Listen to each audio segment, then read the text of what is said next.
Enthusiasm and excellence are the cornerstone values that define this institute's commitment to academic and professional development. With a steadfast dedication to fostering a culture of research, innovation, and intellectual growth, Jain College of Engineering's Department of MBA is deeply honored to host the prestigious second international conference on recent trends in business, management, technology, banking, finance, and insurance towards sustainable future. This event serves as a platform for scholars, professionals, thought leaders to engage in meaningful discussions, exchange pioneering ideas, and advance the frontiers of knowledge. Honorable dignitaries, learned delegates, my dear colleagues and students, a very good morning to you all present here. I, Professor Radhika Admekar, take immense pleasure in extending to you all a very warm welcome on behalf of the entire JCE MBA family. It is both an honor and a privilege to have you all gathered here for this esteemed international conference.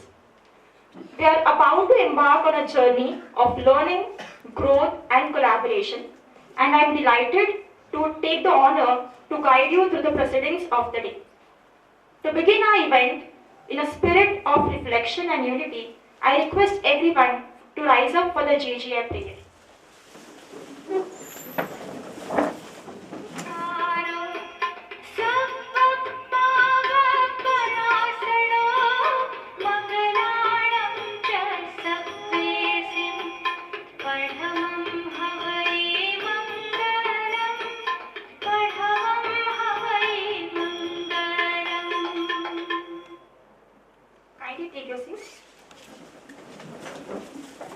At the heart of every successful event lies a sense of unity and a shared purpose.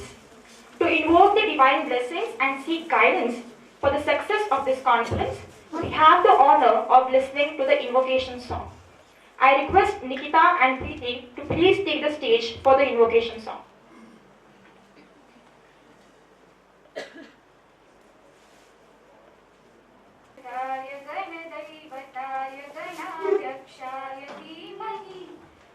शरीराय गुणमण्डिताय गुणेशानाय धीमहि गुणातीताय गुणाधीशाय गुणप्रविष्टाय धीमहि एकदन्ताय वक्रतुण्डाय गौरीतनयाय धीमहि गजेशानाय बालचन्द्राय श्रीगणेशाय धीमहि एकदन्ताय वक्रतुण्डाय गौरीतनयाय धीमहि गजेशानाय बालचन्द्राय श्रीगणेशाय धीमहि गानचतुराय गानप्राणाय गानान्तरात्मने गानोत्सुकाय गानमत्ताय गानोत्सुकमनसे गुरुपूजिताय गुरुदैवताय गुरुकुलस्थायिने गुरुविक्रमाय गुह्यप्रवराय गुणवे गुणगुरवे गुरुदैत्यकरे क्षेत्रे गुरुधर्म सदाराध्याय गुरुपुत्र परित्रात्रे गुरुपाखण्डखण्डकाय गीतसाराय गीततत्त्वाय गीतगोत्राय धीमहि गूढगुल्फाय गन्धमत्ताय गोचयप्रधाय धीमहि गुणातीताय गुणाधीशाय गुणप्रविष्टाय धीमहि एकदन्ताय वक्रतुण्डाय गौरीतनयाय धीमहि गजेशानाय बालचन्द्राय श्रीगणेशाय धीमहि एकदन्ताय वक्रतुण्डाय गौरीतनयाय धीमहि गजेशानाय बालचन्द्राय श्रीगणेशाय धीमहि. Thank you for such a melodious invocation song. To officially inaugurate this conference, I now invite our respected dignitaries to light the lamp as a symbol of knowledge, wisdom, and enlightenment.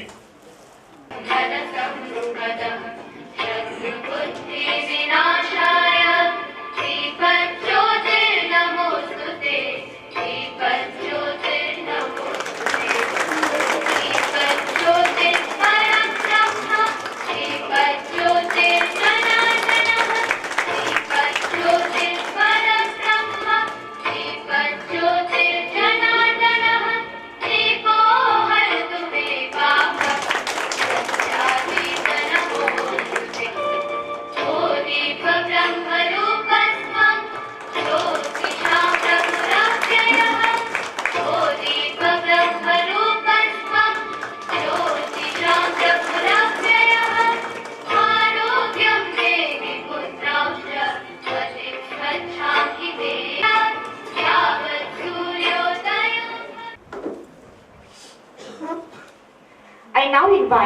dignified principal and director, and the conference chairperson, Dr. J. Kumar, to deliver the welcome speech and brief us about the conference.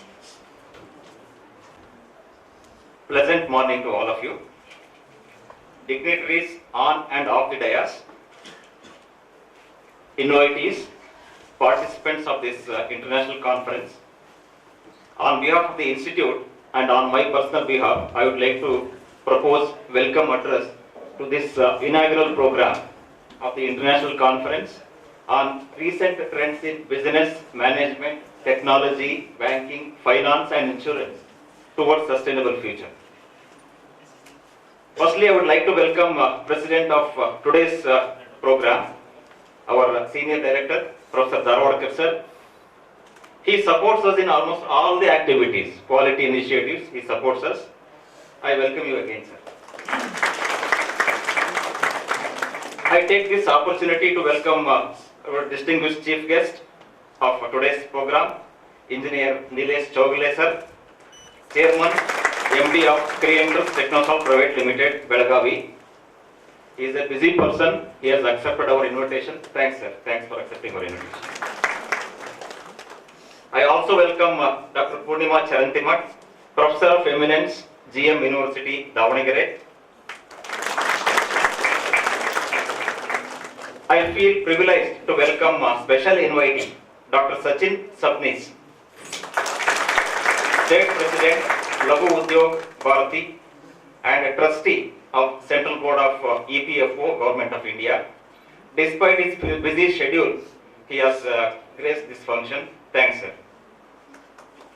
I also welcome Dr. Priya Puranik, again active member of Lagu Udyog Bharati and her team.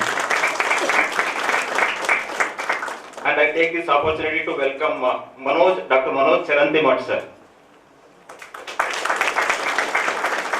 And I also welcome keynote speaker Madhumita Mankar.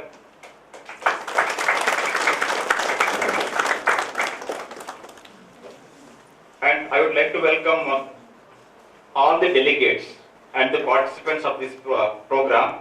So across India and abroad, so almost 70 participants have presented their papers. And I welcome on behalf of the Institute. And a special mention, I should mention here, about our Vice Chancellor, Honorable Vice Chancellor.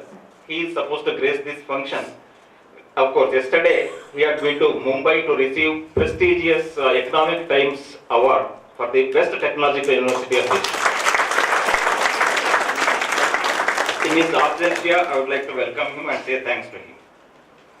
And I would like to welcome the sponsors of this international conference. RBI authorities have sponsored this, and Sai Vidya Academy Bengaluru also has sponsored this. I would like to welcome and say thanks to the sponsors. Let me brief about this 2 days second international conference. So in all, 5 tracks are there. So starting from business, management, technology, banking and finance and insurance. So we have received almost 70 plus papers. Out of that, reviewers have shortlisted 55 papers, and those papers will be published in the conference proceedings, and some of them are going to get published in the Scopus indexed journals also. The main purpose of this international conference is to bring together the academia, both academia as well as the corporate as well as the industry, so that some fruitful discussion can happen. And today I feel our JCE is it's a great day for all of us, because we are seeing luminaries. So both corporate we are having, industry meets we are having, and academic experts also we are having. So I think once again on behalf of Institute, I extend warm welcome and thanks to all the dignitaries who came over and who just graced this function. So once again on behalf of Institute and on my personal behalf, thanks to you and welcome again. Sir, for your insightful words. As sir has already mentioned, he is welcomed by Vice Chancellor. Since sir could not be present here, he has sent a message the Vice Chancellor of VTU Belagavi, Dr. Vidyashankar S, has conveyed his best wishes to this conference. I'll just read out the message. Dear academicians, economists, entrepreneurs, industry professionals, consultants, research scholars, UG and PG students across all the disciplines, my greetings and congratulations to all of you. It is a matter of great pride that Jain College of Engineering, Department of MBA, affiliated to VTU, is organizing second international conference on recent trends in business, management, technology, banking, finance and insurance on March 7th and 8th, 2025. My wishes and congratulations once again to the Jain College of Engineering, management, principal, MBA faculty members for organizing the second international conference. I wish both the days of the international conference to be a great learning and experience to all the research scholars of VTU, affiliated colleges and other universities. I warmly invite all the participants to the second international conference. I am extremely happy that many international experts and delegates are attending the conference. I sincerely hope that this conference will facilitate the establishment of international joint research programs. Thank you.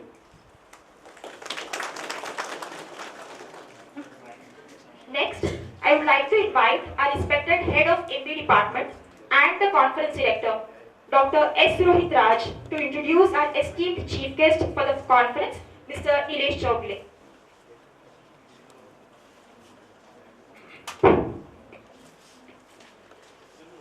Okay, good morning to all of you. First of all, welcome to all the research scholars, participants who have come from various places, and this is a live streaming which is happening. People from USA, Sultanate of Oman and other states are witnessing this event. I have got an opportunity to introduce one of the dynamic entrepreneur of Belagavi, one of the youngest, most energetic entrepreneur of Belagavi, who is not an entrepreneur basically, is also into a lot of research. Now, today's chief guest, Mr. Nilesh Bhimrao Chowgle, the chairman of Creators Group of Companies.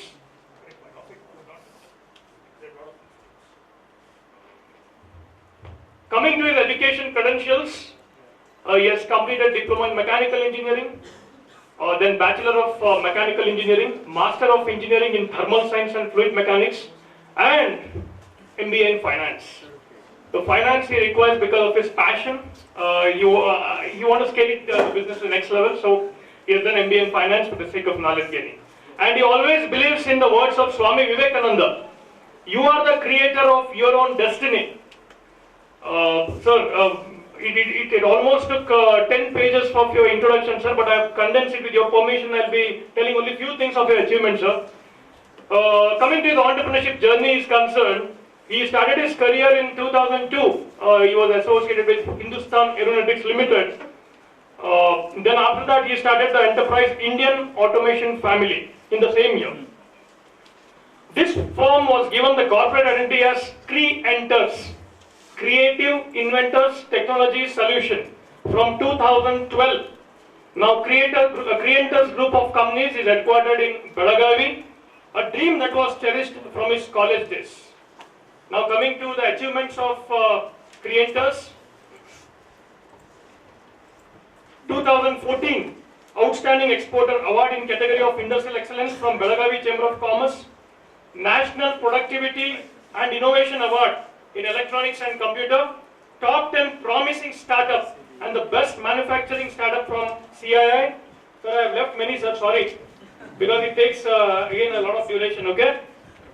And sir, you are a pride of Belagavi, sir, today. So we are here for this particular, you are a pride of Belagavi. The recent one was, Creator is one of the 150 startups shortlisted for National Startup Award 2021. And again it continues. Now, on behalf of all the participants here, all the delegates, on behalf of Laghu Udyoga Bharati team, so I wholeheartedly welcome you for this inaugural program, the 2-day international conference organized by JCE department.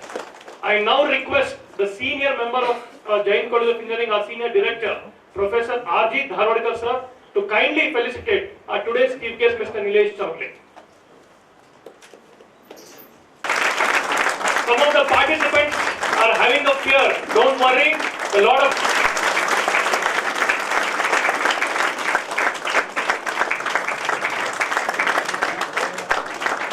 We are proud to have such industrialists in Belagavi who have taken Belagavi to the world in a global level.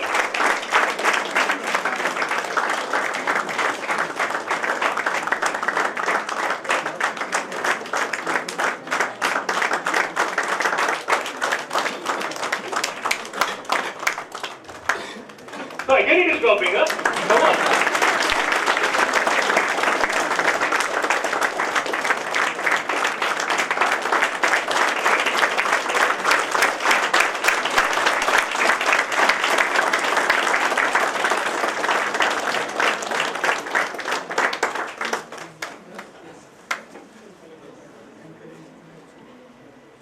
Was there, your blood circulation also has increased. There's a lot of activeness. What I'm seeing, all are smiling now. Great. This is what we expect from the conference. All should be having some key takeaway from this particular conference. The first key takeaway is smile, energy when you enter the JCE campus. All should be having that smile. Now, on behalf of all the participants, once again I thank Mr. Nilesh Chowgule sir for coming here and blessing our international conference. Over to you, ma'am. A few names are there whose support was there. I think principals are skipped. Let me just, with your permission, sir. So we have in this international conference, Mr. Prasanna Dodmani and Anuradha Dodmani from Synergy, our active stakeholders. Thank you so much for coming. So these are our stakeholders, very active stakeholders of Jain family. Then we have one more member who is established a very sound entrepreneurship cell in Asia's largest university, VTU Belagavi. Mr. Santosh is there from VRIF Belagavi. Thank you so much, sir, for coming.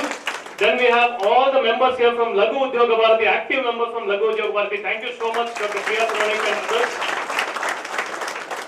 Very, very important. This conference is possible because of heads of various departments, the support what we have got from R&D division and our active training and placement. Thank you so much for coming and blessing all of us. And this is even published in 15 media across Karnataka. So thank you so much for the media team, research scholars, participants.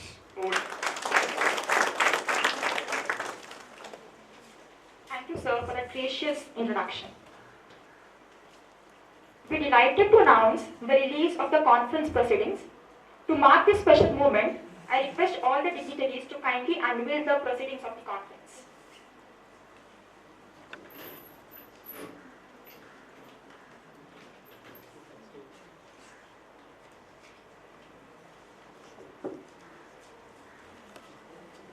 So energy has stopped again.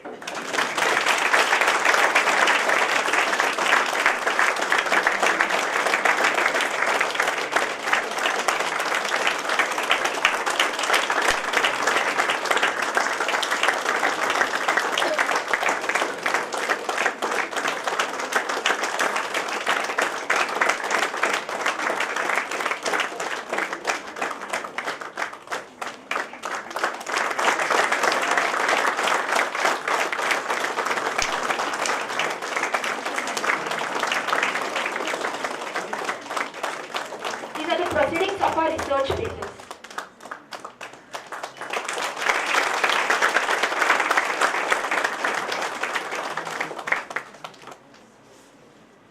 I now invite our esteemed chief guest for today, Mr. Nilesh Chowgule, to enlighten us with his valuable words.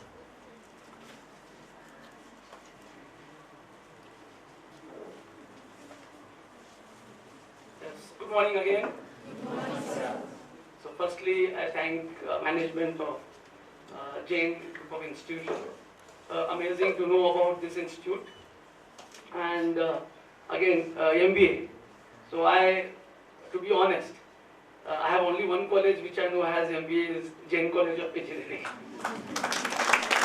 I'm making this because I see the active participation of students who come for internship for MBA. Because see, I believe that what students reflect is actually the reflection of the institute. And then comes the professors, how they interact with the industry or the society around. So I think, second, I have definitely Kochi Institute of Technology, with whom we work very closely. Really amazing in terms of. So keep up this good work, okay, on this point. As I got to know about this initiative from the MBA about encouraging on the research and keeping this kind of an international research on especially this topic of when they speak of business, then the management, technology, banking and finance, and joint with insurance. So I felt they are covering in total. So I told Rohit, very curious about to know about what all this is about. And I requested, good, I have got the research paper so I can drive through. Because it's very critical. What research? Morning we were having some conversation when we met. Thanks Sachin for putting the thought on what research, how research is important for the country. Because I have student community, whatever talk I give, I want to see that it is something immediately good learning and good takeaway from here. For me, research is getting into the invisible. Invisible according to common people. Invisible according to the aspiring youth or who is curious about something. But for him it is invisible. But when someone has done a research and has taken that small element, gone deeper and published, that acts like that ignition of some thought. So when you speak about AI, in which Google has done an amazing foundation of the research. I was lucky to be at San Jose for a GTC summit, where I could meet even the chairman of NVIDIA there. And when he called upon, he's a master on presentation, the way he brings things, the NVIDIA chairman. But when he brought on that single paper, which triggered the AI to the next level, we speak of LLMs, large language models, but when he brought in that one name, and he got him, it was started as a transformer. They built transformer. Transform, meaning of transformer. So he was an Indian who was in Google, and he had done that amazing job. And his team, who were challenging on the high-speed search engines. They want to come out of it. So what I mean to say is that is an appreciation, and that was something in 92, 93, around those range. But today we speak of AI. Whereas the research on that, the paper on that, the thoughts on that, that's small. I started long back. AI is starting right from the Second World War. That was right from the mechanical intelligence, or mechanical computer, what we speak. So, in context of academia, it becomes very critical. Because academia has patience. They have patience. They have that stability. Meaning, it helps them to introspect, go back to basics. When we go back to basics, any answer? When? And many, even at the age of 50, 60, 70, they again go back. When? Any? Yeah, please.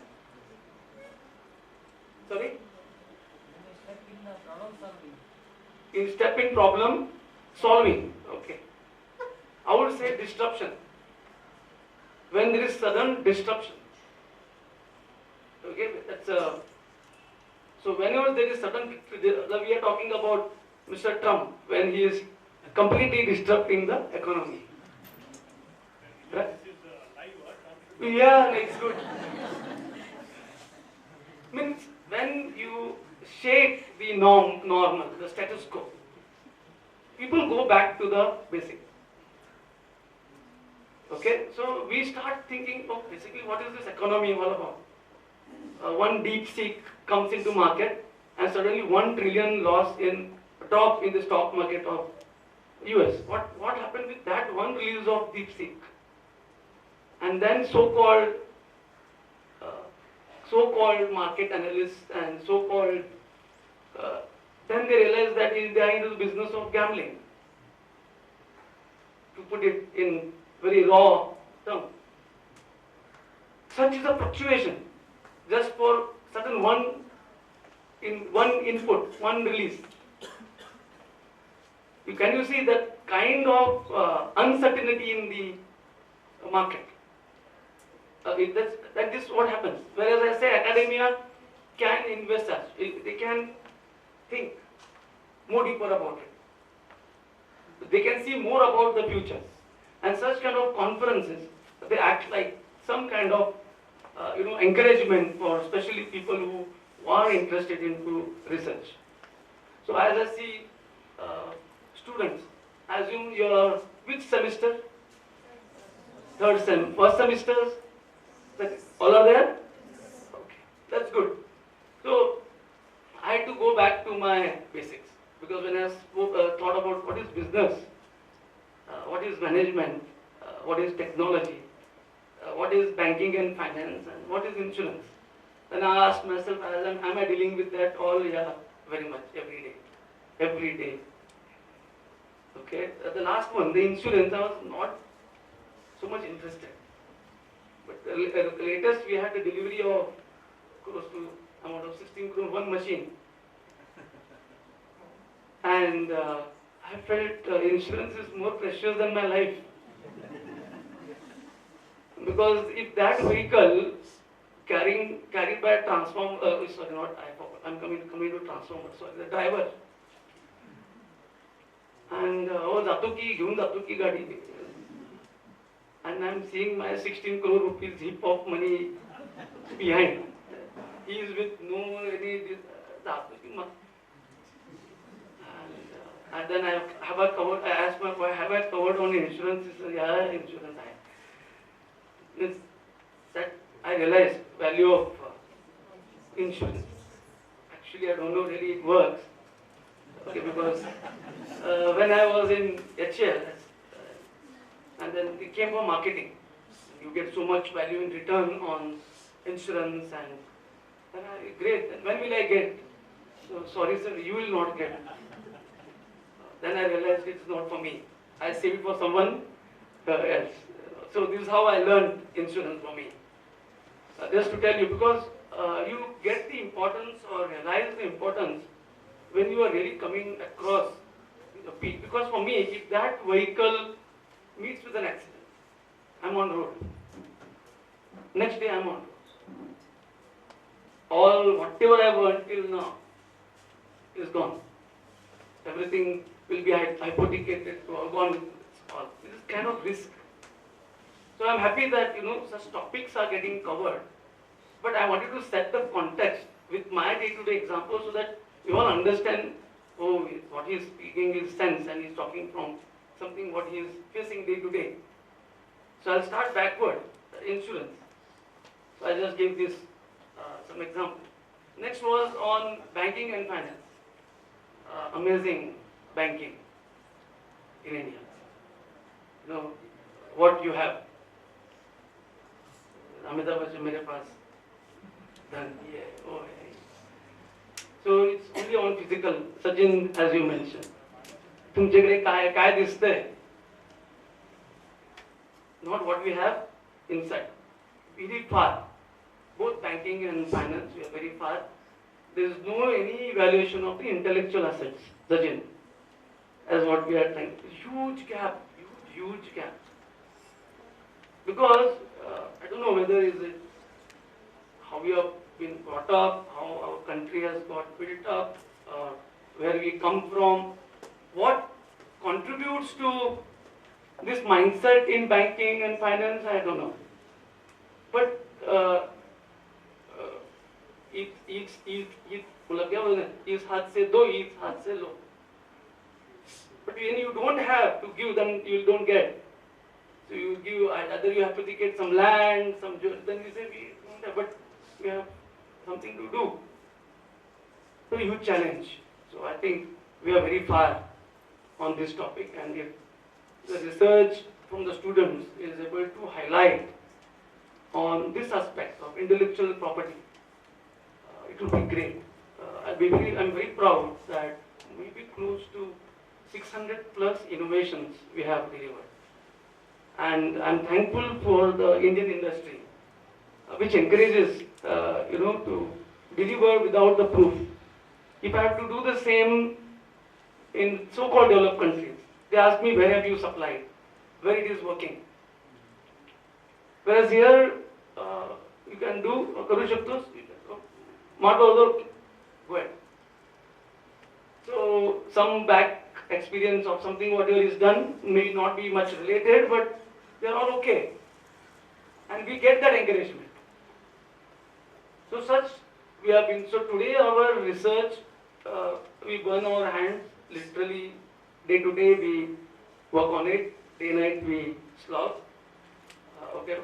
For this conference I had to be in office till night by 1 o'clock, morning by 7 o'clock so that I can come here. Because we have a dispatch to Toyota. We have built one of the first kind of innovation in the world, that is for storing of the bumpers. Okay, the bumpers are a huge, vehicle bumpers, front and back. So they work just in time. So they never felt the need of storage. But today the challenges that have come to the market on variety, variance, you go and select any color, right? Then that vehicle, that bumper is needed.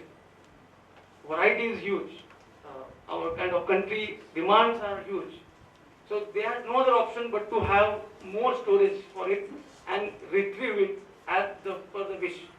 So today if I am doing some 100 vehicles of these colors, they want to just key in and get those. So we have built that state-of-art bumper storage system.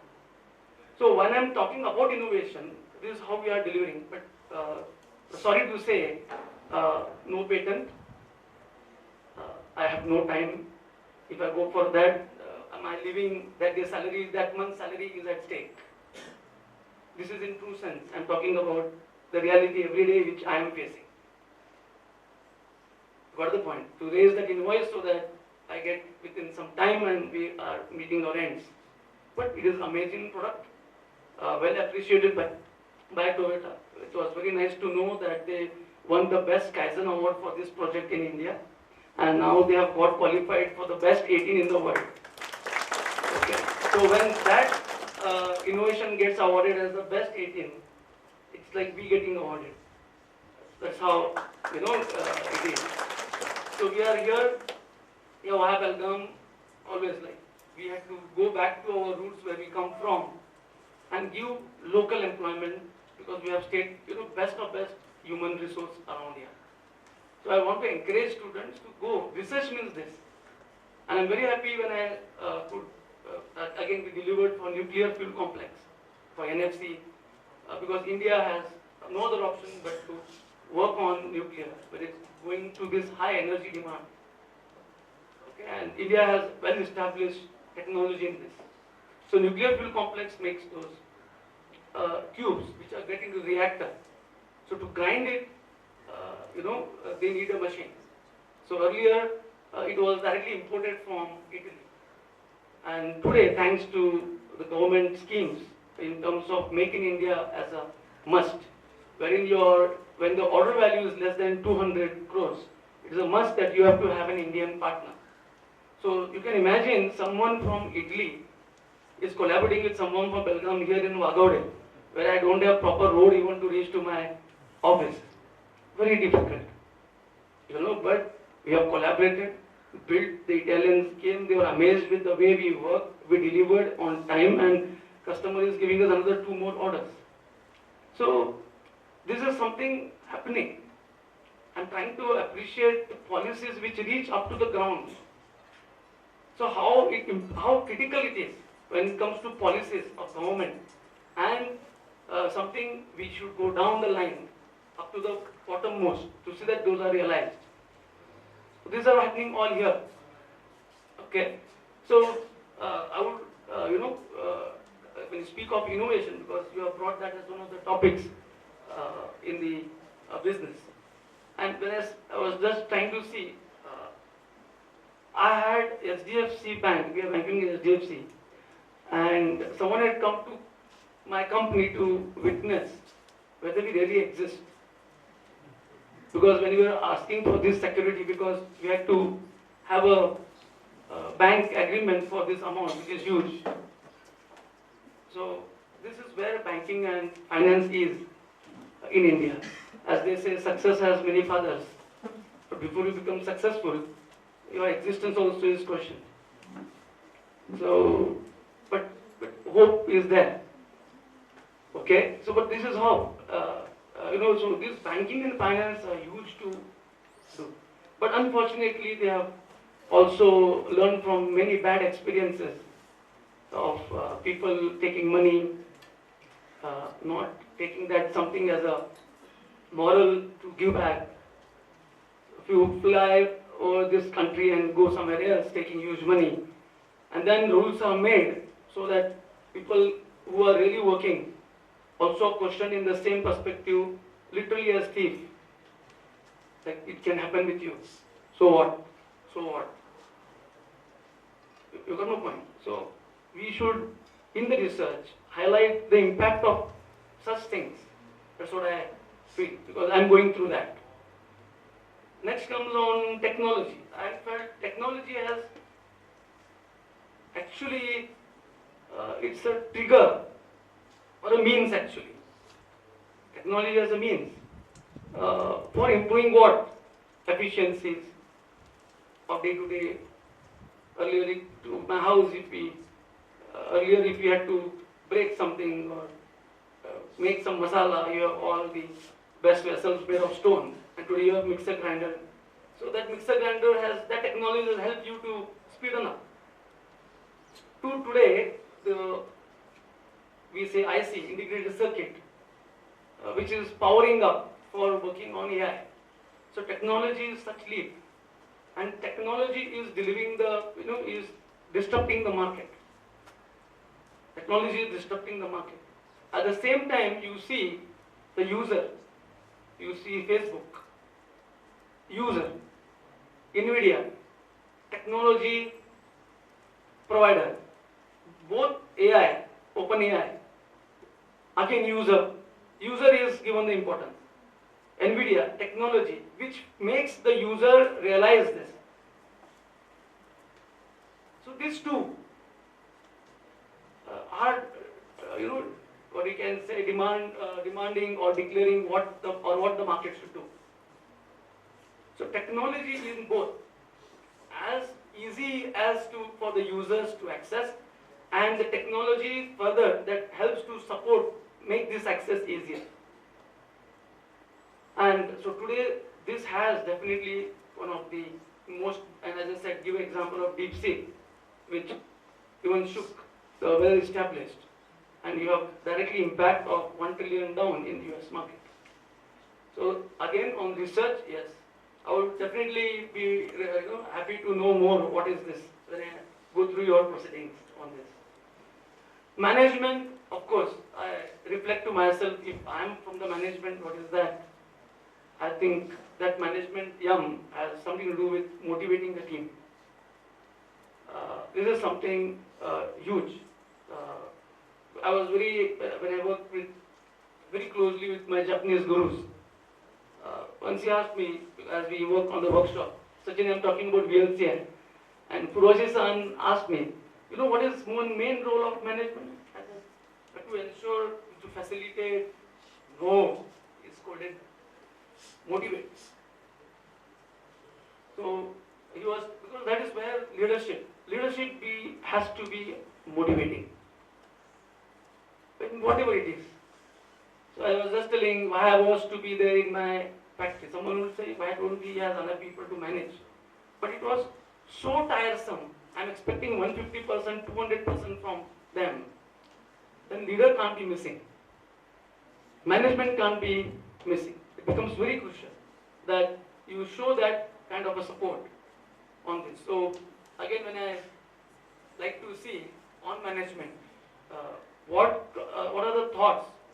So as part of management, we have given a lot of emphasis on academia and industry connect. Because when I was a student, such conferences were rare or next to nil. But thanks for my, for the motivation I could get from my parents and my mentors like Indra sir and industrialists. So I could visit industry and learn from them. So when it comes to management, it's becoming very critical. Like how we encourage research. So I was just telling Rohit, I assure you 5 papers in your next research conference from my company. Because on daily basis, ma'am, you are here from ENY, Ernst and Young, company who is big in consultancy. So kind of HR policy we built. Now we had objective review for the next financial year. So how every function will be evaluated on the functionality. We go through a lot of ups and downs in terms of our cash flows. Then how we try to look into our accounts, our finances. So this we are open to the students to come and work with us. See what exactly happens with us.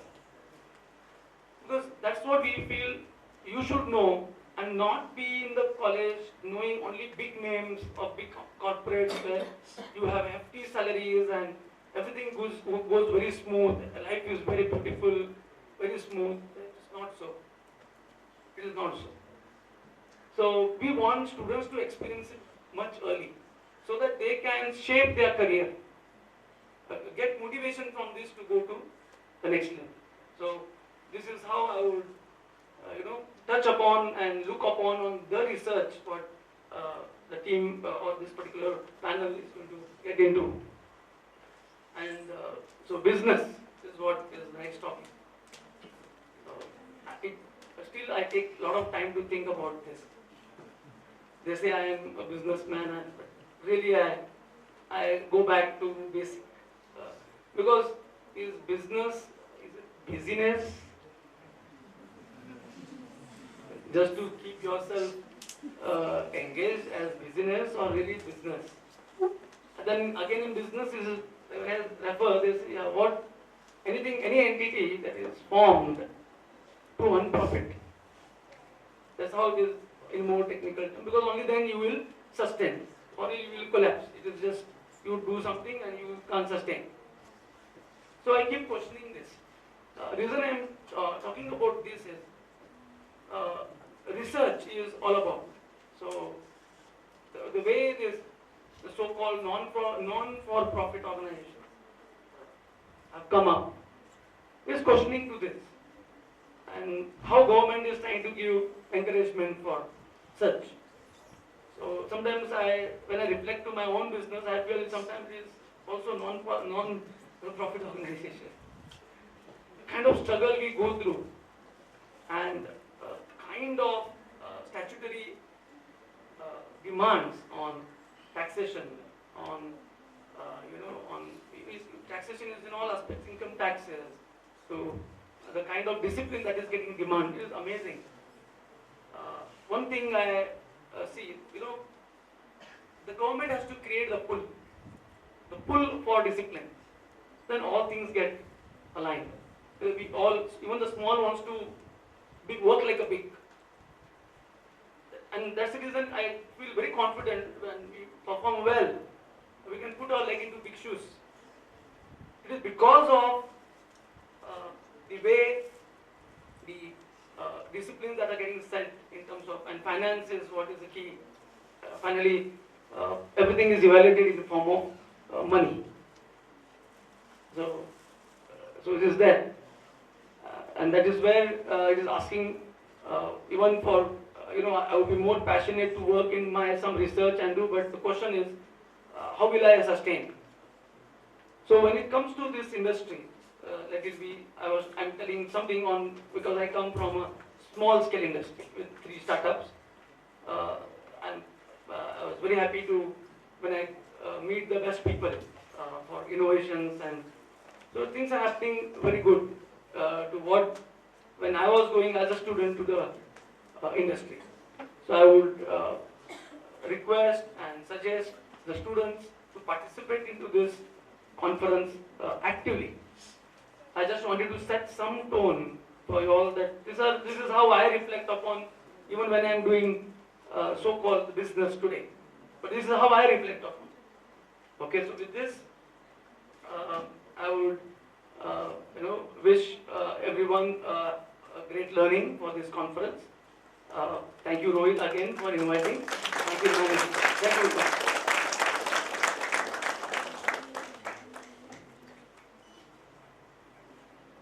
Thank you so much, Nilesh sir. You have truly inspired all of us today. Your words were truly inspirational. We are honored to have with us today our guest of honor, Dr. Purnima Charantimat. To introduce our guest of honor, I'd like to invite our HOD once again. So again, energy is required, right? Okay. We are blessed to have Dr. Purnima M. Charantimat Madam as a guest of honor as well as a speaker for our two-day international conference. Let me quickly introduce Dr. Purnima Madam. Dr. Purnima Charantimat is a distinguished academician, consultant and the thought leader with over 3 decades of exemplary contributions to administration, teaching, research and consultancy both in engineering and management education. Her illustrious career includes leadership roles such as Deputy Director of one of the most reputed institute in India, Indian Institute of Materials Management, Bengaluru, and Director at KLS IMER. As a sought-after consultant and corporate trainer, Madam has worked with renowned organizations, which includes Aditya Birla Group, Tata Motors, Hindustan Latex Limited, HLL Lifecare, and PT Elegant Textiles. She is a prolific researcher with research publications at national and international level. Dr. Charantimat has guided 5 doctoral students to the successful completion of their PhD work. Now coming to our latest book is concerned, Entrepreneurship Development and Small Business Enterprises, that is 4th edition 2025. And students, you will be astonished, research scholars. We are struggling to write one research paper, but Madam has authored many books related to entrepreneurship development, which is published in one of the most reputed publishing house of the world, that is Pearson. So, thank you so much, Madam. And her area is also involving into total quality management, TQM. She has published many books in the area of total quality management. So, our latest book is 4th edition 2021, that is Pearson edition. And her works are extensively used by universities across the globe, not only in India, across the globe and industries worldwide. Dr. Charantimat has been recognized with numerous accolades for her outstanding contributions. Only few I have listed, Madam, because of the time constraint. Please excuse me for that. Association of Overseas Scholarship by the Government of Japan for completing the program on corporate management for executives in India. Distinguished Engineers Award from the Institution of Engineers Belagavi Local Center. Achiever of the Year Award from Roundtable India. Women Achievers Award from the Institution of Engineers State Center Karnataka. The last thing, Dr. Charantimat continues to inspire, very important, empower the next generation of leaders through her unwavering commitment to excellence in education, research and industry collaboration. On behalf of all the participants here, we are blessed to have you, ma'am, on this particular second day international conference. I now request again our Senior Director, Dharwadikar sir, to felicitate Madam on this particular occasion.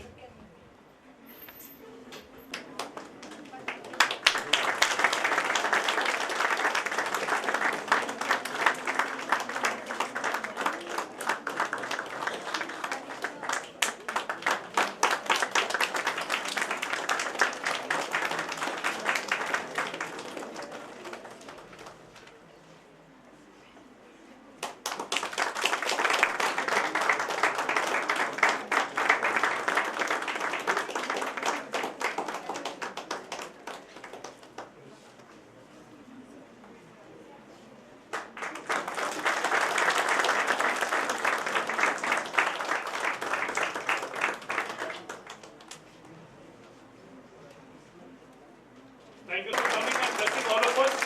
I request Dharwadikar sir, you've been there only, sir. Almost felicitation is there.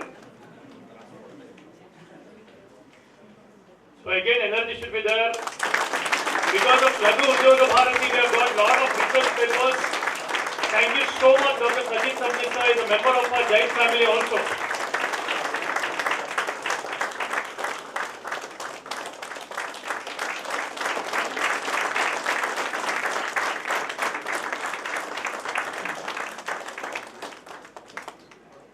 Next, one of the active member also will felicitate the last presentation. Dr. Priya Puranik, madam, please come on the dais. Will felicitate Dr. Priya Puranik, again from the senior director and all the members of the state. She is an entrepreneur from Belagavi and active member of Lagu Udyoga Bharati, helped many industrialists in Belagavi to grow to the next level.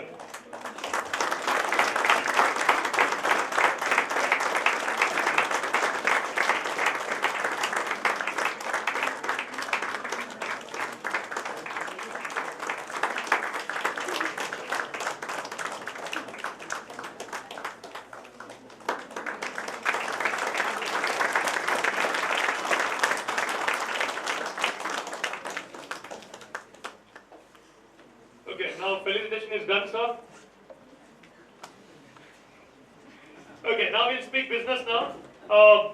We have a special invitee who will be addressing all of you and motivating all of you and what is required from this international conference, the outcome of this, in what direction the research has to be conducted. In this regard, I request the Karnataka State President of Lagu Udyoga Bharati, Dr. Sachin Sabnis, sir, to address all of you in this particular stage. Sir, over to you, sir.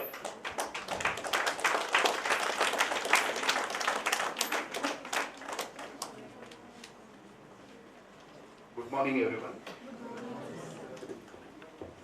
Honestly, I'm disrupting the flow of protocol out here, Nilesh,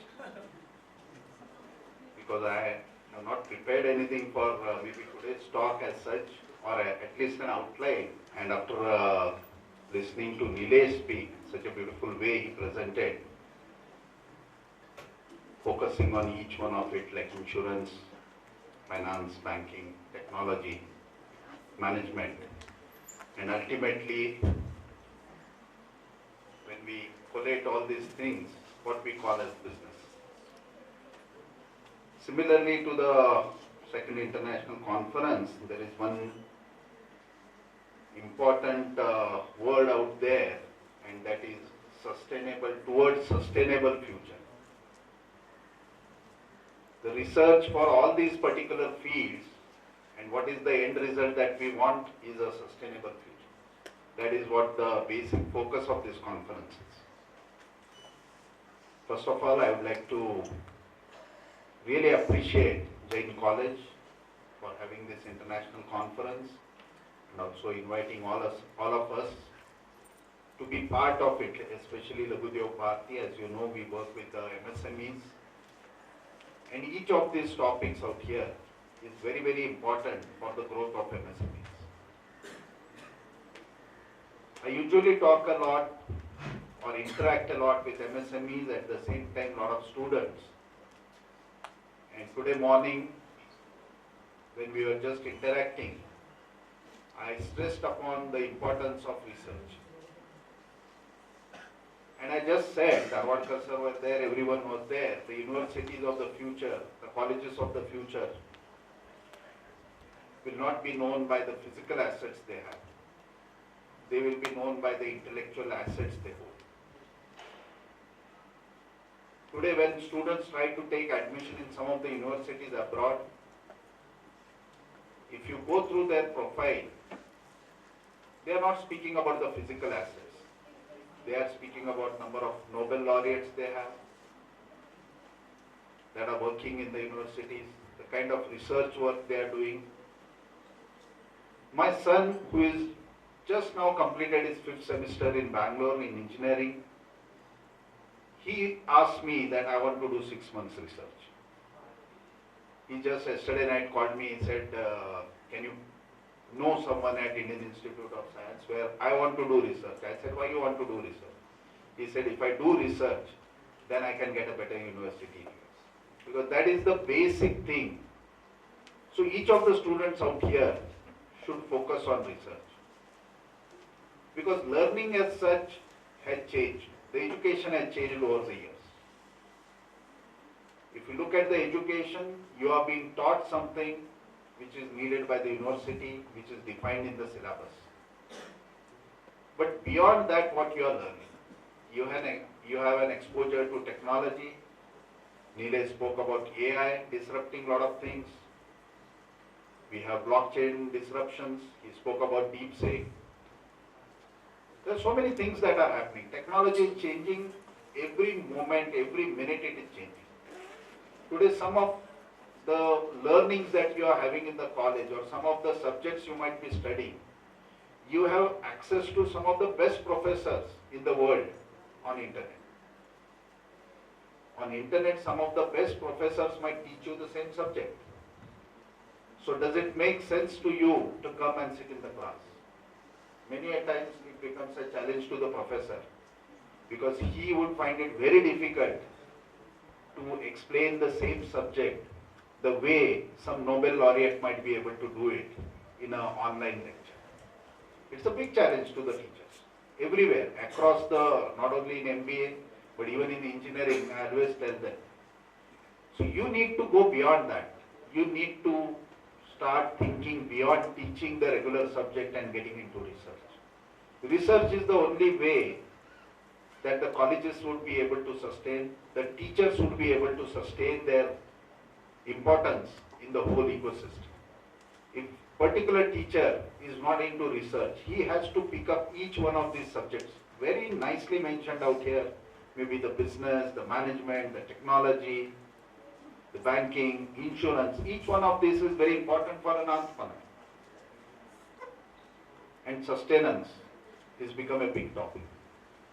Today everybody speaks about the sustainability. ESG has become a big word. Environment, social and governance. These are the three things all the big companies are looking at. Even the smallest of small, micro, small and medium industries have to go in for these kind of implementation where they are looking at sustainable future. If you are trying to deal with some of the companies abroad, if you are trying to deal with some of the bigger companies, OEMs, sustainable future becomes the key word. If you are not aligned yourself to the sustainable goals that are being defined, then you may be out of business. But sustainability, not only in these three fields, sustainability in all the fields that you have mentioned, there has to be a deep research in that, and the outcome should be shared with the stakeholders. If it is an industry, this is what we have done, this is the research what we have done. A continuous interaction between academia and industry is the need of the hour. You have so many students out here. I can see at least 100 students out here. Each one of them can come up with brilliant ideas. Each one of them can come out with something innovative in these fields. The only thing is you need to push them. You need to align them or align their thinking towards research, which many a times our educational system doesn't promote, maybe from school times or maybe in the college. It is not aligned that way that students start thinking about research. But still, we are the number one, or we are called as the capital of startups. That is amazing. Without being even pushed towards the research or without being research being one integral part of our education, still we have so many students who come out of college and they get into startup and they are trying to find or try to do something new. It's amazing when we see that. If we are able to just give a little bit push from the colleges, from the schools to research, what amazing innovation we would be able to do, what amazing research we would be able to do. We would have multiple Nobel laureates. Many a time people say that India, we are so proud if one person gets a Nobel laureate, maybe in human for water conservation or for finance or something. India should have hundreds of Nobel laureates. We are some of the best brains. Always when we speak that top 100 Fortune 500 companies, Indians are CEOs there. So what is happening when it comes to research and development? That itself shows that we are very poor when it comes to research. We need to do research and that needs to be inculcated And I'm very much sure that such kind of conferences will at least trigger that, or trigger that kind of a mindset in the minds of students to think about research, to think about one particular subject, one particular smallest of small topic. As Nilesh said, get to the basics of that topic. Try to grow from there. Try to do as much research possible. Try to develop it into something very tangible, which can be used by people and which would benefit them intangibly. So that is something I would like to say. So congratulations to Jain College for their MBA department for organizing this, and I hope this continues in the future with many more topics of importance for the local industries as well as the society in general. Thank you very much.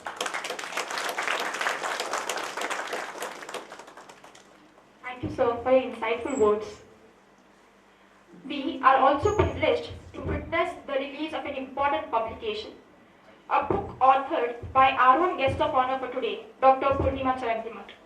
I now invite all the dignitaries to officially release the book.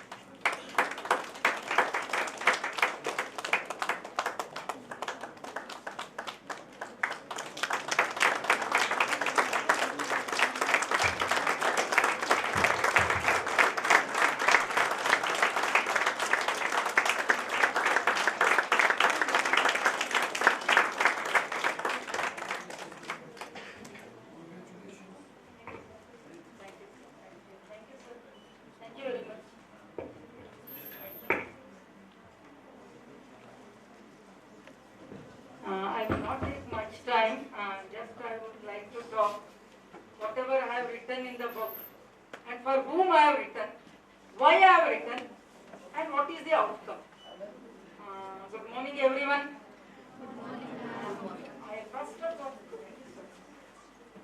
First of all, I would like to congratulate Jain Group MBA department to do this international conference in a very befitting manner. Hearty congratulations to all. Second thing, I am very happy. All these stakeholders are involved in the conference. Who are these stakeholders? Management representative is there, principal is there, HOD is there, professor is sitting, industry is sitting, academia is there, and all the people who are the main stakeholders. I think you represent VTU, if I am right. Madam is there, you are from industry, professors are there, students are very important, students are there. I am very happy. I don't believe in number game, quantity. Quality is very important.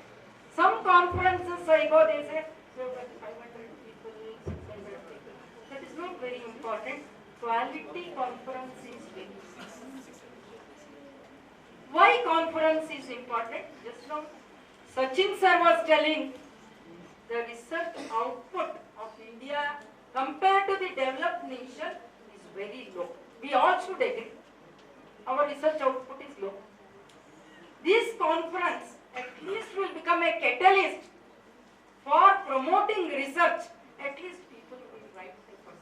Whether they write with passion, whether they write with compulsion, whether they write with whether college demands is immaterial. At least some paper writing is going on. They will come here, they will network. I was telling today morning, networking is very important. Industrialists will agree with me. For business, networking is important. Network is network. Do you all agree with me? Yes. So here, do lot of networking with people around. That is very important. And I request students, please attend all the panel discussion of the conference. Because there are 5 areas they are recognized. They have not left anything. business management, technology, banking, finance, insurance, and also they have spoken about sustainable future. Nothing is left, and this conference I call is interdisciplinary as per NEP 2020. Everybody should be there. It is not MBA department. MBA department is an organizer. It is a interdisciplinary. Everybody can be party to this conference. That is one thing which I really appreciated. Second thing, what I also appreciated, the type of leadership, the type of energy I see here. Rohit is so energetic. I can see. Really, I congratulate you. I appreciate you. Still energy. He has got everything he is working, he is looking, he is collaborating with everybody. I really appreciate your leadership.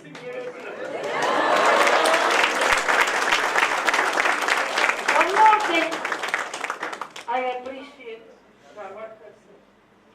In spite of his some minor problems due to aging, everybody should go through that process.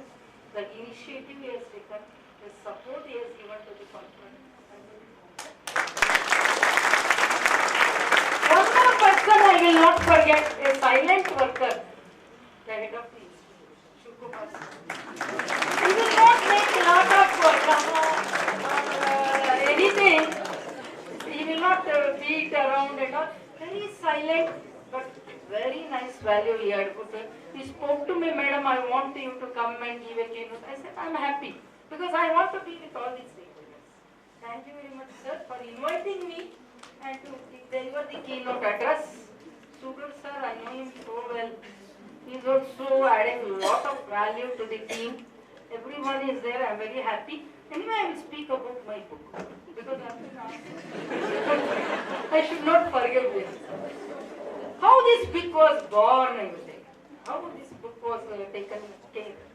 One of my research scholar, Sneha Hiremat, she was doing research on promoting entrepreneurship in higher education. Something related to that she was doing. We were working, she went, I was the guide, she was my research scholar. What we found as the outcome of our study, there is no product available to promote entrepreneurial education in higher educational institutions.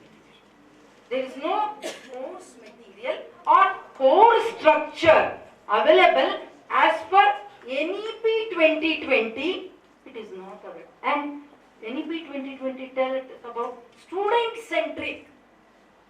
I think all of you agree with me. The material should be student-centric and it should be activity-based learning, not rote learning. Just come, chalk and talk. No, we should go at higher levels of Bloom's taxonomy, not level 1, level 2, level 3. We should be able, even sir will agree with me, there is no practical when we go for lower level of Bloom's taxonomy. That means students will do. They will sit in the front of YouTube. They will get lot of jnana from any lecture across the globe. Yesterday I attended one program. The Vice Chancellor of so many universities, they were talking about NEP and all. One was BITS Pilani. I was so amazed. I attended a lecture sitting in my house. In front of my computer, Vice Chancellor of BITS Pilani was addressing all of us in the conference. See, look at the technology there. I can sit in my house, listen to Harvard business professor talking to me, and all so many things are going. So please don't worry about 1, 2, 3 level of needs. We have to teach at 4, 5, 6 level. Not teach. We have to facilitate learning at 4, 5, 6. That one I have done in this book. You can take the students to go to the higher level of Bloom's taxonomy, not lecture. Because in this book, if I open and I tell the name of this book, Entrepreneur's Launchpad. I am giving a launchpad for everybody through this book from basics to brilliance. I'll start with basics, but I will take you to the brilliance. And NEP 2020 aligned, I use the term New Age Entrepreneurship, which I will be addressing in my keynote address. What is this New Age Entrepreneurship? And this book is published by Notion Press. A publisher, why I gave to Notion Press, you can ask me, I will answer. Because all my, these days I published with Pearson, the #1 publisher in the world, I gave to Notion Press. And this book is published in India, Singapore and Malaysia. 3 countries it is available. And one more thing, I will answer you why I gave to Notion Press, why I did go to Pearson. Because my earlier books were published by Pearson. Total Quality Management, 4th edition. Entrepreneurship Development and Small Business Enterprise. It is a textbook for engineering program for all the semesters under VTU. VTU only has an option. So, why I gave, I will tell you. If I give to publishers like Pearson, the problem is that lead time is very high. They take 1 year to bring it to the market. And if I want to revise the book, they take more time. Like they will tell, madam, wait for 2 years, then only we go for revision. That is their business model. But this business model is different. Notion Press, he told me, madam, every year you can revise this.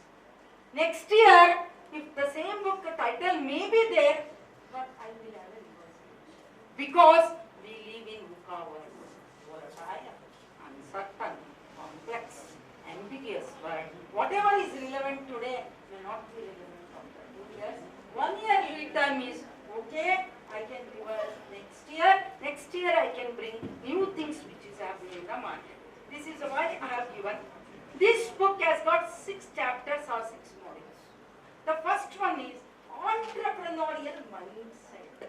Why mindset? If I don't have a mindset only, entrepreneurial mindset is required for everybody. If I am a teacher, if I am a student, if I am an industrialist, if I am a management, if anybody here, they need a mindset. I am not talking about entrepreneurship in the first chapter. I am talking about entrepreneurial mindset, which is a growth mindset where you are using left and right part of the brain, figuring both in part of the brain. This book is, and I have also written about sustainable development. 17 sustainable development goals and entrepreneurial mindset is necessary to achieve 17. If I am not entrepreneurial, how can I achieve 17? Which we have signed in the Paris Agreement. By 2030 we will reach how it is possible unless I and my students do that. Even a faculty should be an academic entrepreneur. A faculty should be. That is first one. I have also written very interesting principle which I will be talking in the keynote address. Effectuation principle for startup. There are 5 principles which is written in this book. This concept is given by a researcher called as Dr. Sarah Saraswati from Jordan Business School, Virginia. I met her in Indian Institute of Management, Bangalore. There I attended her program. Any startup, if they follow 5 effectuation principles like Airbnb, Invocation, they all have followed these principles and it is a very successful story. This beautiful concept I am talking in my keynote address. One thing please remember, every chapter has a key takeaway. Everybody wants some takeaway. I have attended the workshop. Sachin sir was telling what is the outcome. I call it as a takeaway. Everybody after completing this chapter, there is a key takeaway. There are key terms. They are very important. There is a quiz, multiple choice questions you can take after completing the chapter. There are plenty of exercises. It is all learning. There is activity. There is situation analysis. Simulation game I have included. Every chapter there is a role play. There is a project-based learning. There is a quick case. I have not written as a case study. I have written quick case because nobody today reads a case study. If I give 2-page case study to my students, next day told, madam, I could not get time to read. That type of students are changing. We have to change. The students change because the students are student friendly. So I have written quick case, not a case study. And I have written quick case of all the enterprises in India. Most of them are in India. Some are Airbnb I have written because Airbnb started from a house and today it is a multi-million business. And after that, I have also each chapter as a discussion question or you call it as a question bank. And at the end, I have given references because if you want to read more than whatever I have written, you can go to references. Second chapter is on emotional intelligence. In our education, we give priority to IQ, not EQ. But EQ is very important if you want to be more successful, if you want to be a good leader. So I have written on emotional intelligence. I have also written, don't neglect IQ, have IQ and EQ fusion. Use it. That's what I have written. And I have also written about mental health in this book because today mental health is a big problem in higher education institutions. We see a lot of suicides, drug addiction, love failures, people kill one another. What happened in BVP? Because lack of emotional intelligence. So emotional intelligence have been written in. And it is not only for entrepreneurship, it is for being entrepreneurial. Third chapter is on creativity. We are killing creativity. How to nurture creativity I have written in chapter 3. Chapter 4 I have written on innovation. Everybody today wants innovation. Sir was talking about Kaizen because I have written a book on TQM Kaizen I have written, but today we don't need Kaizen, we need innovation. Okay, Kaizen you do every day, at least once in 6 months we need breakthrough improvements. That is, I call it as innovation. Unless we innovate, we will not become a developed nation. Because India is the highly populated country in the world. One good thing about India is we have 65% working population. So if all of you innovate, nothing is there to take us to make it developed nation. Chapter 5, I have become very specific how to write a business plan. I work with Deshpande startups. I work with many Atal incubation centers. I am a mentor to many startups in India. Through my experience, I have found people don't know how to write a business plan. Whether you are an entrepreneur or intrapreneur, you should know how to write a business plan. So you will agree with me. Even entrepreneur needs to. If I am an employee of Invocation, I should know how to write a business plan. Madam also needs to. Everybody should know how to write a business plan. I am not talking about 20-page business plan. I am talking about a lean business model canvas where even you can write a 1-page business plan, which I have introduced. That can be done in the college to any discipline. Because nobody wants to write a 20. By the time you write a 20-page business plan, maybe the idea is becoming obsolete. Disruption, rapid disruption is taking.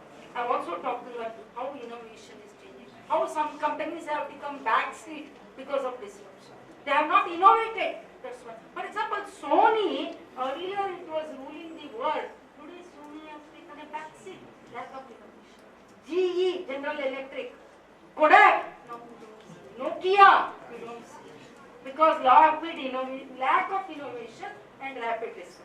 Chapter 6 I have spoken on how to build and grow a startup. I have a startup, but how to build it, how to grow. Everything is there. I have written MSME, government schemes, how, and finance is the lifeblood of the organization.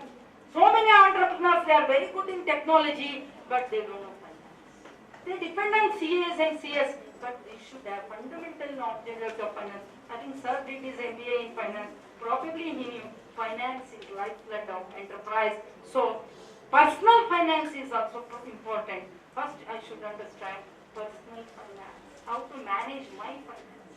So all these things, I have also written about business strategy because luckily I have the industry institute because I am a consultant. I was a consultant to Aditya Birla group of companies where I was doing strategic planning. I worked with many CEOs, not only in India. I went to PT Elegant Textile, Indonesia. There also I guided them in their business excellence award journey.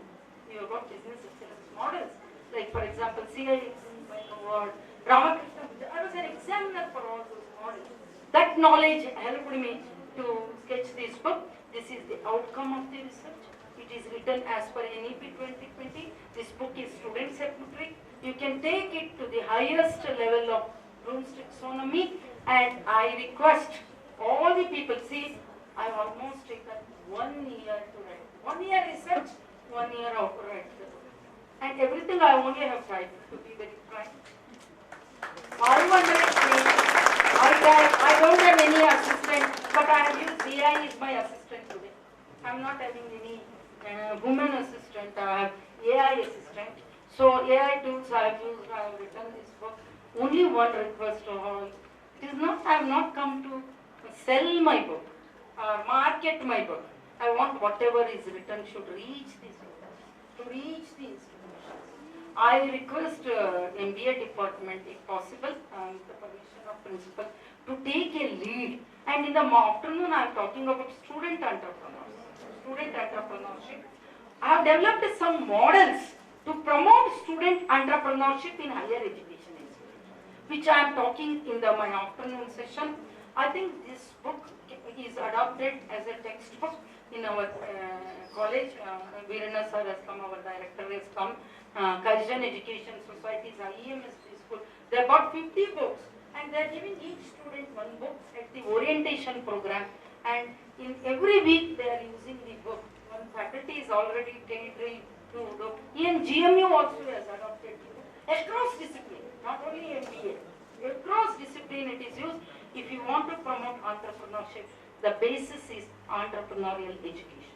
And your institution Innovation Council wants entrepreneur program. If you want NIRF ranking, better ranking in NIRF you want for NAC entrepreneur education.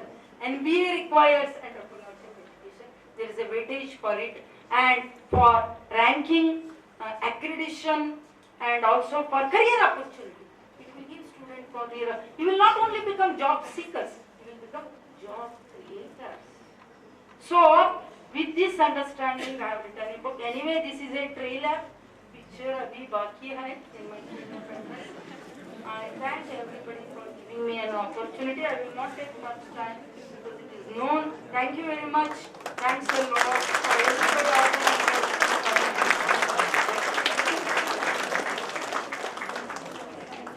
Thank you, ma'am, for your enriching speech. Next, I'd like to invite the Honorable and Dignified Senior Director of JCE, Professor R.J. Dharwadkar sir, to deliver his presidential remarks. On the dais, ladies and gentlemen, don't have to worry, I don't take much time because my throat is infected.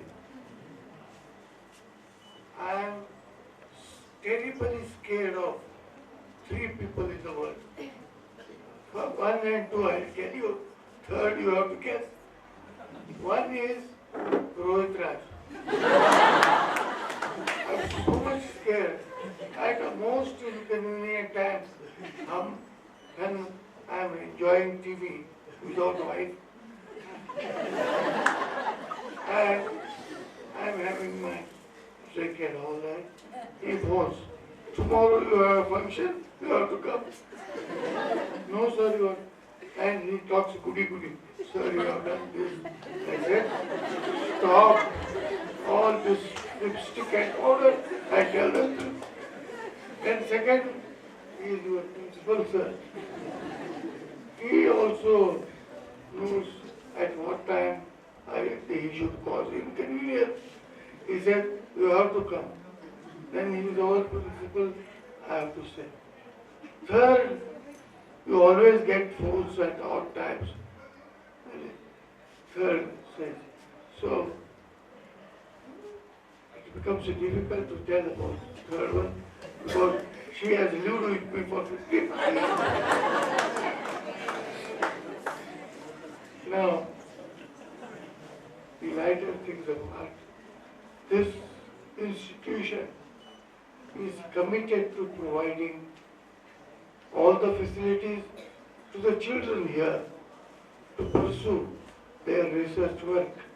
They talked about research, they talked about almost covered all the topics. I don't know what is the use of research if this research doesn't benefit society or people at large. Think of new things, and these things should help society. Then only your research has meaning. Otherwise, it is just a paper. The international conferences like this will have brainstorming sessions you will exchange ideas, you will come out with papers, and I hope you will have some meaningful and subtle research done and benefit the society.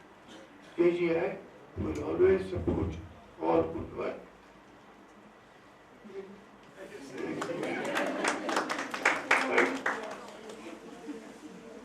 I'm delighted, I'm happy, I'm with youngsters, I'm with the people, intellectuals, and just because I am not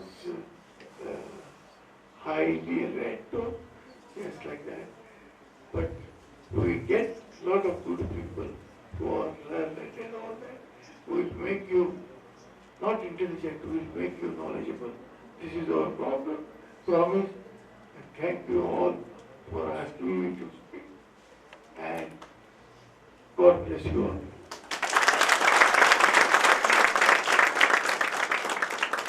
Thank you, sir, for your thoughtful words.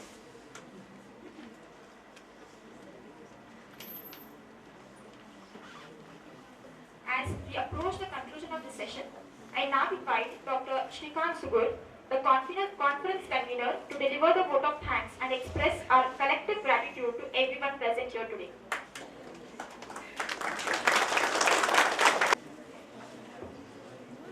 Good afternoon, everybody. Respected dignitaries on the dais and off the dais, we have come to the end of inaugural session of our international conference on business, management, technology, banking, finance and insurance towards sustainable future, ICBMBFI 2025. It is my privilege as conference convener to extend a vote of thanks to all the dignitaries and invitees. Number one, first of all, we have the honor of the presence of Shri Nilesh Chowgule, Chairman and MD, Krenators Technoso Private Limited, Belgaum, as the chief guest of the inaugural session. He has been very kind to accept our invitation to inaugurate the 2 days conference and deliver inaugural speech. On behalf of the Department of MBA, JCE family and management of JGI, I am pleased to extend my heartfelt thanks to Shri Nilesh Chowgule. Thank you, sir. We have with us the Dr. Purnima Charantimat Madam, Executive Member, Advisory Board, IMS Business School, Hubballi, and Professor of Eminence, GM University, Davangere, as guest of honor at the inaugural session, and she has also agreed to deliver keynote address on behalf of entire JCE family. I am privileged to extend our thanks to Dr. Purnima Charantimat Madam. Thank you. We are very much honored to be blessed by Professor Arjit Dharwadkar, sir, Senior Director, JGI Belgaum, as President of this inaugural program of the conference. It is my honor to extend respectful thanks to him on behalf of the department and college. Thank you. I express my sincere thanks to special invitees of our program, Dr. Sachin Sabni sir, State President, Laghu Udyoga Bharati, and Dr. Priya Puranik Madam for gracing the occasion. Thank you, ma'am. I express my sincere thanks to Uday Chandra sir. JGI Belgaum has always encouraged us. The activities taken up by our department on this occasion, I extend thanks on behalf of the department and college. An international conference of this nature would have not been successful with the vision and constant of our beloved principal and director of JCE family. I take this opportunity to extend a wholehearted vote of thanks to him on behalf of the department. Thank you. On behalf of the department, profusely thank Dean of JCE family, Dr. Rajshekhar Gowda Patil, Dean Academics and Examination, for gracing the occasion. Thank you, sir. Any activity in our department taken up strong guidance, support of our HOD and proactive HOD, not only HOD, the proactive HOD of Dr. S. Rohitra sir, and I am pleased to extend my hearty thanks to him on this. On behalf of the department, I extend my sincere thanks to various heads of JCE family for gracing the occasion. Our sincere thanks to all the delegates and authors of papers being presented at the conference online and offline. Special thanks to Dr. Anand S., Director, PG Studies, Research and Innovation, College of Banking and Financial Studies, Oman, Sultanate of Oman, and his colleagues who have sent paper from Sultanate of Oman, that is international paper from College of Banking and Financial Studies. My special thanks to media person for providing coverage of our program. My sincere thanks to Administrator of JCE family, Colonel Melville D'Souza sir, for gracing the occasion in his absence. It gives me immense pleasure to thank all my faculty colleagues, including MOC Madam, Professor Radhika Madam, and non-teaching staff of department and college for their contribution in organizing this event. Our heartfelt thanks to all the students of our MBA department, for their active involvement and participation. Last but not the least, it is my duty to thank all the persons who have directly and indirectly supported us in the organizing this conference. Thank you once again. Thank you one and all. Thank you, sir, for those kind words of gratitude. This concludes the inaugural ceremony. I request all the dignitaries, guest speakers and the delegates to join us for a quick group photograph in the amphitheatre. Also, the arrangement of tea is done just outside the auditorium. Kindly have your tea and assemble back in the auditorium for the next sessions. Thank you. Have a great day. Dr. Punyama Charandimat Madam has completed engineering from BVB College, Hooghly, then MSc in Management from University of West of England, United Kingdom, and then her PhD from Darwin, which is Kids University. Madam is a distinguished academician, consultant, and a thoughtful leader, having an experience of more than 30 years with her contributions to administration, teaching, research, consultancy, and many such things in engineering and management. Not to go ahead with the other things that Sir has already spoken about her, but still, Madam is also an author to various books and recently launched whatever you all know about it. Apart from that, Madam has got very distinguished and prestigious awards as well. Few of them to be noted here is the Association of the Overseas Scholarship by the Government of Japan, Distinguished Engineers Award, then the Achiever of the Year Award, Pioneer Faculty Member Award for promoting entrepreneurship, then the Women's Achiever Awards from Institution of Engineers, and many more. Madam continues to inspire and empower the next generation leaders through her unwavering commitment to excellence in education, research, and industry collaboration. Madam has also guided 5 PhD students. One among them is me. Thank you, Madam.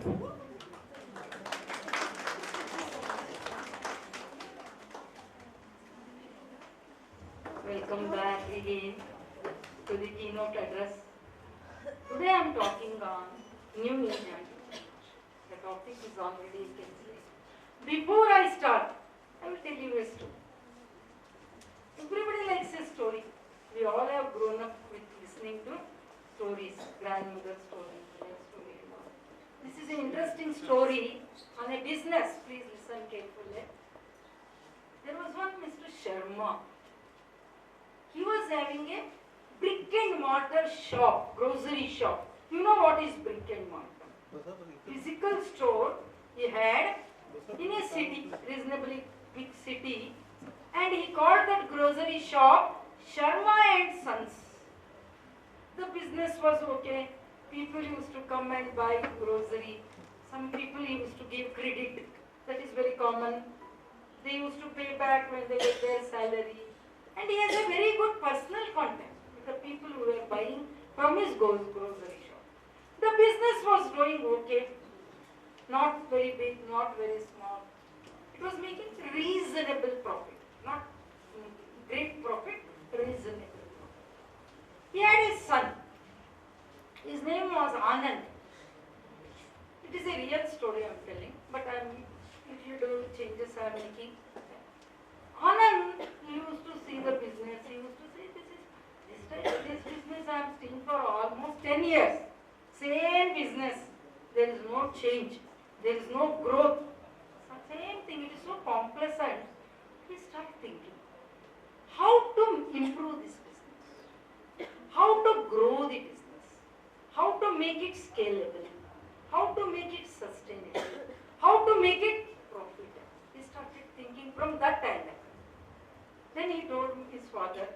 not work. We should go to e-commerce platform. Then father so asked him, where is the investment? Well, how I can invest? Because e-commerce platform needs some investment to create a platform. Then they were able to find one angel investor. You know angels. Some angel investor known to their family, I am telling you, angels are within your circle only. They are not venture capitalists. He told, I will invest for your business. He invested. And he sit on their board. They started a small board. He started, and he started guiding. He had a business acumen. So they started an e-commerce platform. Then they started a website. And they started supplying through e-commerce platform. Not one-to-one, using e-commerce platform. So their business grew. Only people who were coming from that area, the business became more scalable. They expanded their business. After first was 10 years he waited, son. But after 3 years, son said, lot of changes are happening in business environment. We need something more. Customers may need something more. He did a market study. He started market research because nowadays husband and wife working, everybody is busy. They want to have weekends in the house. They don't want to go and buy groceries. Sometimes in the morning suddenly you remember I need palak. What to do? So these things he understood the customer needs and he found exactly. Then he started a platform called as Q-commerce platform. Anything in 10 minutes. For that they wanted an investor. They went to a venture capitalist. Venture capitalist said, yes, it's a sunrise industry. Q-commerce is a sunrise industry. I will invest. And he invested. They started a Q-commerce platform. Anything available in 10 minutes. They invested in hyper local deliveries and dark stores. You know, you need a dark store. And they started working on that and their business grew. Even one coconut also you order, 10 minutes they used to get coconut. This is how the business landscape is changing because we live in a different environment.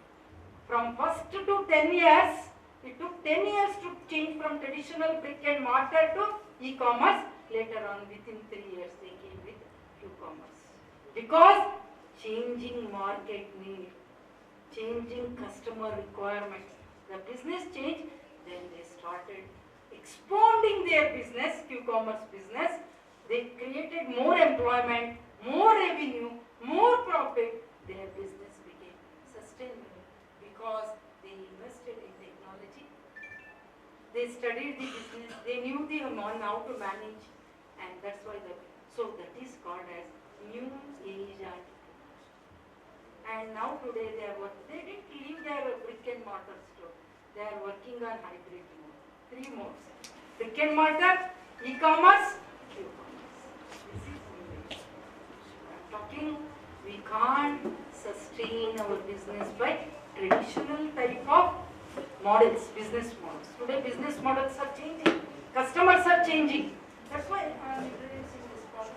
You see the industrial revolution. I'll quickly take you to the industrial revolution. This slide is very important for all of you, whether you are an engineer, whether you are a business manager, whether you are a faculty, whether you are a researcher. Look at this. Industry 1.0, we call it as a first industrial revolution.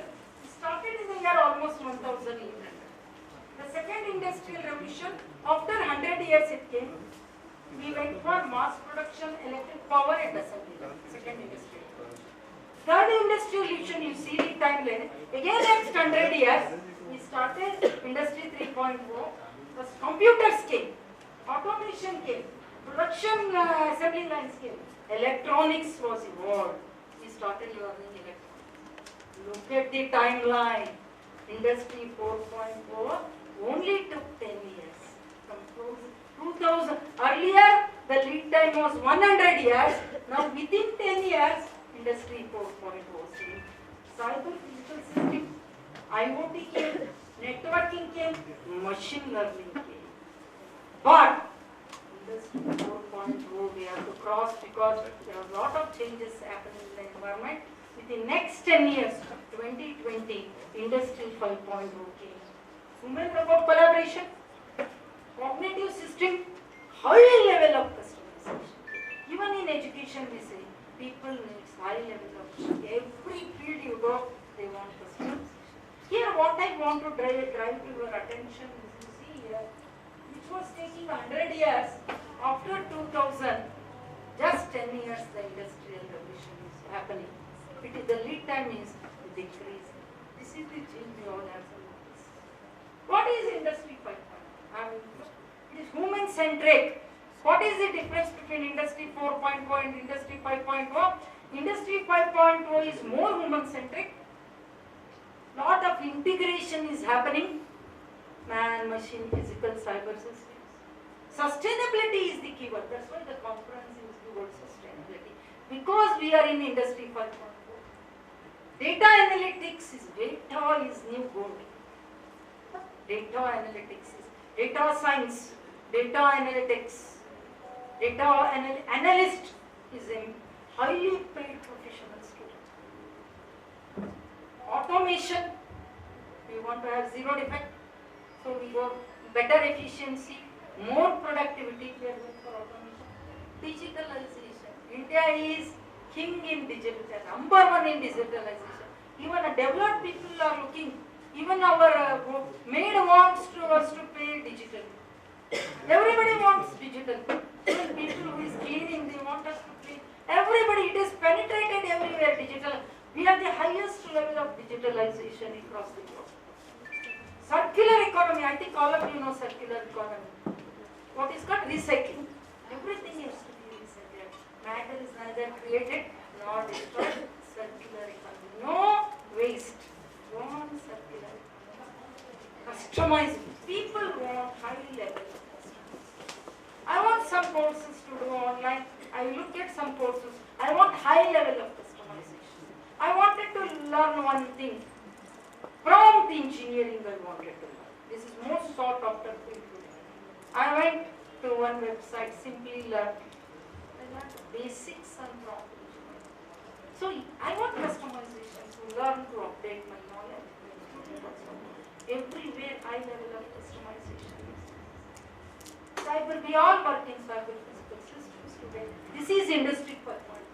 I don't know when Industry 6.0 will come. Maybe it's just come. We don't know. We should get up because while we live in cloud, the world is called today volatile, uncertain, complex, ambiguous, difficult to predict. Agree? Lot of changes are happening. Lot of uncertainties are happening because of political, technological changes happening across the globe. If something happens in US, our Sensex will go down. If something happens in Europe, our gold price changes. So we live in a global village, so it is complex, ambiguous, uncertain and volatile. What is this VUCA?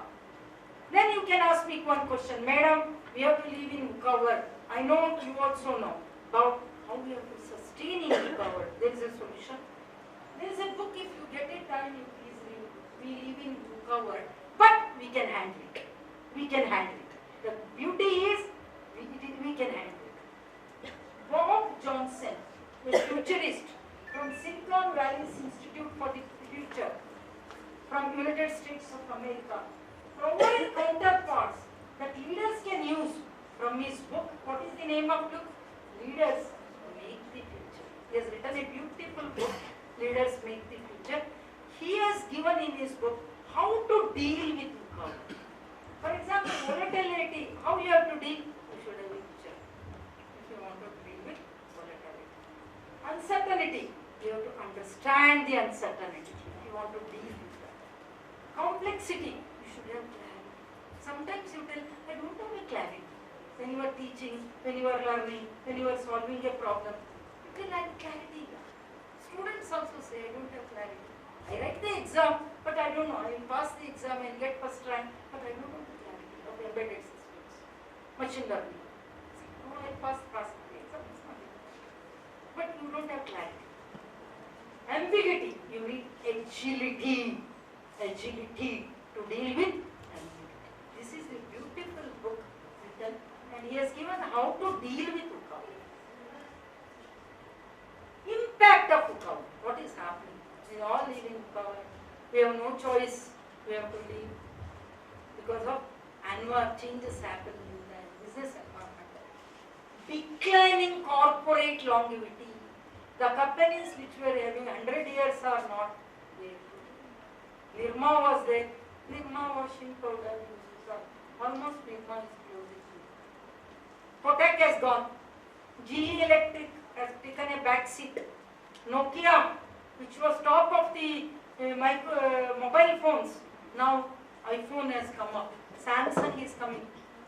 Sony, which was ruling the TV market, it has come down. See, the corporate, declining the life span of the corporates are decreasing. Earlier it was 50 years, now it is coming to 20 years. Who knows the longevity is maybe 10 years. This is happening. Rapid disruption in technology. Business models are changing. Just now I gave it how from traditional model we want Q-commerce. Q-commerce has come to second tier cities also. Zepto, blink it. By the time you blink it will come. That's why they call it as blink. You have ordered, it has come. Blink it. Donzo. So Swiggy, Instamart, all are Q-commerce. Rapid disruption. Nobody is going to physical store. Some people have never go. Bangalore parking problem, they don't go out. Madam, you will be. I'll sit, I will order. For example, if you want to prepare palak paneer at 9 o'clock, you can order at 8:30. Palak also will come, paneer also will come. In 10 minutes it will come. Palak will come, paneer will come, and you can prepare. You need not order at 12 o'clock in the night. Morning only you can order with Q-commerce. Thanks to Q-commerce. Medicine, pharmacy, that advertise is there, no? Pharma is there. Never I thought we will get medicine. It is happening. Great discount, that is the beauty. Investment in alternative energy. Now sustainability is the word. People want green energy, non-conventional energy, solar energy, wind energy, electric energy. Electric energy also has some problems of recycling and all. But people are thinking of alternative sources of energy. The rise of sharing economies. The best example I can give is Airbnb, Ola, Uber. They are not sharing economies. Somebody is designing the platform, somebody is driving. It is not sharing economies. Unicorns are not rare. Earlier we used to have few unicorns. I will come back to unicorns and corns will come later. Today India has crossed 100 unicorn club. Today we have 120 around 180 to 120 unicorns. Today. What is unicorn? I will explain. Emergence of artificial intelligence, machine learning, neural networks, deep learning, generative AI, ChatGPT, DeepSeek. DeepSeek, look at the DeepSeek. It is a startup. DeepSeek is a startup. 39-year-old founder in China with college interns. He has started it. So startups are a big threat to corporate giants today. Do you agree or not? No, ChatGPT is shaking. It's scared looking at it. I'm not going to debate which is good or bad. The users know better. But remember, AI should be taken as a tool, not as your mentor. Some people are using AI as a mentor. Anything you want to do, you will go to ChatGPT. Assignment ChatGPT. Article ChatGPT. AI should be used as an assistant, not as a mentor. Human intelligence is more than artificial intelligence. Agree or not? At least right now. We don't know. Focus on sustainability. Everybody wants to focus on sustainability. How will will focus on sustainability. I don't know how many of you know triple bottom line. One is profit, people, planet. That is mantra for sustainability. Take care of your profits. If you don't create wealth, you will be out of business. Wealth creation is very important. Every business should make profit. P, first P, triple bottom line. Second P, take care of your people. Give employment to people. Take care of the community. So community support in your business is needed. Last but not least, take care of the planet. Every company is working on sustainability by triple bottom line. ITC is one company which is working on, they have sustainable report every year. Most of the companies, I think your company may be having a sustainable report. We have to publish. It is a mandatory. So where you take up three things, three P's. Profit, planet. Planet means planet should be sustainable. We can't leave the planet like this to the next generation. We should leave the sustainable planet. Look at the Delhi pollution. You can't breathe, you can't survive. People don't go to Delhi. Do you want such cities? Earlier Delhi was such a beautiful. People across the globe used to come to see Agra. Now people are scared. We don't want, we had got a clean planet. We are all polluting. These are three P's. One, sustainability.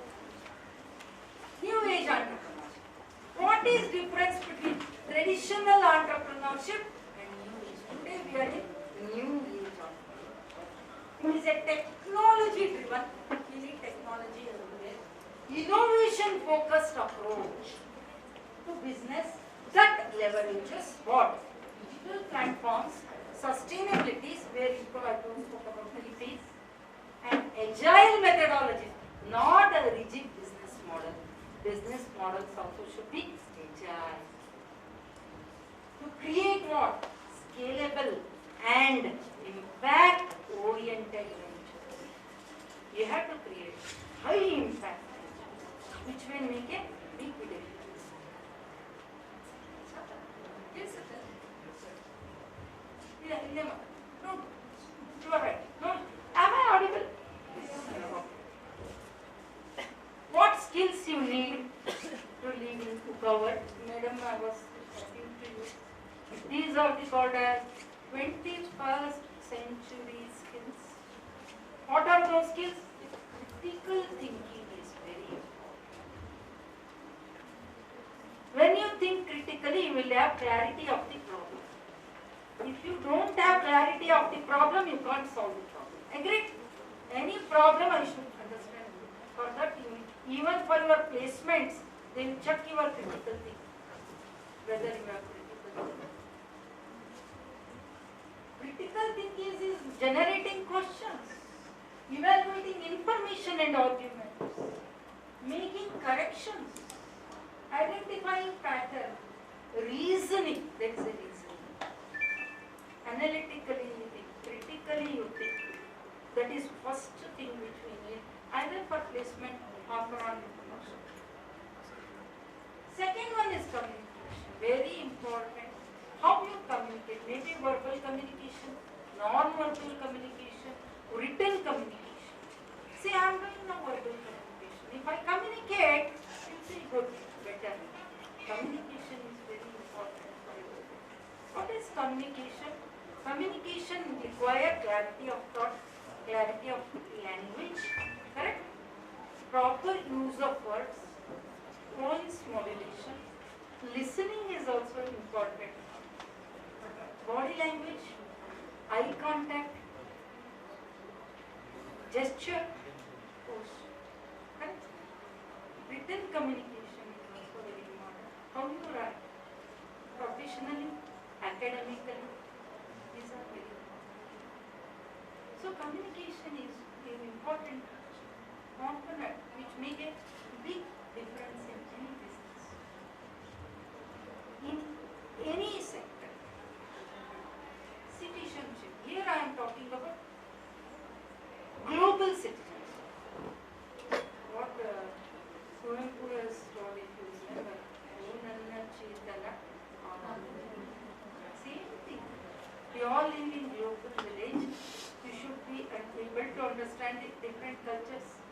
them work with different people across global, across different cultures. How to work with Chinese, Japanese, Europeans, Americans. They have different cultures. Even in Europe, the culture is Spain, France.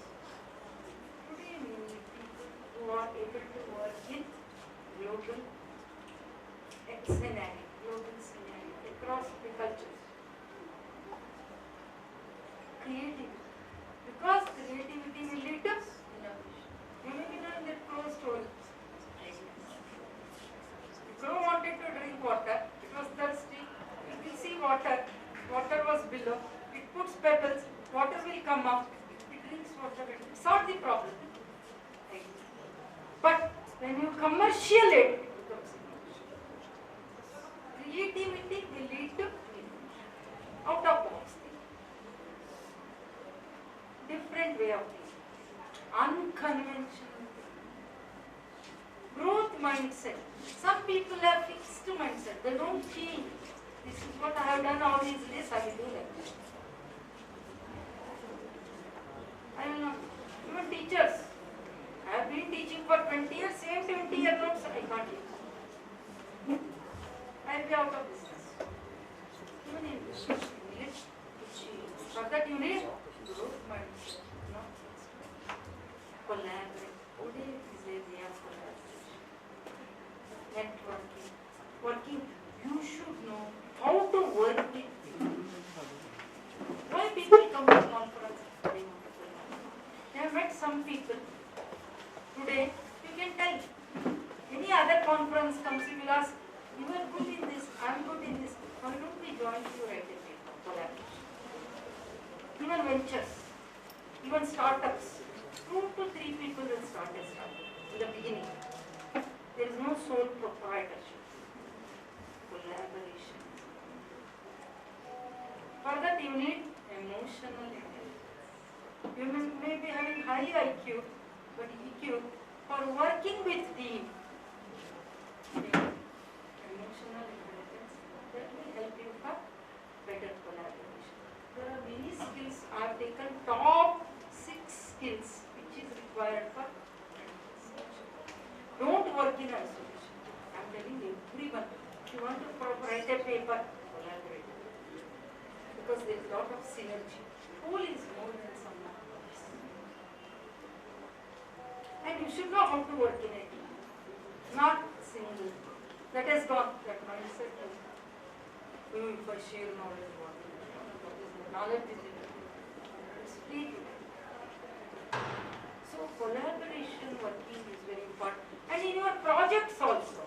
Most of the engineering projects, group projects, they will give more, they are more productive, they are more efficient because different ideas will come. Lot of brainstorming jobs. What are these guys in the startup culture today? Disrupting the status quo. You are changing the status quo. This is happening like this, I will disrupt it in few years. Next one, fostering the culture of innovation. Today, innovation is the keyword. Everybody has to innovate. If I am teaching, I have to innovate my teaching. If I am teaching, I have to innovate my curriculum. If I am teaching, I have to innovate my pedagogical tools or andrological tools. Access to funding. Lot of funding is available. Funding is not a problem today if your idea is good. People are ready to fund. Earlier, funding was a problem. If you remember, Biocon Queen, Kiran Majumdar-Shaw was telling, I was a women entrepreneur. When I wanted to start a business, no bank was ready to finance. I started in a shed. Today it is not. People are ready to finance. Finance is available, but idea, commitment, team is very important. We can embrace it. Today a lot of technologies are available thanks to AI. We have no choice. We have to work with AI. Don't tell me you don't want AI. AI will be there and it will grow. But use it as an assistant, not as a mentor. How trends and opportunities for technical entrepreneurship in the digital age. We call it as digital age. Lot of technical entrepreneurs are coming in digital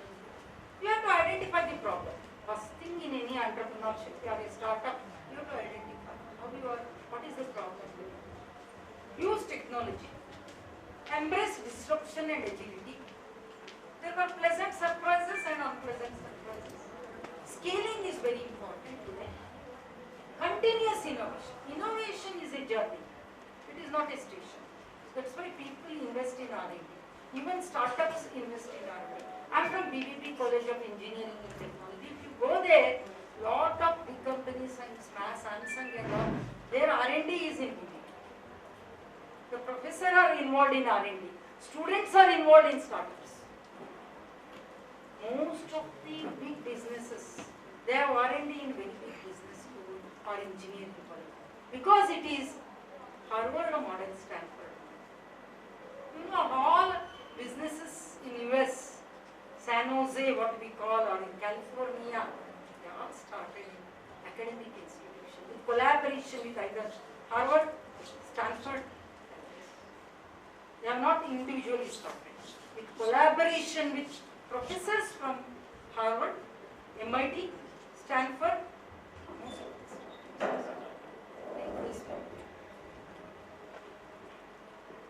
navigating regulatory and ethical changes. You have to understand what is the regulatory framework and ethical changes. What is the trend disrupting the technology? Artificial intelligence, machine learning, Internet of Things, because Industry 5.0. Augmented reality, virtual reality, blockchain. These are the things which are making difference in business. What are the global hubs for startups? The first one is San Francisco Bay Area. If you go to Bay Area, it is flooded with startups. And failure is also celebrated there. Failure is not taken as a setback. Failure is taken as stepping stone to success. Many people fail, but they will not stop. Endurance, they will look forward. Okay, they will close, they will start. And serial entrepreneurship is very common in Bay Area. Because I met Gururaj Deshpande because I have an opportunity to work with Deshpande's father. He was telling, don't take risk there, Bay Area, and they don't take failure as a stigma. They celebrate also. Because I feel I am going forward. Endurance. Second one, Tel Aviv. Where it is there? Tel Aviv. Israel. Lot of agricultural technological developments are happening in Israel. It is also known for bad reasons. Let us not discuss. Israel, if you go, agriculture technology is awesome. Third is Berlin from Germany. What is our Bangalore startup tech hub? We are in the top 5 startup ecosystem. Last but not least. Okay, today marketing is very easy. I need not go and sell at every house. How do I market? I start a business. My product is good. But how I market? Thanks for technology. I have to build brand. It is intangible. That's what Sabnis sir was telling in the morning. Don't invest on physical assets. Intangible. Brand is an intangible asset. Do you agree or not? Brand is intangible. So many products we use because of brand. Agree? I buy this product because I love this brand. Brand building is also a business. There are so many people help you to build brands. So many startups help you to build brands. Leveraging influencer marketing. Today we use a lot of influencers for marketing. All celebrities do influencer marketing. Virat Kohli. Correct? He does a lot of influencer marketing. Increasing credibility and trust in the brand is very important. Driving user engagement. You call user and talk to him. There are a lot of podcasts are there to find out user engagement. Targeting niche market, high-end markets. Luxury brand is a niche market. Luxury watches are good. Tata has its niche markets in luxury segment. I don't know how many of you know. Cost effective digital marketing. People go for social media marketing and digital. Today it has become a big thing to market for startups. What are the investments available if I want to start my startup? First one is I can go for venture capital funding. I think before first I go for angel investors. I have written second, but I will go for angel investors first. Then I will go for venture capitalist. Crowdfunding has also become. Crowdfunding, I think. I will not go and explain each one because of the time constraint, because I am looking at my watch. Corporate venture capitalists are there, which are financing companies like Byju's, which are financing all big companies. Redbus, which was financed by corporate venture. Foreign investors are there in all these companies. Government grants and incentives are there. I don't know how many of you have studied government grants and incentives. Recently in my BBB College Engineering and Technology, KLE Tech International Alumni Meet, I met our past industrial Nirani sir, minister. He was telling, madam, the problem is government is giving so many incentives to startups. People don't know how to take it. People don't have awareness. I will just quickly show there are most common 10 incentives provided by government. Like Startup India, e-business portal, Atal Incubation Center, Mudra, Software Technology Park. All these are government schemes. People are not knowing how to avail these. If you want, I will give the PPT. Madam, don't worry. Please, I will send the PPT and it will be shared. No. Right. I am happy you are interested to take the screenshots. I will share the PPT because I have seen time constraint. Sir is I am little scared about it. The characteristic of new age entrepreneurs. What are the characteristics of new age? They are driven by technology. Unless old business. They are investing in innovation. They know there is disruption. It is not a unpleasant thing. They are ready. Sustainability, and they want to make a social impact. They want to have a global reach, and remote work is very common today. Madam work have a remote work. She has client across the globe. Remote work. Alternative funding and lean growth. People are talking about lean people. Everywhere they want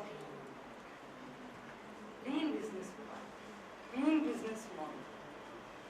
Everybody wants to be lean. Even Modi ji is telling, don't eat fried things. India should not become obese. I think in a few days, everybody should be lean. Body should be lean, business should be lean. New age entrepreneurs are giving rise to new age organizations. Organization have business, have purpose, they have mission, they have perseverance. Today, all organizations. Leadership with values and compassion. Ratan Tata, great leader with compassion. Compassion is more than empathy. Correct? Compassion is companies form alliances and compete globally. Joint ventures, mergers, acquisitions are norms today. Focus on triple bottom line. I will not repeat. Please. Companies are flat. There is no high road today. Everybody is sitting at the same level. The reporting is also changed. Everybody is sitting at the same level. They eat at the same level in the canteen. There is no high road. Adopt with lean principles and agility. They are lean.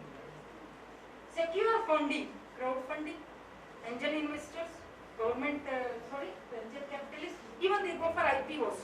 If they want to have more wealth, more revenue, they go for IPO. Initial public offering on stock markets. Incubated. Most startups are incubated in incubation center, grow in accelerators, business accelerators. And they have mentors. You take any startup, they have mentors. They have business coach. Earlier it was not. They start in incubator, they grow in business accelerator, then they have a mentor. Startup, talent and innovation challenge. corporate change. Do you agree? Best example is DeepSeek. That GE is also the best example. Now it is threatened by startups. Intel was ruling the market. Now it has competitors. It is losing market share. Try to understand. Rapid disruption is new now. It is nothing a great surprise. Some case studies I will tell you. Airbnb, what it did? It disrupted the hospitality industry. When I went to Singapore, I stayed in Airbnb. I didn't go to a hotel. Hotels are very expensive in Singapore. Uber transformed the transportation industry. So easy Uber. Ola. Netflix disrupted the entertainment industry. I can see any movie. Nowadays we are not much going to theatre unless there's something great thing is coming. Java. We don't know. Because a lot of war and is there. We want to see a different screen. But today home theatres are also there. Netflix is there. Entertainment industry has been disrupted. Tesla, it has revolutionized the automotive industry with electric vehicles. Instagram disrupted the photo sharing and social media industry. Beyond Meat disrupted the food industry by producing plant-based meat.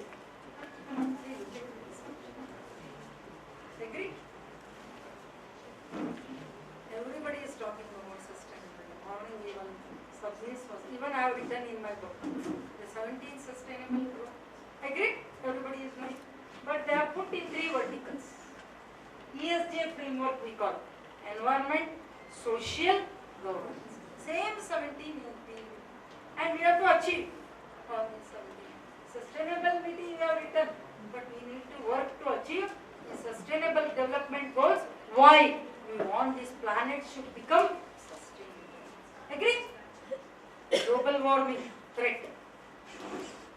Climate change is a threat. So, we have to work on this. India's startup ecosystem, I have taken 2024 statistics because 2025 is not really reported properly. 5th largest economy, India, after US, China, Japan, Germany, Japan. Next is UK. Our GDP is $4.27 trillion and 3rd largest startup ecosystem after US and China. We are the 3rd ecosystem. Demography, beautiful. India is the youngest country in the world. You go to Japan, old country. Europe, no working population.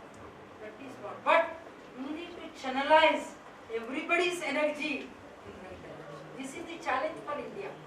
We have to develop talent. We have to develop entrepreneurs. We have to develop entrepreneurs. Government cannot give jobs to everybody. This is a big challenge. It's an opportunity as well as challenge. Over 98,000 registered startups. 2024. Unicorns. India has more than 180 unicorns as of 2024. Karnataka has given released the industrial policy and it is talking about beyond Bangalore to develop startups in Tier 2 and Tier 3 cities. Emergence of student entrepreneurs. What is studentpreneurship? Student and entrepreneurship both are married and it is called student. What is studentpreneurship? Simple language. When you are student only, when you are also involved in startup creation, you call student. That's all, very simple.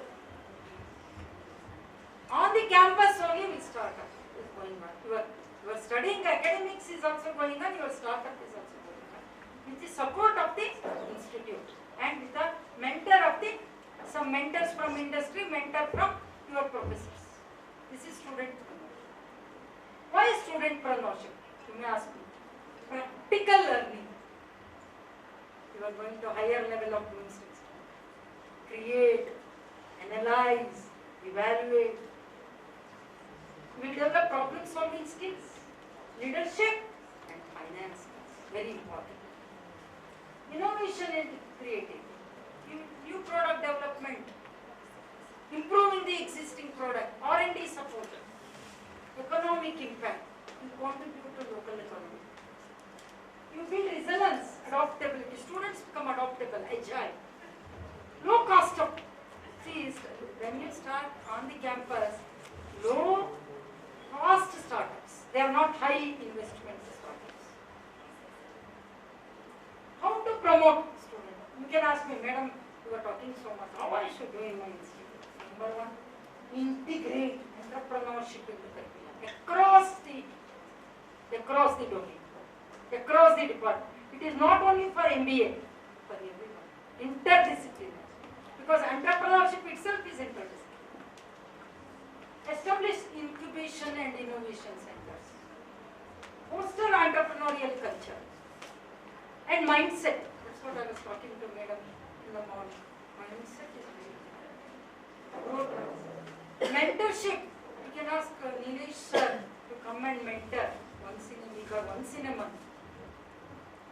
They can mentor. And one faculty to coordinate. For that's all. This is happening in all IITs. In BITS Pilani. It is happening. Providing financial support. Some seed funding. Once you provide seed funding, when you have a pilot product, you get government funding also. It becomes easier. Thank God, Submiss sir is there. You can tell my product is good, sir. Why don't you get some government? We know how, what a strong leader Submiss sir is.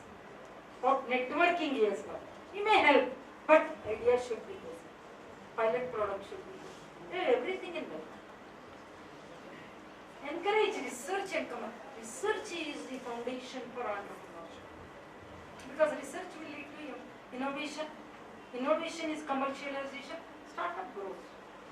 Organizing entrepreneurship competition, business plan competition, hackathon, idea-tech programs, business idea-tech programs. Policy support and recognition for students. And college also can give seed money. These are students. These are today not students, but they started when they were students.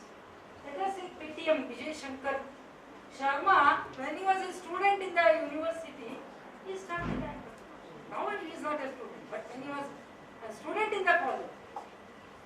Nilesh Arora, founder and CEO of Tech Security. It is cyber security. Tilak Mehta, 13 years old, he started this one. Tilak Mehta started a company, Global Child Pedagogy, he started, and he got an award for that company. Vaiju Ravindran started when he was in school by giving tuitions, he started his company. In college. Ritish Agrawal started when he was a student. Akhilesh Saud started when he was a student. These all are student entrepreneurs. Facebook. Have you seen a movie? The network, the social network, 2010 it was released. It is the story of Facebook. How he started Facebook on the Harvard campus, just for social networking. Now it is a big. Airbnb, also student entrepreneurs. Michael Dell Computers. Snapchat, these two student entrepreneurs started. They are from abroad. Starting MSP. Ben Francis starting Gymshark. It is gymnasium he started. And now it is a big brand for gymnastics. These are all student entrepreneurs. These are from India. These are from outside India. Top 5 startup today. E-commerce, Q-commerce, retail, information technology, software, healthcare, pharmaceuticals, renewable energy, fintech. For that all is simply data analysis. Data analysis. Top 10 businesses in the year 2025. Number 1, EV charging station, AI-powered content creation, online coaching, e-learning, sustainable products, cloud kitchen, pet care, because now people don't want children, they want pets. So pet care, they like pets more than their children. Organic farming,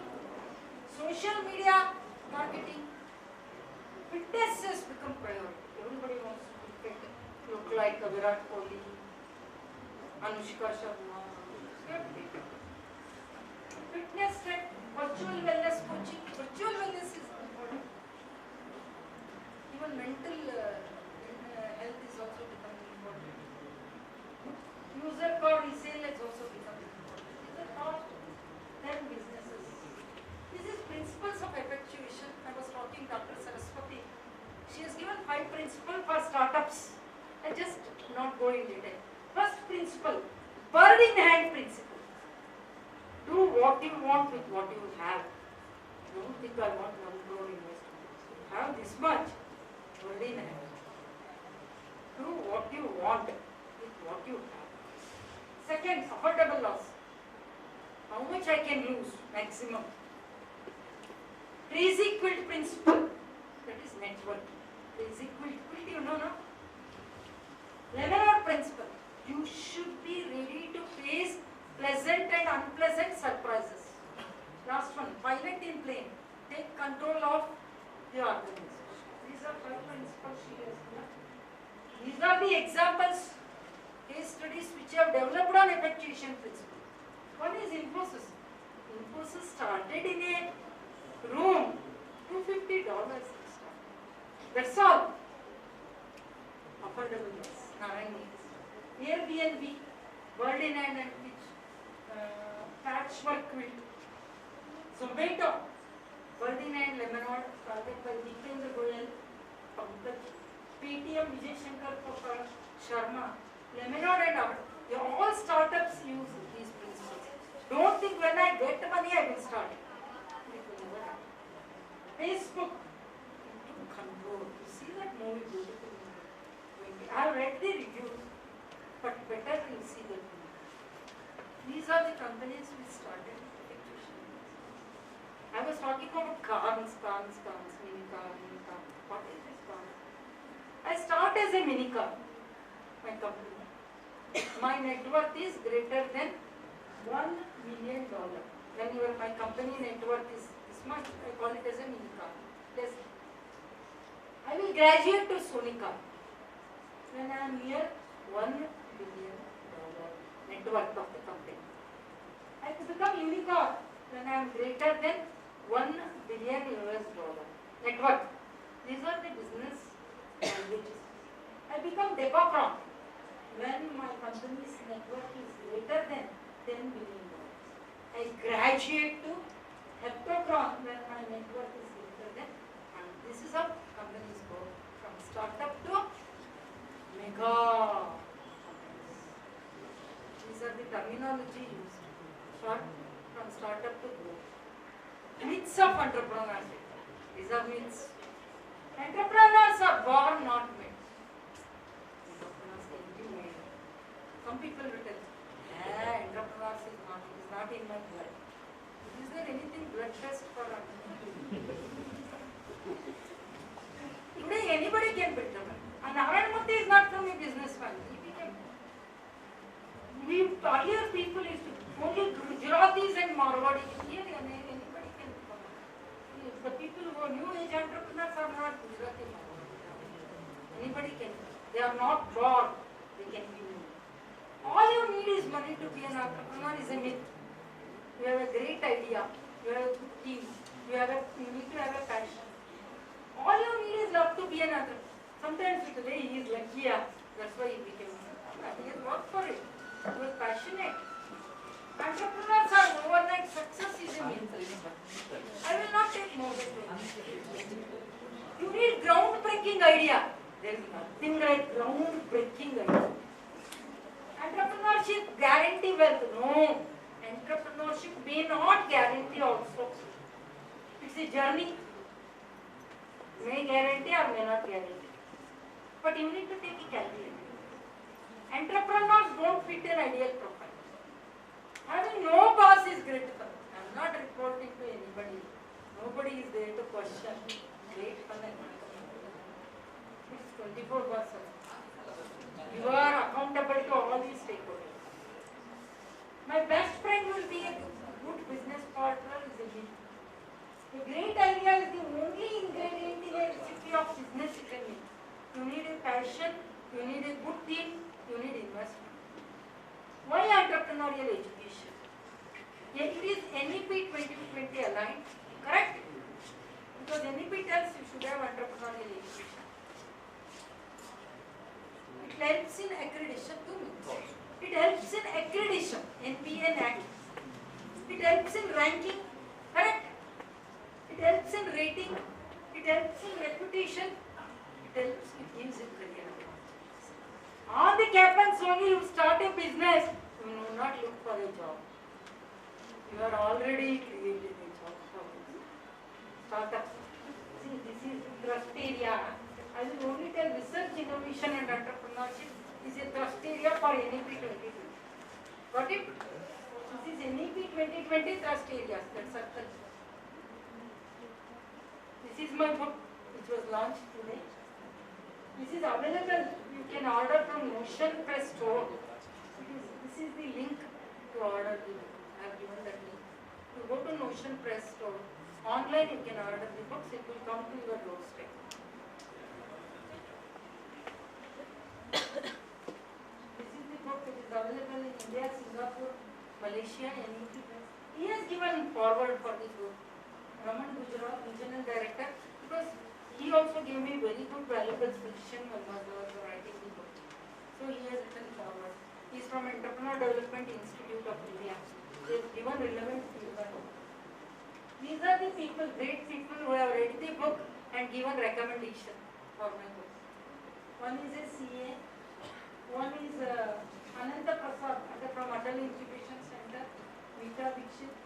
Ramchandra Prabhu, he lives in Austria. Chartered accountant. This is the course. 6 modules are there in the course. You can make it as a value-added course. You can reach the higher level of Bloom's taxonomy if you adopt the course. Don't do for remember, understand, apply. You can go for analyze, evaluate, and create. That type of tools I have developed in the book. The success of any entrepreneur will be key to India's transformation in the new age. Abdul Kalam ji said, if youth work with this spirit, I can do it, we can do it, and India can do it. Nothing can stop India from becoming a developed country. His vision was 2020 he wanted India to be a developed nation. Unfortunately, we have not become. That's why Modi ji has given different vision now. Because we have missed the train. So, Vikasita Bharat 2047, the pathway to develop the country. So, we want entrepreneurs, we want entrepreneurial mindset, we need innovation, we need research to make India developed nation. This is all for today. Thank you very much. I have taken more time, but I was given 1 hour, but I started late, so I have justified. Thank you for inviting me. But I may not be there in the year 2047, but I want all of you should live in developed India by entrepreneurial mindset and using your energy in right direction to create a developed India. This is the message I want to give to all of you. Thank you very much.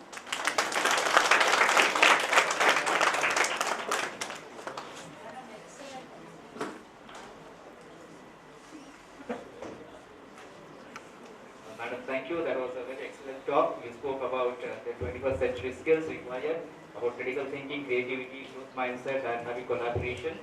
And also you spoke about funding and innovation. Plus you spoke about the failure, how failure is important.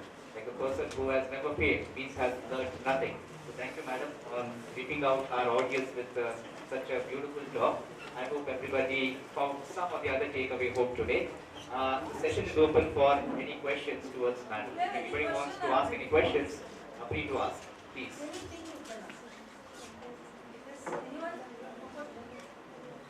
I would rather ask how to get funding from the government for a startup. And she can provide me the pathway, no? Sorry? Madam can provide me the pathway to get the funding from the government.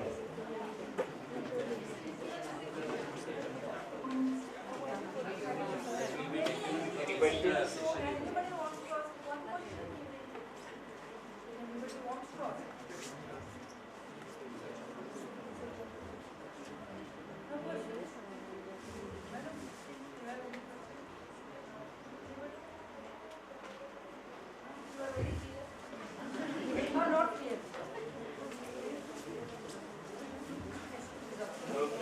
fine then. Thank you.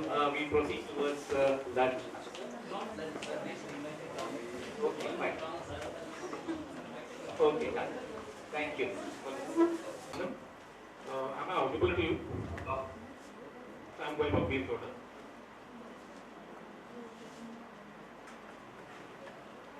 Namaste. Dr. Anand, I'm Dr. Vaibhav Gowda. I'm just introducing brief introduction about you and then we'll start the session. Am I audible to you? Yeah, you are audible. Hope I am also audible to you all. Yes, sir. Very good afternoon to everyone. We have with us online Dr. Anand S., the Director, PG Studies, Research and Innovation, College of Banking and Financial Studies, Muscat, Sultanate of Oman. Sir, I welcome you for this technical session on the topic Sustainable Banking in Digital Age, Balancing Innovation, Inclusion and Green Finance. For the second international conference, I welcome you, sir, on the recent trends in business management, technology, banking, finance and insurance towards sustainable growth future. With this little introduction, I request Dr. Shrikant Subur, sir, to give a detailed introduction of Dr. Anand S. Please, sir. Sir, I will not take much time, just 2 minutes time I will take. Good afternoon, delegates and my dear students. I am very happy to introduce today's resource persons of our second international conference. First invited talk, Dr. Anand S., Director for Postgraduate Studies, Research and Innovation Department, College of Banking and Financial Studies.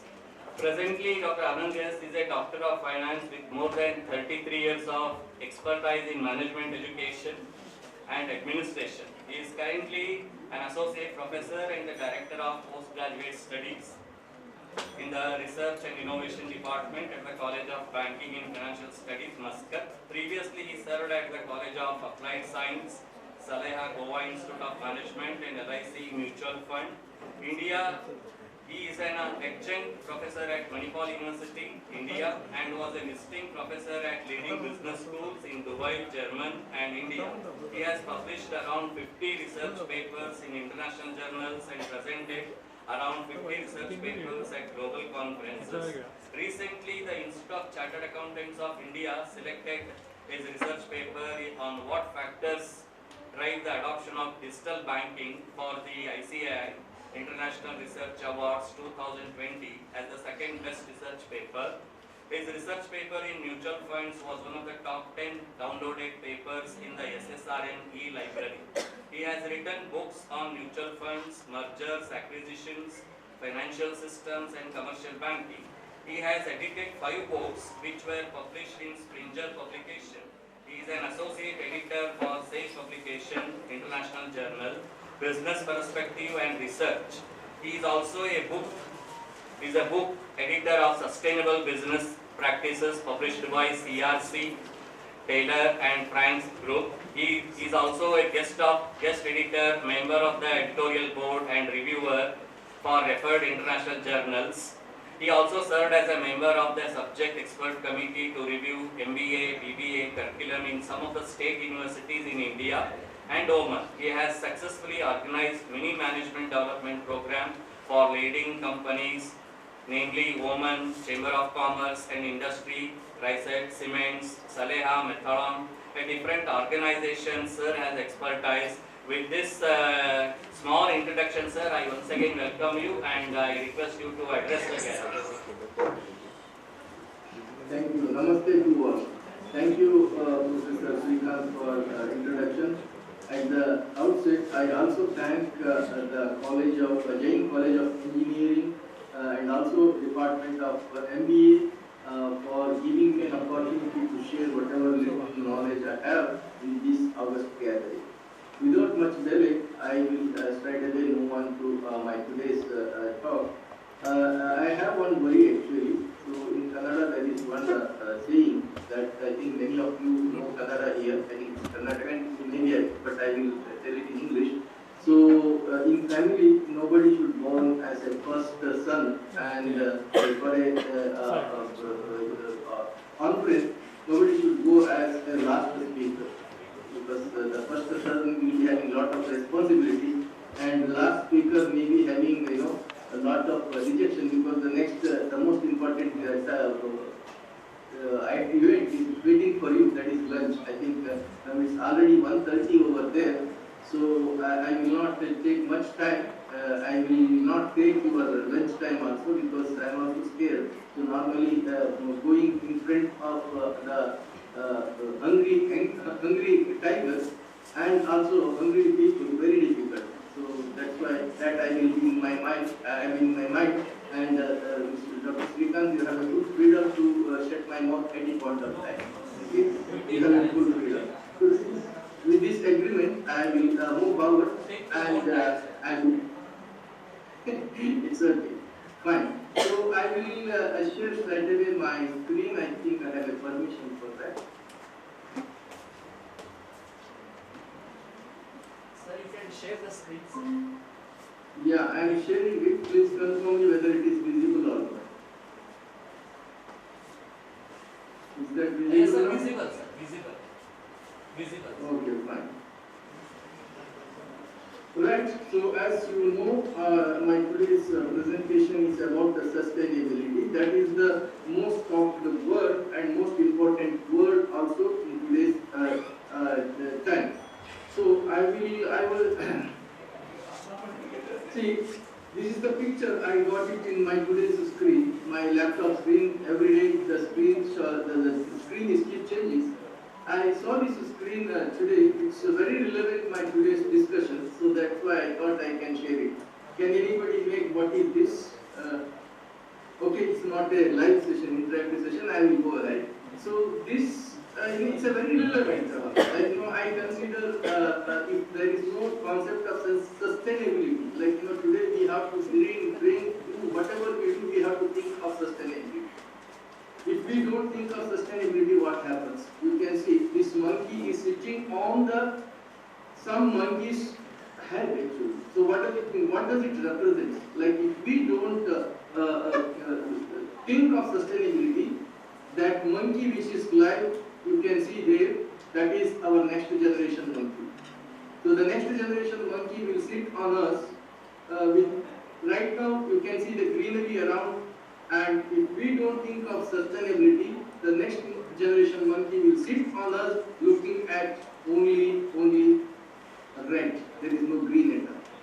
So that is why this screenshot I liked very much. I thought I should share before I would deliver my talk. So the sustainability should be there in our mind, deep root of our mind in the ecosystem. Otherwise, what's going to happen is we are going to give up this planet which is of no use for the next generation.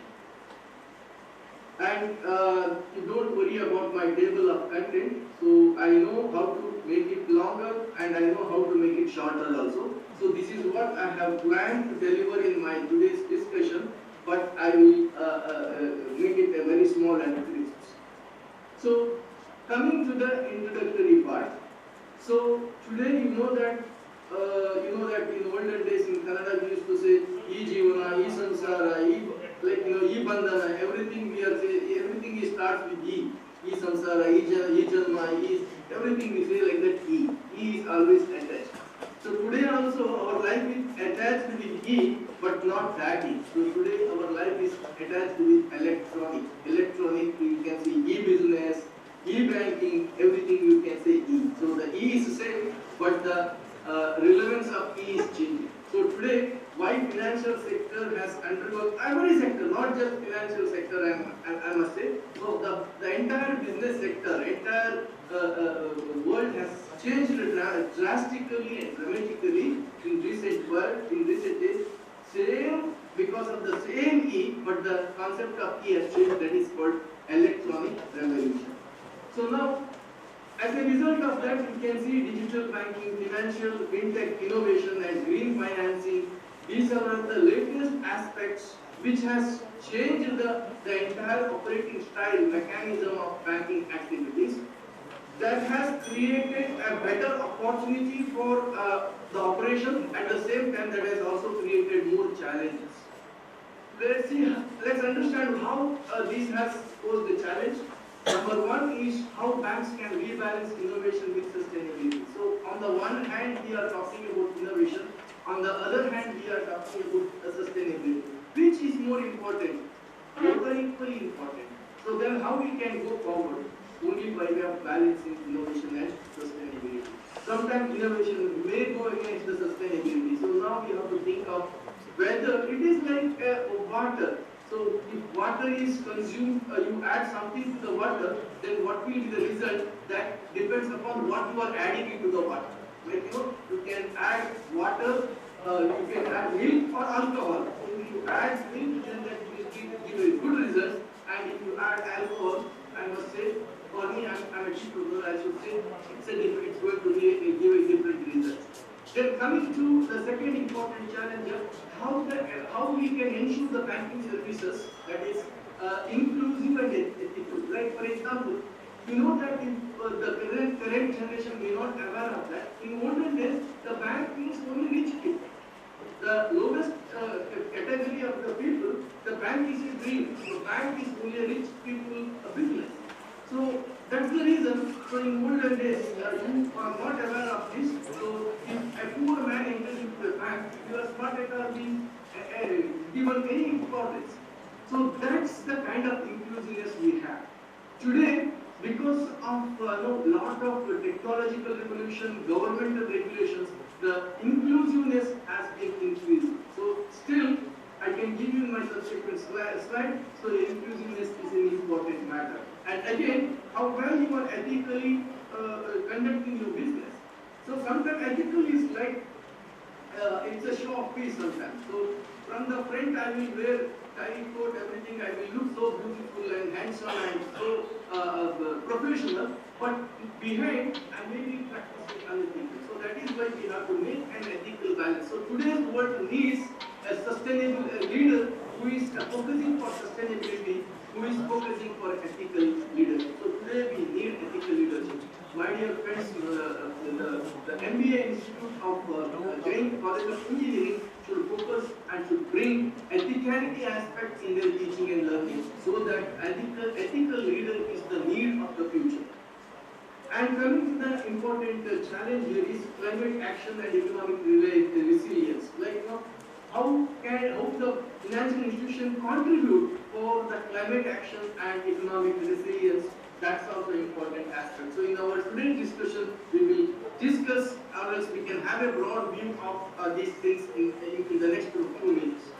So now coming to the what is this topic today? So why this topic? Why I have been telling from the beginning sustainability is why this matter is so important, because urgency of sustainable banking, because sustainability is required everywhere, but today I am making as a prefix for a banking. So you can see sustainable business, sustainable education, sustainable government, everywhere sustainability should be there.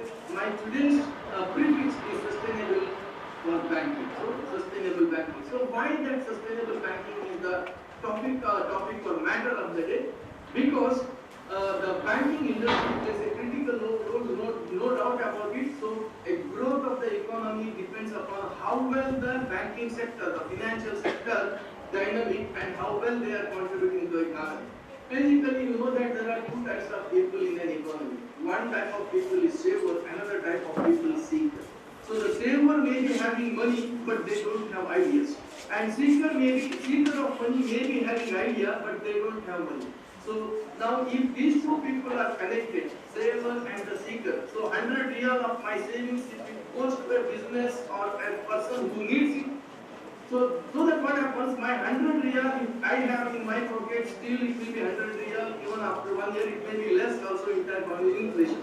If my 100 rupees goes to a person who needs it and who invests it, my 100 rupees becomes 200 rupees next year, so that I will also get benefit because I will get interest, and the businessman will also get benefit, they will get profit out of my money, and government will also get benefit because they will get tax. And people like you will also get benefit because you will get a job opportunities because he is going to consume the factors of production out of my money. So there is no doubt the banking sector are connecting these two people, savers of the money and seekers of the money, so that the economic activity will be happening in the economy, and the economy will be vibrant, and it will contribute to the GDP. So now the question here is, how my money, so I will keep my money as a deposit in the bank. So that money will go to the lending process, and that will go to the investor, so in the later stage. So my 100 rupees of deposit in a bank, how it has been utilized in the business, that is the matter too. So my 100 rupees which is there in the bank should go for an ethical business, should go for a sustainable business. So that is the concern. So that is where the role of bank comes. So today the banks makes a critical investment decisions that will affect economy and society as well as industries. Take the example here, I am just showing quickly. So the climate change and financial risk is one of the important aspects. The rising temperature, it's very clear. Last week, I am from the coastal part of Karnataka, Udupi. So I was told that last week, highest ever temperature, that is 40 degrees plus, the local government has announced that people don't go out. That used to happen in the place where I am staying here. I am in Muscat, Oman. It's a desert area. So here it is, for us it is not a big deal. It's a common thing. But how it happened in coastal part of Karnataka, 40 degree plus, that's a big challenge. That's because of climate change.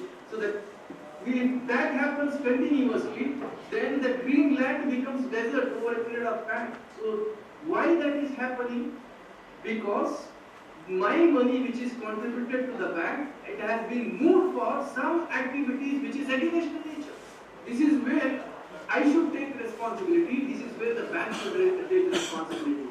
So if money goes for such activities which is against the nature, so then what is going to happen? The picture, the slide which I have shown in the beginning, the monkey sitting on the ancestors.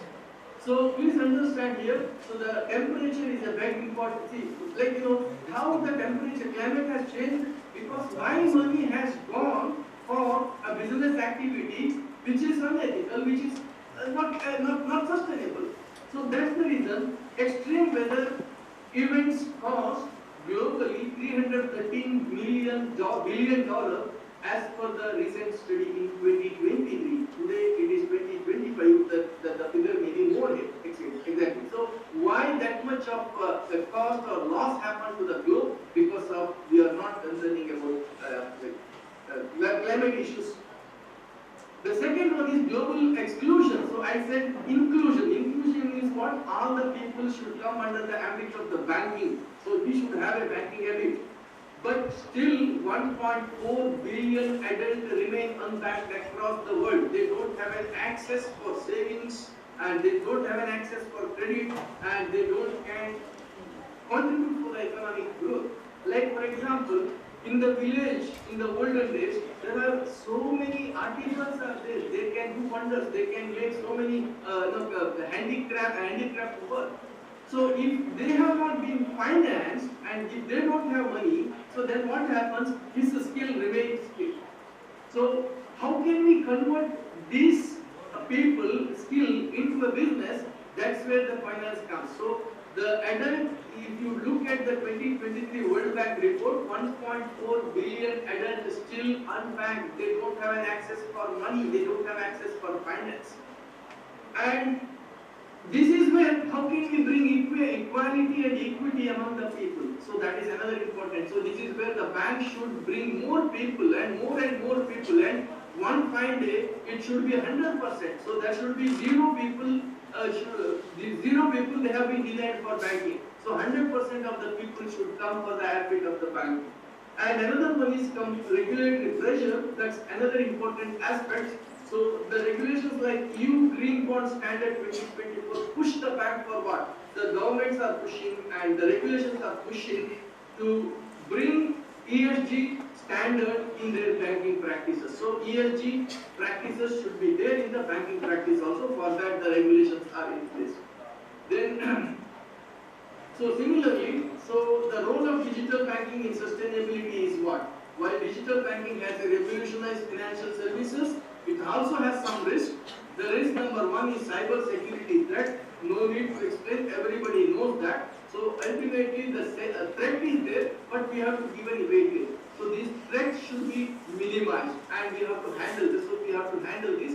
So it does not mean that just because of cyber threat we cannot go for sustainable banking practices, digital banking practices. It should, threat will be there, we have to handle it. And ethical AI concerns, like for example, hacking are happening. So now my accounts, like for example, more and more digitalization happens, my data is available globally. So anybody can access my data.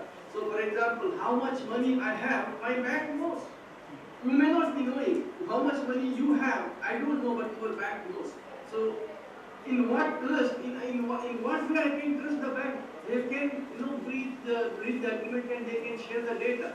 So this is where the trust comes. If if the people lose the trust with the banking system, then because of the unethical practices, then the whole economy will collapse. Please understand, if I lose the trust in a bank, then people will withdraw the money. So the moment the people lose the trust, bank or economy, then the economy will collapse. So that is why this is another important concern, and ultimately the digital exclusion. So everybody should come under the digital. It's not only financial inclusion, we should also bring digital inclusion. This is an important, the important challenge. So now coming to the point, thus the key questions here are that can bank drive innovation while ensuring three important aspects: sustainability, financial inclusion, and ethical banking practice. So these are the key questions that we have to ask the bank. That is, we have to bring innovation. When you bring innovation, please consider sustainability in your action, financial inclusion in your action, and ethical aspects in your banking practice. So these are the key concerns we have to show. So let's move on to the section number 1. So under the section number 1, we are going to discuss about rise of sustainable banking practices. So quickly, let's have a quick look about what is sustainable banking. So the sustainable banking basically integrates economic, environmental, and social responsibility into financial decision making. So for example, yesterday when I used to teach finance, how do we make decision? The decision is what? You have to take the risk of the what, and you have to take the return of that. So you will compare risk and return. If the return is more, risk is less, then we will accept that project. So normally, how do you accept the project? How do you make decisions? Quantify the returns of the project, quantify the risk of the project. If the return is more, risk is less, means R is greater than expenses, then you will call it as a profit. Means if in any project, if you feel that it is profitable, you are going to take a decision. That time has gone on. So today the decision is taken not just looking at the profit, we have to consider some other aspects also. What is the impact of that profit on the economy? What is the impact of that profit on the society? So that's why we are calling it as social impact. So we have to consider 3 dimensions in making decisions: risk, return, and the social impact. If the profit is going to create a negative social impact, we don't need such business.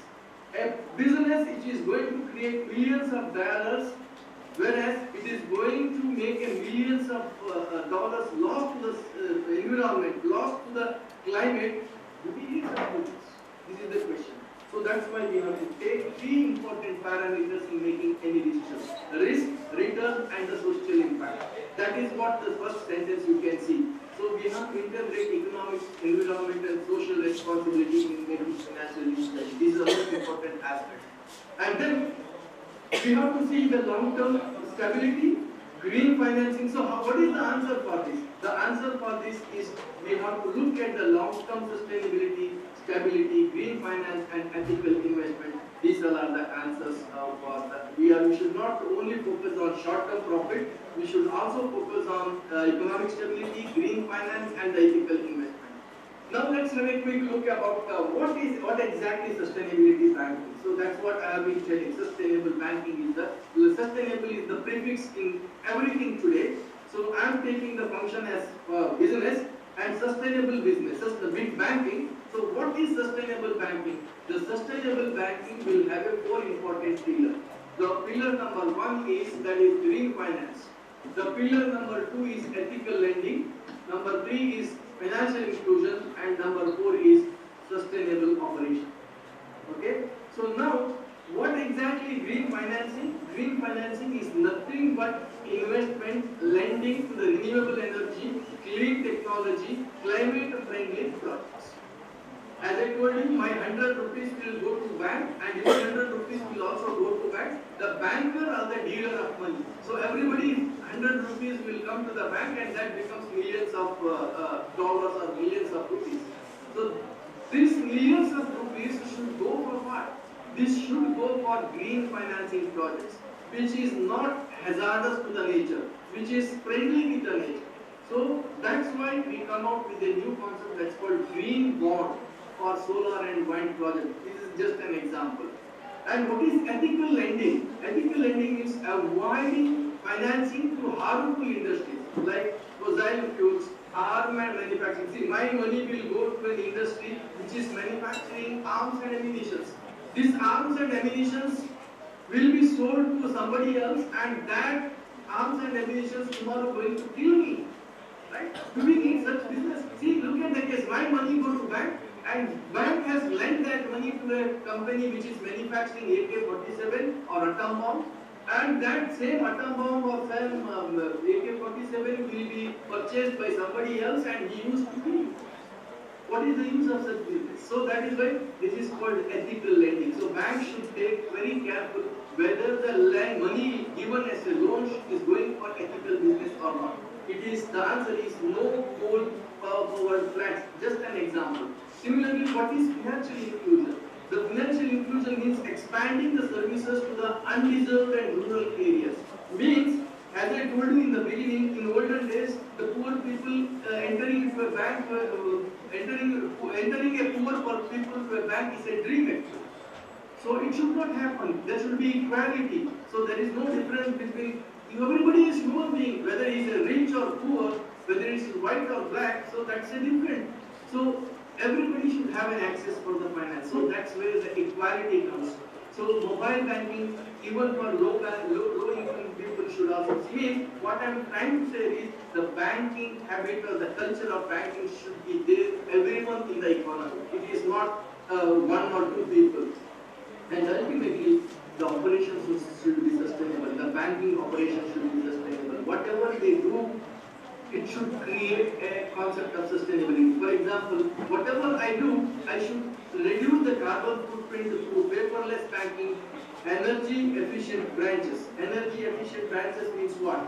Energy efficient branches means it is running into automated branches.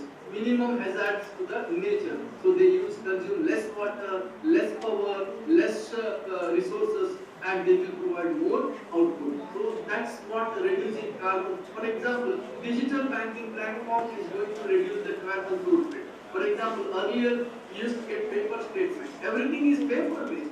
Today there is nothing paper based. Even I can open a bank account sitting in Muscat, in Bangalore or somewhere else.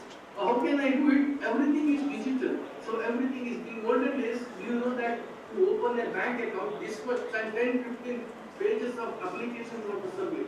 See, each application 10-15 into number of accounts, how much tree we want to cut, right? So that's why the paperless office is one of the best examples for sustainable banking business. So here we can quickly take some example here. S-Bank India lending green. S-Bank has introduced in a system of in 2015. That is the first bank in India that has introduced green bond. $150 million green bond. It has been used for a sustainable renewable finance project. Today it has the same project which has financed in 2015, which is and today the same bank is financed over 2 gigawatt solar plants and wind energy projects. So these are economic friendly. Like for example, these kind of projects is going to preserve this planet. So if my money goes to such project, less amount of harm to the environment. So let's have a quick look about the global trend of financial banking. So the global trend goes like this. Number one, the awareness of ESG investment is increasing. If you look at the recently there was a study has been conducted in the Nasdaq stock market. The company which is compliant to ESG has created a very sustainable and stable return. So similarly, ESG concept, environment, social and governance concept investment has grown from 10 trillion in 2015 to 40 trillion in 2023, which means there is a growing attraction for ESG theme-based investment. That's happening in India also. You can see even in mutual fund also, there are some mutual fund schemes, they are coming with the exclusive, it's a thematic fund, so they invest, they buy the equity shares which is having ESG business. And major, second comes customer preference. Now people, the students who are sitting in front of me right now, they are all coming under the Generation Z category. So you people are Generation Z category people. So the Generation Z category people are more aware, having more awareness about the climate. They would like to pay more money for such product which is having economic training. You know that here in Oman, there are some, you know that the crude oil, not crude oil, the edible oil, something is mixed, you know. So because what we are eating, the edible oil, which has mixed with some content, and which is cancerous, it's causing for cancers. People still we are eating. So nowadays, what is that called in Hadekal, the Gada end. So that the demand for that kind of Gada end has been increasing. So we are buying such, you know, oil. We are paying more. We are paying 2 or 3 times more than the ordinary oil, but we are feeling happy that we are eating something which is very pure. So that's why Generation Z category people, they don't bother about the cost. They are more conscious about is it really environmental friendly. The awareness, such kind of awareness just started. In the years to come, I think if I do some unethical practices, the Generation Z category people, my customer will not accept my product. So that kind of thing will happen. So the Deloitte study in 2023 shows that 70% global banking customers prefers banks with strong sustainable policies. Similarly, millennials as well as Generation Z demands ethical financing options because they look for the sustainability. And again, there are some regulatory push is also there for green finance. You can see RBI has a framework for the green finance, and China 190 billion green bond has been issued already. European Central Bank climate risk guidelines have also been introduced, which means the regulations are also going to be in place in the years to come, so that I can do only sustainable banking business. I cannot do that because there is no there is a very good regulation which is also going to control. And next is the section 2 we are moving, that is digital transformation in green banking. So I think how many more minutes I have? Can I take 10 minutes time? Yes, sir. Okay. Hello. Okay. So section 2 goes like this, digital transformation and green banking. Let's have a quick look about digital banking as a sustainable enabler. So how does digital banking support the green finance? I have been telling about green finance, how sustainable banking will support for that. Let's take the technology. So there are 4 important technologies which is going to support the digital banking.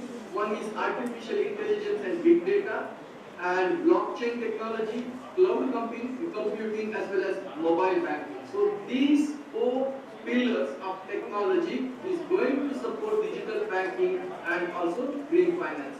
So if you take the example of AI and big data, which helps to assess the green risk, ESG risk in banking portfolio. How much risk I have for ESG, that we can assess. AI-driven example I am giving you, AI-driven credit cards, credit scoring. So nowadays the banks will be given credit score like how much exposure you have for ESG risk. And blockchain is another important aspect which enhances the transparency in ESG finance. And HSBC is a blockchain-based trade finance is the best example for this. Cloud computing, which reduces the carbon footprint of the banks, because I can store all data not in a paper file. I can store all data in electronic file, and which I can access across the world. See, yesterday my paper file, in order to access that, I have to go to the place where I have kept it. Today it is not like that. So my files are stored in the cloud. It is paperless, and I can access from anywhere. Okay. So the DBS Bank's cloud is the first banking. DBS is the first bank which has introduced this cloud web computing, and recent version is mobile banking. So mobile banking is expanding the financial inclusion. See, earlier the rural, in order to get the banking service, you have to go to the bank branch, right? Today, no need to visit bank branches. I have opened many accounts sitting in Muscat, but I have not seen my bank account. Who is the manager? Who are the employees? But my services are getting done. How it happens? Because of electronic banking and because of mobile banking. See, yesterday, in order to pay see, I am telling you the story of 1990. In order to apply for banking, BS bank job, I have to take BSRB test. In order to apply for BSRB test, I have to pay 100 rupees DD. In order to buy that 100 rupees DD, I have to take half day leave. Means I have to bunk my class and I have to go to the bank for to get half 100 rupees DD to take half day time. Today, fraction of the seconds. So how? That's the power of electronic banking and that's the power of mobile banking. Now, my dear friends, I am stopping till mobile banking. So what next tomorrow? You know that tomorrow you can see Metaverse banking.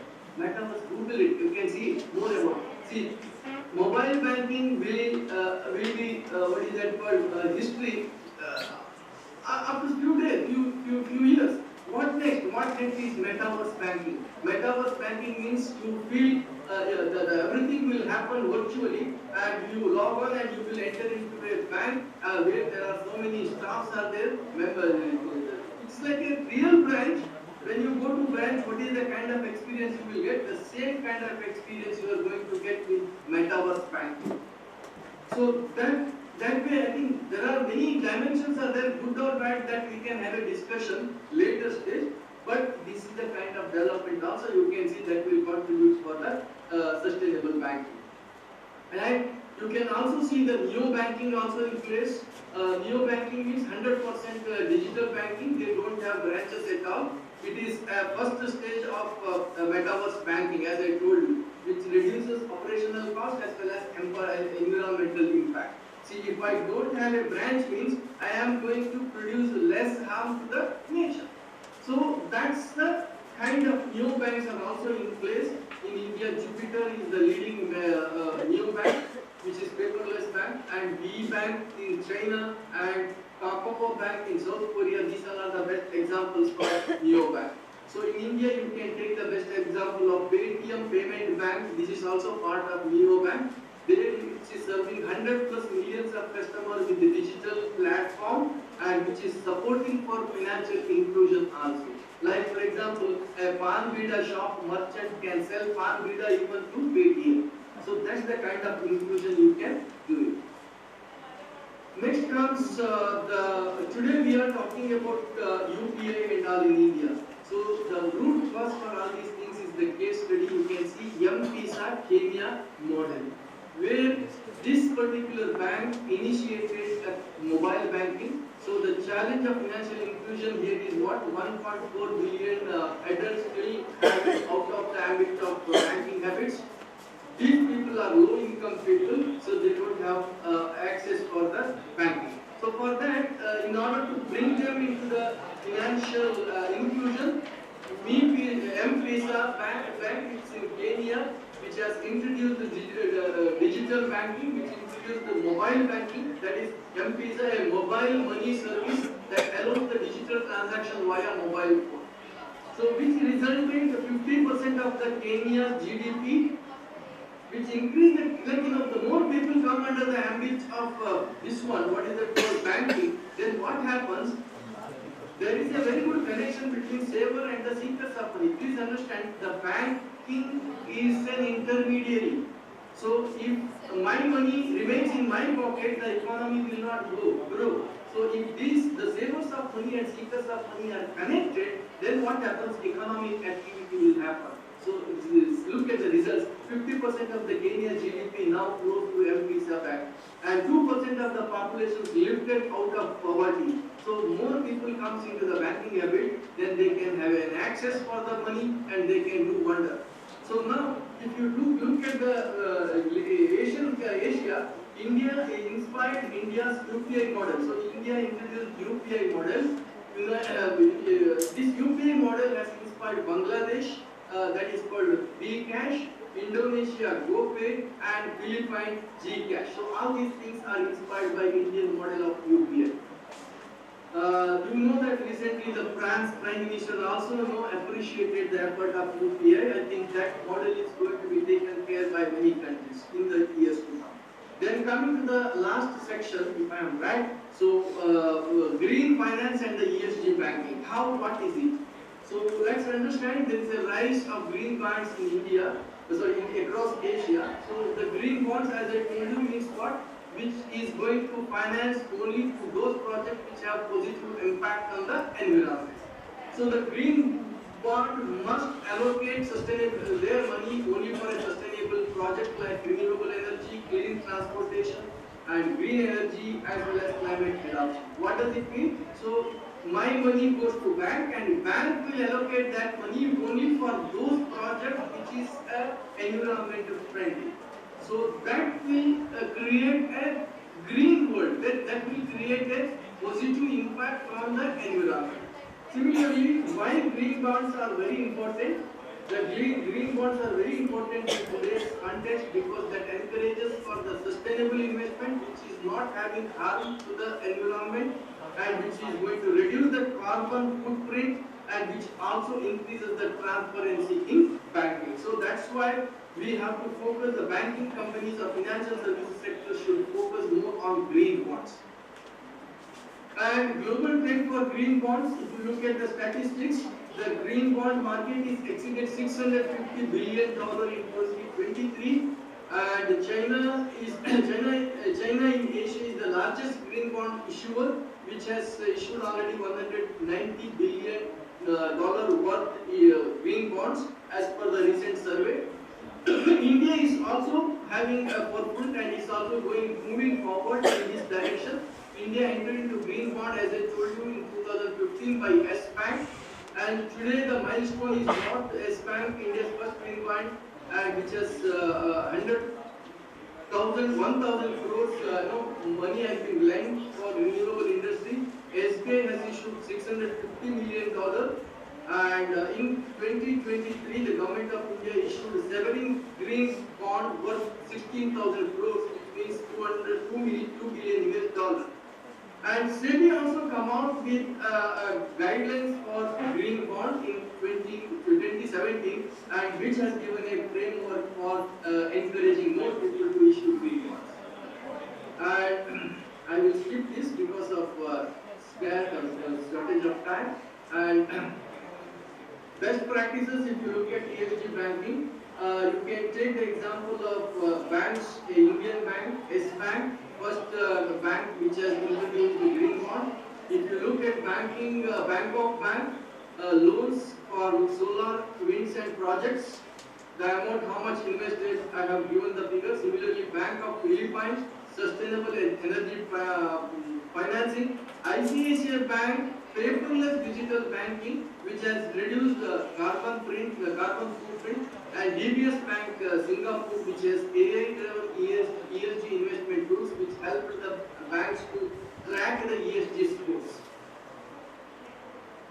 So this I will skip, and ultimately the last one, the challenges, the future sustainable bank. So the first challenge is greenwash risk. You know what is the greenwash risk? It is basically hypocritic. Hypocrisy means what? I am using a face of innocent person. By look, I look like an innocent person, but I am really a crooked person. So that is the exact meaning of greenwashing the risk. So what is greenwashing risk? The financial institutions falsely claim or engage their sustainability effort. They claim that I am sustainable focused person, but actually they are always creating harm. So they are show off people. So that's the another one important risk. I will give you the simple example. I don't want to name the company or whatever. So there is one multinational company which has taken the loan from a multinational bank, and they said that we are going to use that money to for the tea estate. Right? The money used for that money to develop tea estate, they have cut a big chunk of forest. Like I take the loan, I will make a tea estate. To make the tea estate, I will cut the forest. What type of? See, what type of? Is it not a duality? Is it not a hypocrisy? See, please understand. The hypocrisy in business is a big risk. So example here you can see some of the global banks claims ESG leadership. Actually they increase their fossil fuel financing by 10% in 3 years. Means on the one side they say that I am ESG, but on the other hand they have increased the financing. So this is a kind of duality. And so for this the solution is green finance taxonomy. So those who fund for green financing, they should get more tax rebate, and those who fund for unsustainable business, then they should be penalized with more tax. So this is the suggestion comes across the world. And coming to the another important challenge is regulatory uncertainty. Different countries have different ESG regulations that should be unified in that direction. Bank for International Settlement (BIS) is trying to harmonize the ESG guidelines across the world, like the one we are having IFRS, International Financial Reporting Standard, which is unified across the world. Similarly, we are going to get harmonized the global ESG framework soon. And similarly, cyber security threat in digital banking, yes, that goes recently in India also we have been hearing. So not only illiterate, even literate people also now having the having an experience of digital security risk. So for this, I think Bangladesh cyber security, there is an example. 81 billion has been stolen through SWIFT transaction. So solution for this is more stricter blockchain-based transaction security and AI-powered fraud detection mechanism. So, simple. Like for example, sometimes that recently there is one incident happened. I have read this news. What is the news? Like one, I don't want to name the real story here. So one lady who I think she has come in the newspaper, you must be knowing, she has got a friendship with social media, and that person treated her like a closest friend, and he started taking money from her. So he convinced that I am coming to India to see you, to meet you, so I need money. She started sending money. Then what happened? The banker tracked this. So the banker tracked her account was around 6 crore rupees balance, and it has come down to 3 crores. So then they found that there is a huge transfer. Then they blocked the withdrawal of the money, and then they informed that they made an inquiry. Then later on, that the lady customer comes to know that I have been cheated. By then they have lost $3 crores already. Look at the case. The beauty part of this, the surveillance mechanism, AI-generated surveillance mechanism helped that lady to at least to save 3 crores. So that kind of technology should be more, should come more, so that we can reduce the cyber security threats. Yes, the future system, that is AI-powered ESG investments will help. Like for example, JP Morgan, she is AI-powered sustainable financial risk model developed, and which helps us to find out to what extent we have been exposed to ESG risk. And similarly, decentralized finance. This is going to increase everywhere. Like the GEFI, green lending. What is that decentralized financing? There, the peer-to-peer lending, directly platform. One example I will tell you. You can Google it later. In India, there is one platform called GRIP, G-R-I-P. There are many. I'm just telling you one. So what is their business? Their business is same like it's a direct funding. Like they are connecting the lender and the borrower together. Means I need 1 million, right? I don't need to go to the bank. I will come to this platform. This platform will float my requirement of 1 million, and people like you will subscribe to my my requirement. So instead of me giving EMI to one bank, I am going to pay EMI to 1,000 people who have subscribed my requirement. So that is called DEFI. That kind of mechanism will come, will be more popular. Again, this will be, it is like a quasi-banking. They are not banking, it's a platform where they are connecting the savers of the money and the seekers of the. So, the role of digital currency CBDC in green finance, that is also a very good thought. Like the government of India also started CBDC, and that will contribute more for the eco-friendly banking system. And vision for 2050, a fully digital, sustainable, inclusive banking sector. This is a global vision. So by 2050, the sustainable banking will be driven by artificial intelligence, blockchain, IoT-powered ESG analytics. This is what you can see in the future. So prediction is 50% plus, more than 50% global banking assets will be invested in ESG by 2030, 25 in next 5 years, and the global ambition is what? The global banking assets should be financed 50%, more than 50% for ESG aligned business activities. So that's it from my side. I will conclude. I think I might have taken 2 minutes extra. So ultimately my conclusion here is sustainable banking is not a luxury, it is a necessity. If we want to protect our globe, we should see that our money should flow only for such business activity which is eco-friendly, which is necessary. And sustainable business is not just a trend. Everything is trend. No, it is not just a trend. It is the future. And digital innovation should be there, but that should cover green finance, financial inclusion, and that should also create a positive change. So ultimately, the bank must integrate digital innovation in sustainability to remain relevant in rapidly changing. So ultimately, what is the statement here? Concluding statement is this: the future of banking is digital, sustainable, and inclusive. Please understand, digital, sustainable, and inclusive. Let's work together to build a financial system that is not only drives the economic growth. Economic growth is increasing GDP. By selling more alcohol, the GDP will grow.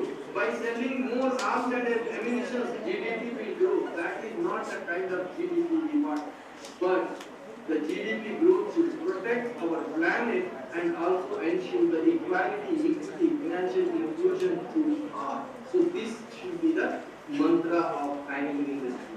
My dear friends, sustainability is not a new concept in India. So India is the first country in the world in ancient times this is to preach the sustainability. You know our sustainability mantra. This is our sustainability mantra. That is Kale Vashato Varchanyaha Prithvi Sasya Shalini Deshoyam Shobaravita. Sustainability is no longer a choice, it is the necessity. Thank you friends for your patience, your review. I thank you all for your patience listening. I also thank the College of the Jain College of Engineering and Department of MBA for inviting me for this talk. Actually, we like-minded people together. I will also share this information. Going to start a new academy. It's a virtual academy which is called International Academy of Sustainable Business Research and Innovation. Our objective here is to create more awareness about sustainable business practices to the next generation. I will share that detail soon to Professor Srikanth, and he will share it to you all. So I would like to join this this drive so that we can create a more sustainable world, so that the next generation monkey will not sit on the dead body of us. So next generation monkey will see the dream forever, as I showed you in the beginning of my slide. Thank you, Malena. This is my connection. You can take a screenshot if you would like to have a connection with me. Please connect with me with the social media, LinkedIn or Facebook or X or Instagram. Thank you, Malena. Have a great day. I hope you will be having a bright future if we take a right action today. Thank you so much. Thank you, sir. We have good insights from the banking industry. Sir, should we, if you can have spare just 2 minutes if we have any questions from the participants and the researchers, should we take it, sir? I think the time is already exceeded. I think it's the time for having lunch. So we need to have a sustainable health. We need to have a sustainable health means we have to take it food in right time. So now food for thought is over, then the food for stomach is the time. Okay, anyway, joke apart, I think if there is any questions I would like to take. So no, we don't have any questions probably. We'll wind up the session, sir. So the session was really fruitful for everybody. You covered how the financial sector, is undergoing a rapid transformation, and the best topic for a research that could be taken that just came out was how does the climate change is affecting the economies, and due to this unethical business practices. This is one of the best emerging topics that we can, researchers can think on the study. Apart from this, your entire focus was on sustainability, banking and green finance. So with this, sir, I really thank you for sparing your time for the technical talk. And this was the second time, the first conference also you had given us the spare time with us, giving the technical talk, and this was the second talk. Thank you very much, sir, for being in collaboration with us from a long time. Thank you so much, sir. Thank you.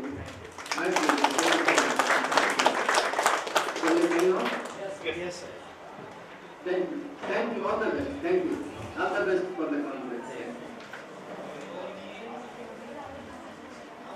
Is Mr. Gangadhar and Dr. Yes, sir, I am present, sir. Yes, sir, I am present. Sir, please be ready with your presentation. Okay, Mr. Gangadhar, start sharing your slide and start the presentation. Sir, can you enable the sharing the screen, sir? Yeah. Oh, it's enabled. You can share the screen and start your presentation. Sir, it's visible, sir? It's not visible. One minute. Screen sharing.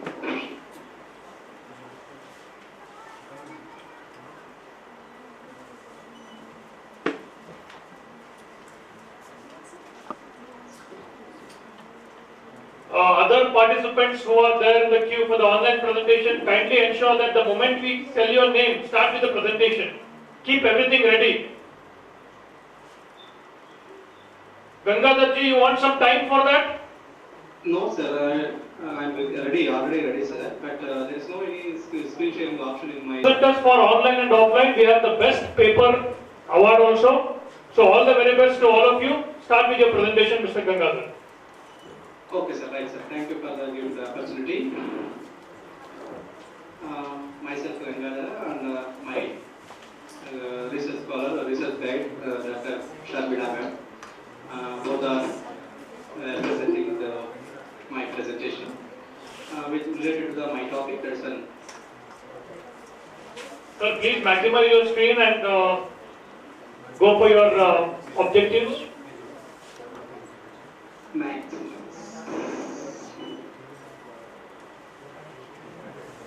It's possible, sir. It's not visible, sir.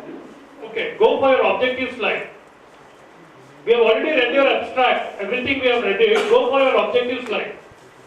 directly objective slides, sir. Yeah. Your paper and abstract, everything we have read, go for objective slides. Objective slides. The objectives of the three that is related to the primary objective. The study research including the conducting a critical evaluation to collect and analyze the quantitative research about the AI artificial intelligence application in tourism industry. And then second objective is gathering and analyzing the previous research to illustrate the suitable effort on artificial intelligence on tourism industry. And third objective, that is on identifying the gaps in the literature and offering the perspective perspectives in future. That is on with regard to the AI industry, the AI, artificial intelligence and tourism sector. And after that, the statement of the research problem. The research problems centered to overcoming the suitable and device impact on artificial intelligence applications on the tourism sector. This is involves to identify the key area where an artificial intelligence has made a significant contribution, as well as the recognize the potential gap in the existing quantitative literature that required to further explorations. Then research methodology.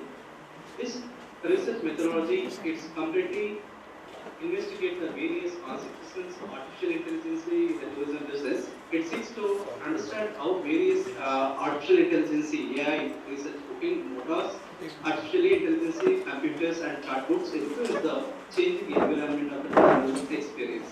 Then afterwards, the literature review, that is the effect on artificial intelligence, the travel and tourism focusing on applications such as customized service, robotic and predictive system. This is used to artificial intelligence tourism in a key area, demonstrating the increasing productivity and better client experience. This puts out as an ethical deployment problems which led to the AI, artificial intelligence, as well as the future research agenda for the tourist sector. There is the revolutionary impact on artificial intelligence, especially tourism industry, including the mechanics. Then afterwards, there is some findings and recommendations to my research paper. The qualitative study of an available literature provides the unique insights into the diverse effects on AI technology. Mr. Gangadhar, 1 minute wait. Mr. Gangadhar? Yes, sir. What is that research gap which you have identified? On what basis you have framed the objectives? Please, can you elaborate on that? Research gap, I mentioned in the, that is in what I sent in the paper that I mentioned, sir, but in the PPT I have not considered that one. So that directly you are stick on only the 8 to 10 slides. That is the No, correct, but I am asking you, what is that gap which you have identified from the earlier research? The existing, what is the research gap? It means it completely related to the tourism sectors. I think the reason of the research gap within the tourism industry with regard to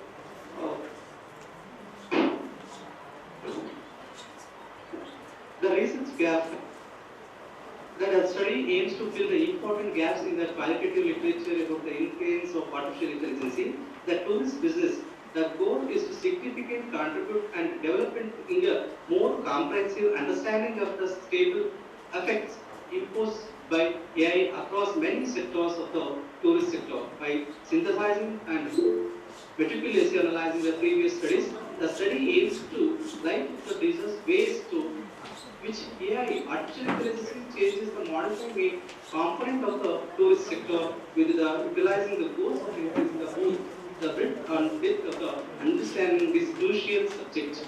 This is my research gap I identified. Okay, Mr. Gangadhar, we have the session chair here, Dr.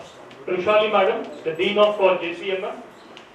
Yes, and then we have Madhumita Madam from the corporate, that is Ernst & Young. So my request to all the presenters is the maximum time duration will be 6 to 10 minutes. Okay, sir. Okay. Okay, so we'll have a lot of Q&As later. Okay. Okay, sir. Okay. Thank you, sir. No issues. But last time, there is one last 2 minutes conclusion point. Subsequently, this qualitative research study, investigated the complex effect of the artificial intelligence applications on the tourist sector, demonstrating the suitable and diverse industry transformation. A critical review techniques has established a solid framework for the synthesizing the qualitative research for the useful insights of academic developers and managers investing the possibilities of artificial intelligence with respect to the tourism sector or tourist industries. Yes, sir. Thank you, sir. Mr. Gangadhar, one query I had actually. When I was just going through your abstract and full paper, there are already a lot of research which was conducted from 2022 to till date related to AI and how actually the tourism sector will be having a greater impact usage of AI in terms of customer expectation, satisfaction, everything. Now when we see your objectives and your conclusion, somewhere we feel that already the entire thing is repeated. So what is that innovative thing you want to tell in your research paper, and you have not even touched anything about the statistical part here. So please work on that. Okay, sir. Sure. And your objectives also, you was seeing there, your objectives should start from 2, when it comes to research. Can you please go to your objective slide over there? Objective slides.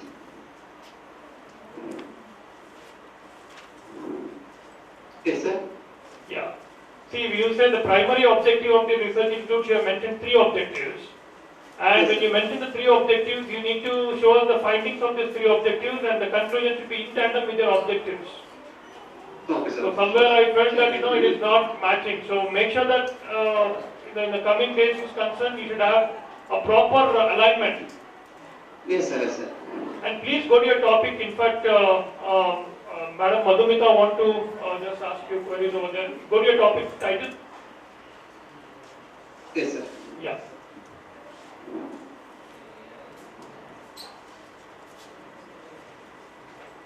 Gangadhar, I was just looking at your topic. I joined like 2 minutes late. See, when you say tourism, it becomes a very, very macro level understanding, because these days, leave alone India, but if you look at tourism as a word, there are different flavors to it.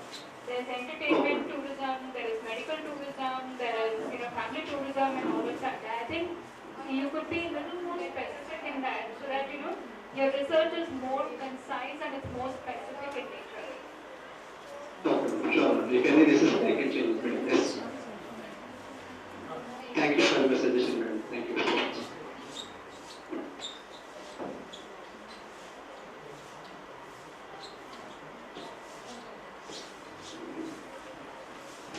Can I share screen, please? Yeah. Can we have the next presentation? Yes, I'm sharing my screen. Yeah.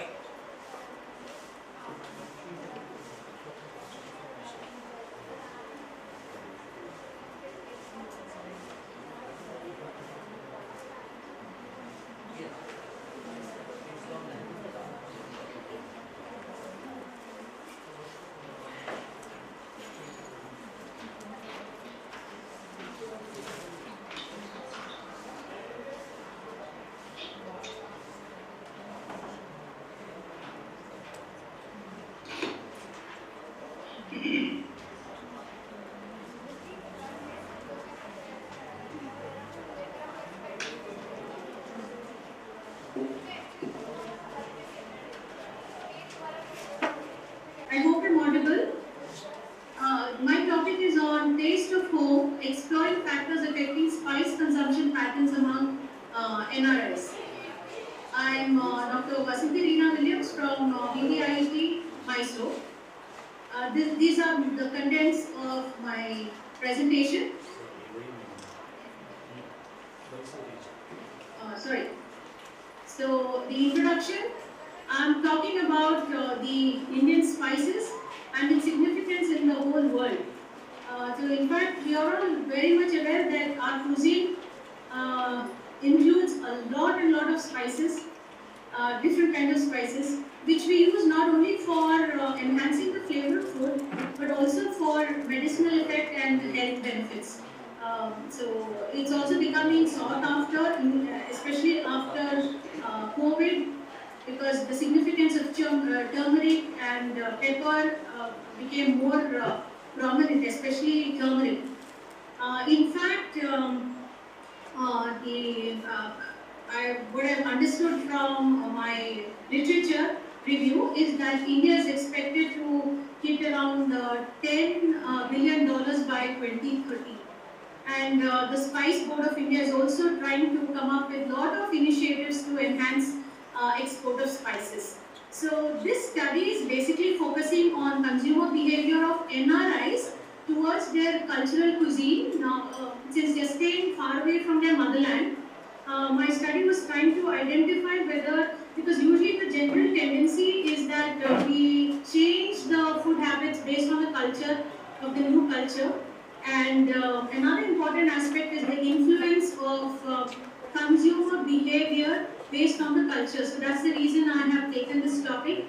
I'm also trying to rationalize whether the NRIs continue with the Indian culture, or whether they attempt to adopt the new buying behavior, in the country that they stay. And other than this, the study is also focusing on understanding between the choice of nutraceuticals and essential oils, oleoresins they call it. Because as I did my study, I got to know about this. In fact, till then I was only focusing on Indian spices as a fact. And it was understood that, my study at the end, this is what I got to know, that Indian spice recipes are being included in cuisines other than Indian cooking. This is what I got to know, and that was the significance of the study. Dr. Vasanthi, if you don't mind, we can quickly move to the objectives and your findings so that we can have time for discussion now. Definitely. So these are my objectives for my study. These are the main objectives I have chosen. One is to identify the primary factors that influence buying behavior among NRIs pertaining to India. If you could go into this slide show option, because your slide is not clearly visible, could you please opt for slide show? Is this okay? Wait. Is this okay? No. You can just click Shift and F5. No, this is usually, I have a problem with this, so that's the reason I kept it this way. Anyways, I'll try and finish it quickly. Can you see my slide, please? Now, Ma'am, can you go back to the nutraceuticals are basically spices formulated to fulfill specific dietary... Ma'am, we couldn't focus on the objective. If you can quickly let us through the main objective. Now, wait, I'll see if I can enlarge it.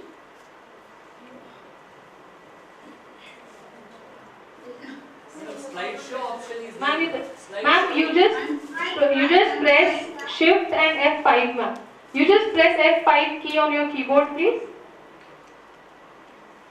Function. I'm doing that, but you said you couldn't see. No, the slideshow actually never began here. It's okay, ma'am. No problem. You just quickly let us through the main objective of your study.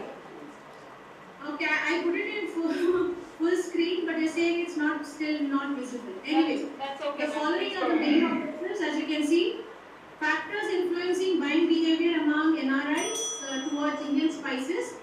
There's a small spelling mistake there. The second is to evaluate current market potential for spices based on the demand that we see happening throughout the world. And third is to explore contributing factors for purchasing spicy NRIs. Going to the next slide, just a brief about what these nutraceuticals and essential oils are.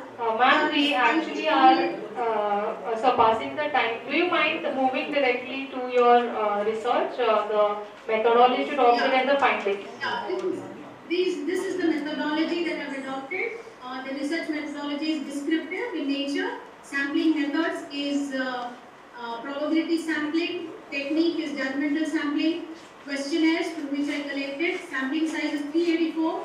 I have the reason how I have come to the conclusion that I need to take around 384. And the type of data, primary and secondary, and my data analysis tools is a chi-square test. Now going further to the descriptives, I'm trying to make it as short as possible. But I'll explain that to you definitely.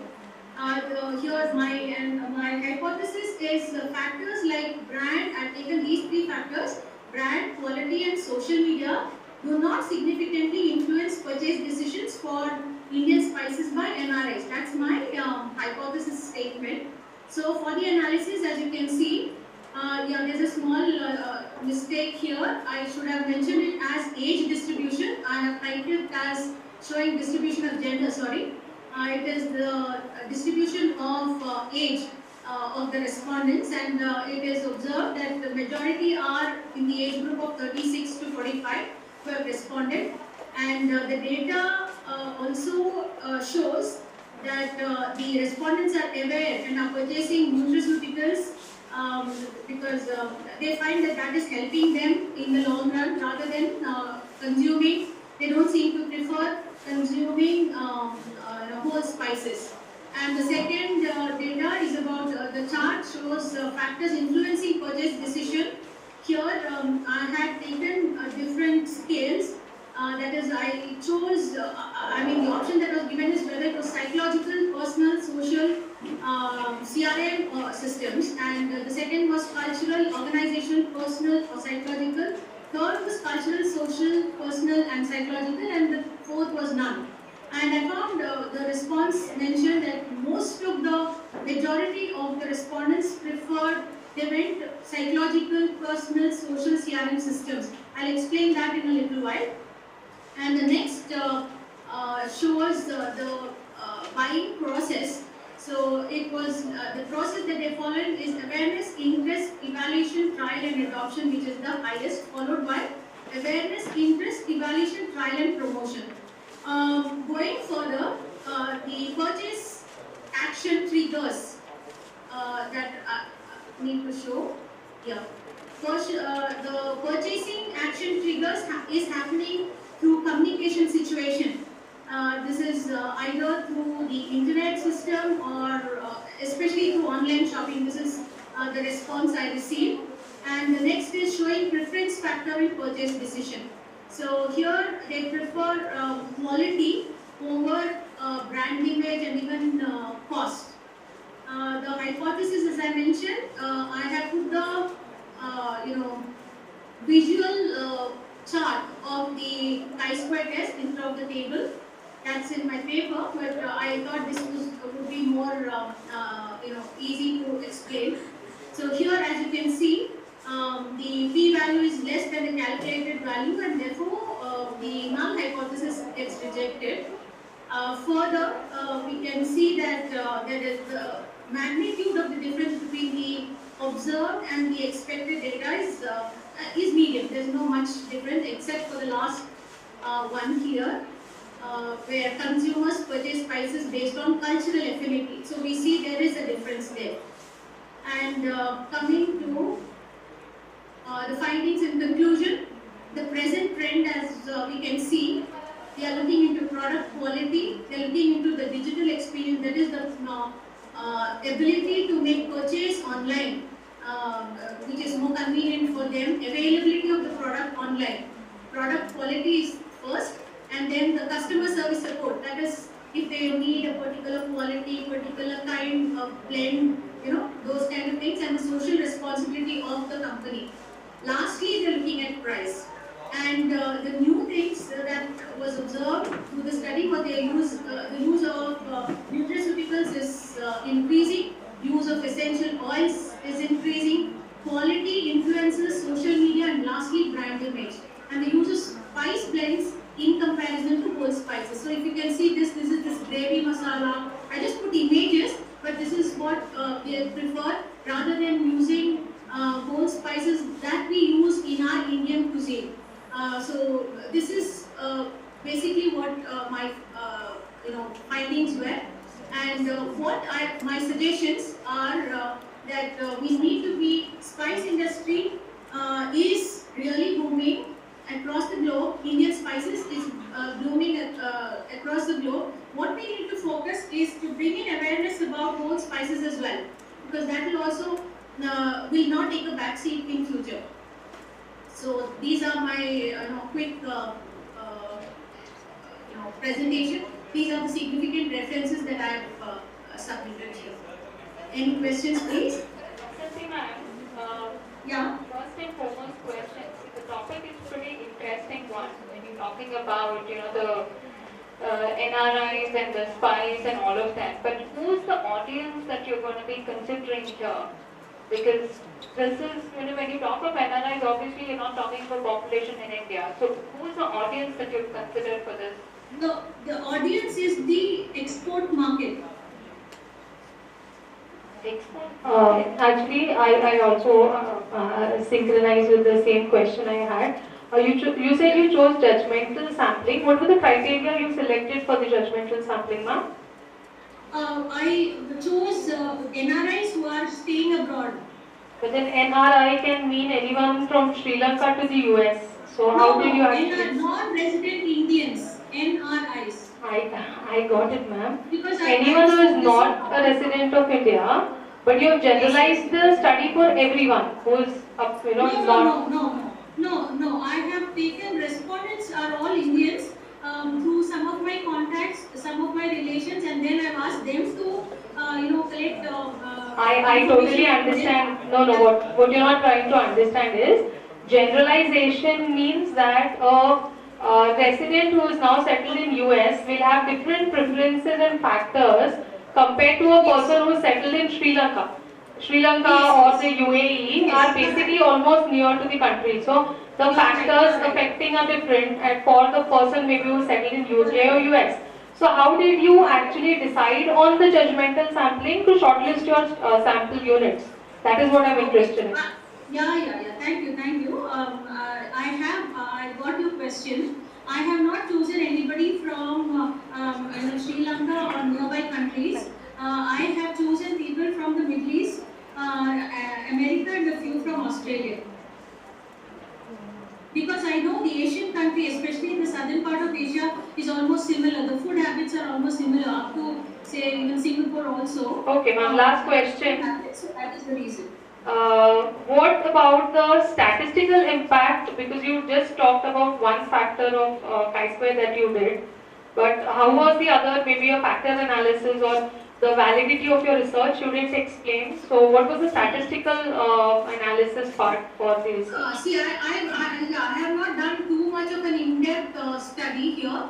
I have just gone into based on the number of sampling size that I calculated using the confidence level of 95%, as you can see on your screen now, and the validity says that I need to take, if the data is unlimited, I missed the screen, yeah. If the data is unlimited, then the minimum sample size has to be 384. So that is how I choose, ensure that I got the sample size, and then I okay, ma'am. Thank you so much for your presentation. Thank you so much. Our next presenter is Ms. Shilpa S, Dr. Prashanta, and Dr. Virendra Kumar. Yes, sir. Please be ready with your presentation. If you could. Yes.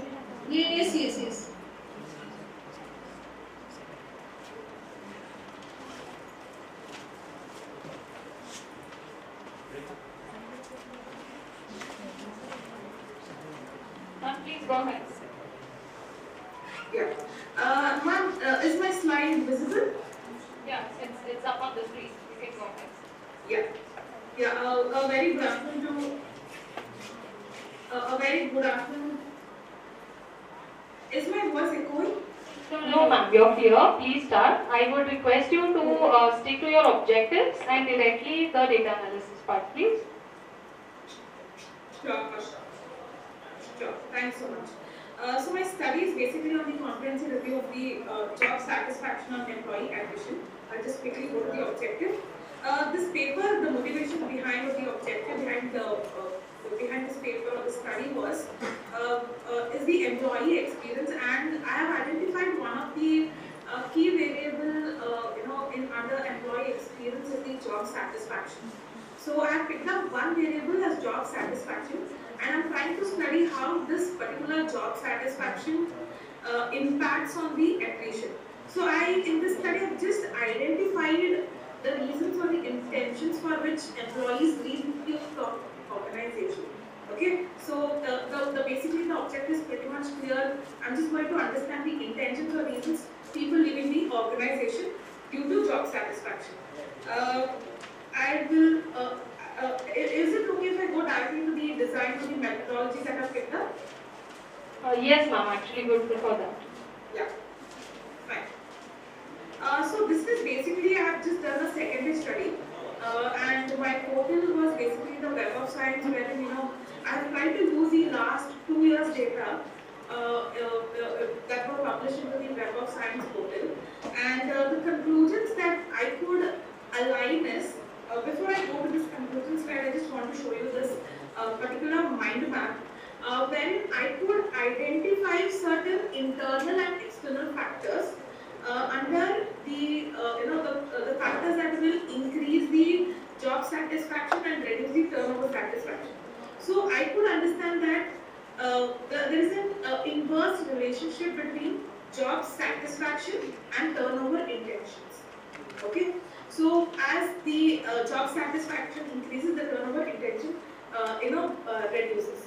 So some of the internal factors that have helped us in identifying the last 2 years that are helping to increase the job satisfaction is psychological capital, okay, and the concept about the social identification theory. Okay, so these were two particular aspects, the internal factors that will help a particular employee to increase the job satisfaction. So what do we mean by psychological capital? Let me emphasize on that. There are mainly 4 elements under the psychological capital. One is hope, one is self-efficacy, and third one is resilience, and fourth one is optimism. Hope is about particularly a preconceived notion about that they can do it. Self-efficacy is basically about a belief about their respective ability. Resilience is an ability to fight against any problems or situations, or being able to fight any particular situation, or being able to solve a particular problem. And the fourth one is optimism, wherein under optimism is being positive about Sorry to interrupt you, ma'am. Could you quickly walk us through what methodology you adopted for conclusions here? The research methodologies that you have adopted. Okay, so basically, since it was a secondary data, I have made use of the mind map as one of the methodologies to quickly adapt. I have not adapted any specific tools. Mind map is a tool, but then your research, though secondary data analysis based, should follow some methodology, right? So whether you adopted a quantitative, qualitative, research, descriptive, there has to be some outline to how you actually went through the secondary data analysis. And then how did you actually end up deciding the use of mind map? What were the research gaps that you observed because of which you went through this? Sure. So basically, to touch base upon the methodology is, majority of the times I have picked up the concept of correlation and regression. Okay, so I have used these two methodologies in identifying the relationship between them. So these are the two methodologies that I have adapted for my particular study. I have not used any other factor analysis tool, because since this was my first phase of analysis, and the next phase of analysis I am trying to do it on the next further research study that I am trying to do it on the multi-factor analysis that I want to do it. So this was just on the methodology of correlation and regression is what I have adapted. Okay, Shilpa, thank you so much for the presentation. Yeah.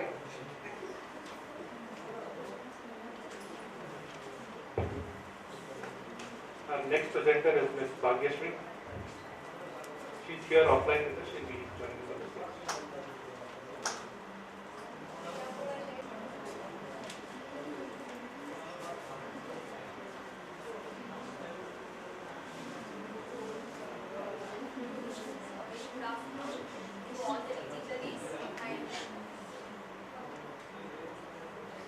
comfortable. Yeah. Ravi? A very good afternoon to the dignitaries and the research scholars present here. I am Bhagishree Kamdani, a research scholar from VTU, and my research guide is Dr. Dhanush sir at VTU.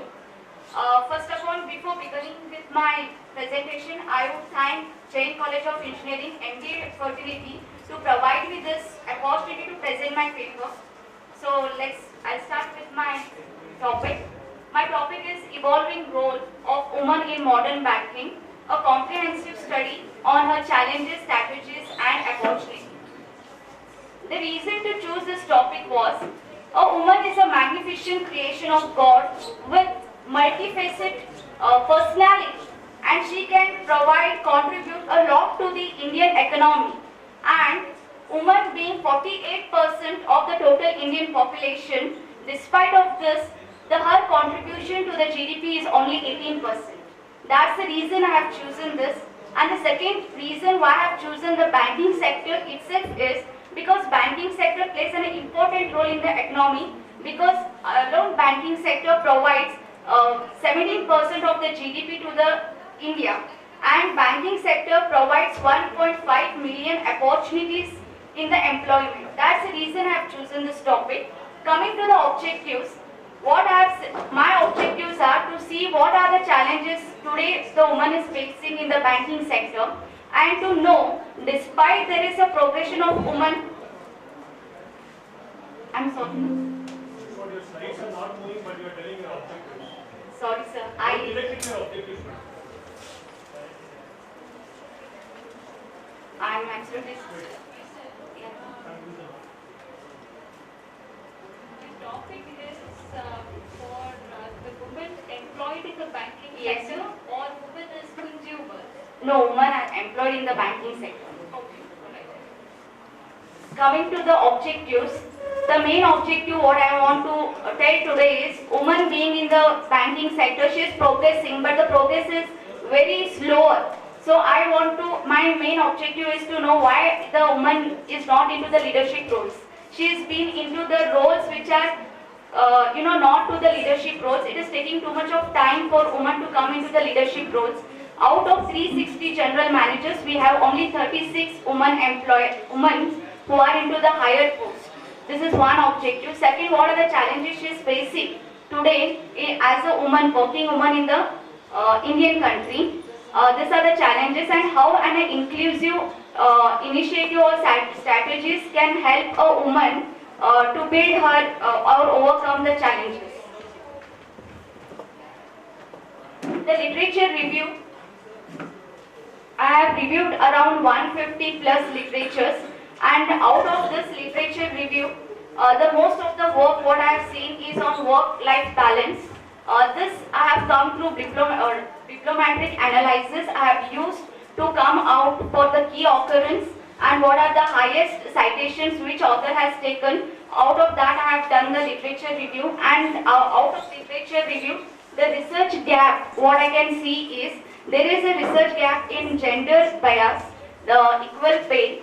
There is a research gap in private and public sector analysis, and we have a research gap in leadership roles and inclusive strategies. These elements should be given a deeper insight, and the research has to be done in these areas. Coming to the methodology, it is totally a qualitative analysis which I have used, and it is totally on the secondary data. I have used thematic analysis to do my methodology and comparative analysis of various articles.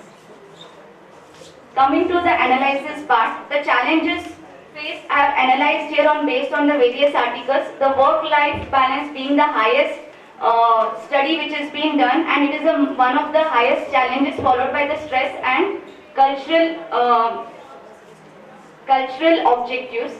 Coming to the next is opportunities. Among the opportunities, as I told, leadership roles are very limited for the woman. That is what I can tell in my slide, and I have also narrated which citation from which work it has been done in my analysis. And more of the work should be done on flexible models, remote working and hybrid models. Coming to the strategies, Coming to the strategies, there should be a mentorship learning program should be introduced to the woman, and there should be an inclusive environment provided to the woman where she can overcome her challenges. And one of the challenges which I've missed is post-maternity challenge which a woman faces, and due to which it is being delayed for her promotions. Coming to the conclusion part, I would conclude this with that there is a need of strong policies for the women, and leadership development should be encouraged. Cultural shift should be needed so that women can come into the leadership roles, and there should be an AI-driven technology to overcome all the gender biases and other unconscious biases. Thank you. Bhagyashree. A good presentation. I just feel that somehow your title and the research methodology adopted are not resonating with each other. Do you mind showing the title again?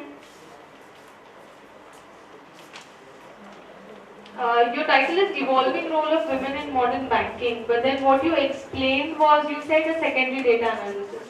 So you actually have adopted a bibliometric analysis, but then your analysis is almost not even showing bibliometry. So don't you think what you explained as the research gap also is missing the basic of bibliometry, and the conclusion that you are giving is that of showing a primary data analysis.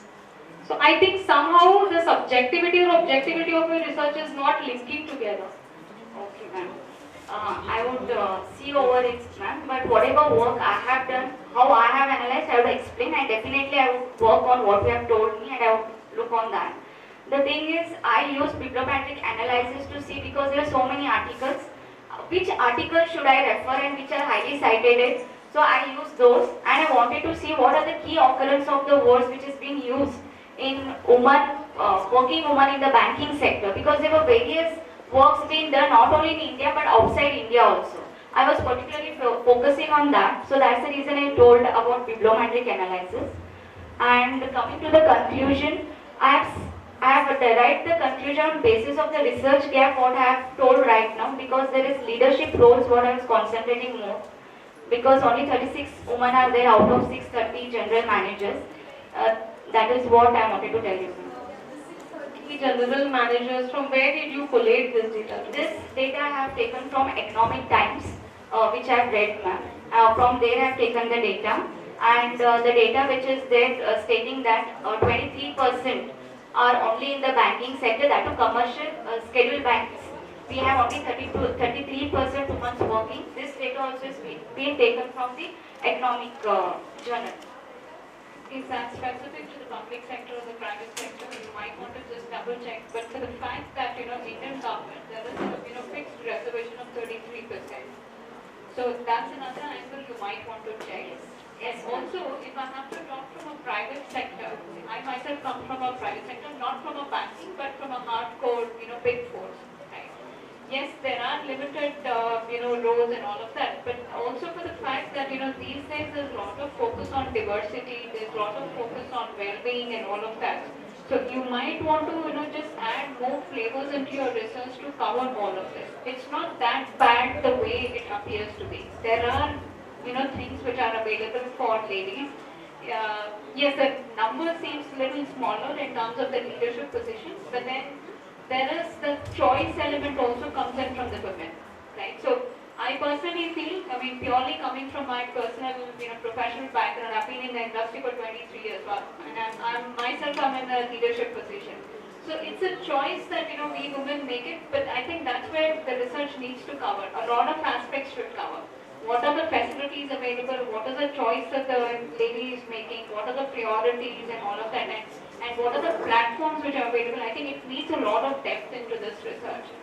Yeah. And also for the fact, the topic, when I interrupted you in the beginning, it was a little confusing. For me, she was thinking it's women as a consumer. I was thinking it's women as a workforce. So we had to interrupt you to get that clarification. But I think there's a clarity required in the topic as well. Yeah, ma'am. Thank you for the inputs what you have given me. I would definitely work on it. And whatever you have told me right now about the private and public sector, I have taken this into consideration. I have covered both private as well as public. I have written in the paper that private sector is more better than the public sector. That is what I wanted to tell in the research gap also. That I have mentioned in my paper, but it is missing in my slide, ma'am. And the research gap, what I was telling about public and private sector, was on this basis.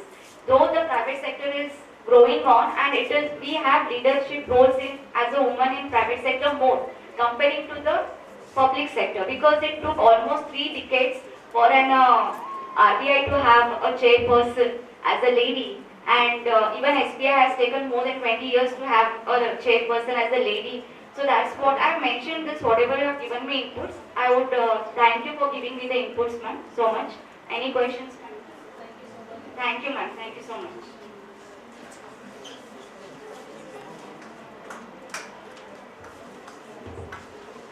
Our next presenters are online.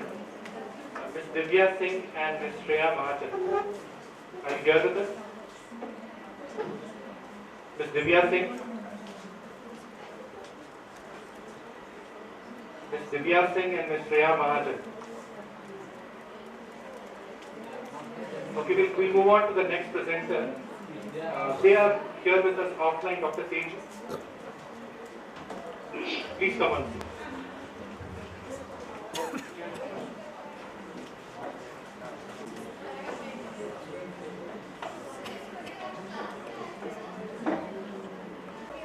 Research is on exploring the role of human resource management, fostering the organizational citizenship behavior.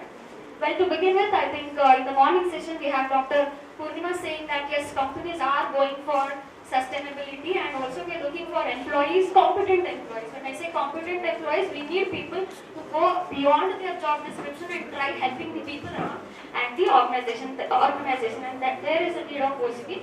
Well, the apprehensions for the companies that we have is yes, there is a lot of competition happening, and then they are looking for becoming the market leaders in the organization, and of course the changing technology. For all this to be addressed, I think the need of the hour is we need competent employees, and these employees who go beyond their work, number one. Number two, they have that sense of belongingness and dedication towards their company. They promote their company outside the organization, and somewhere they're trying to help the peers with whatever work they have. And also they speak positively about the organization outside. When we have the need of this hour, there comes a concept called as organizational citizenship behavior.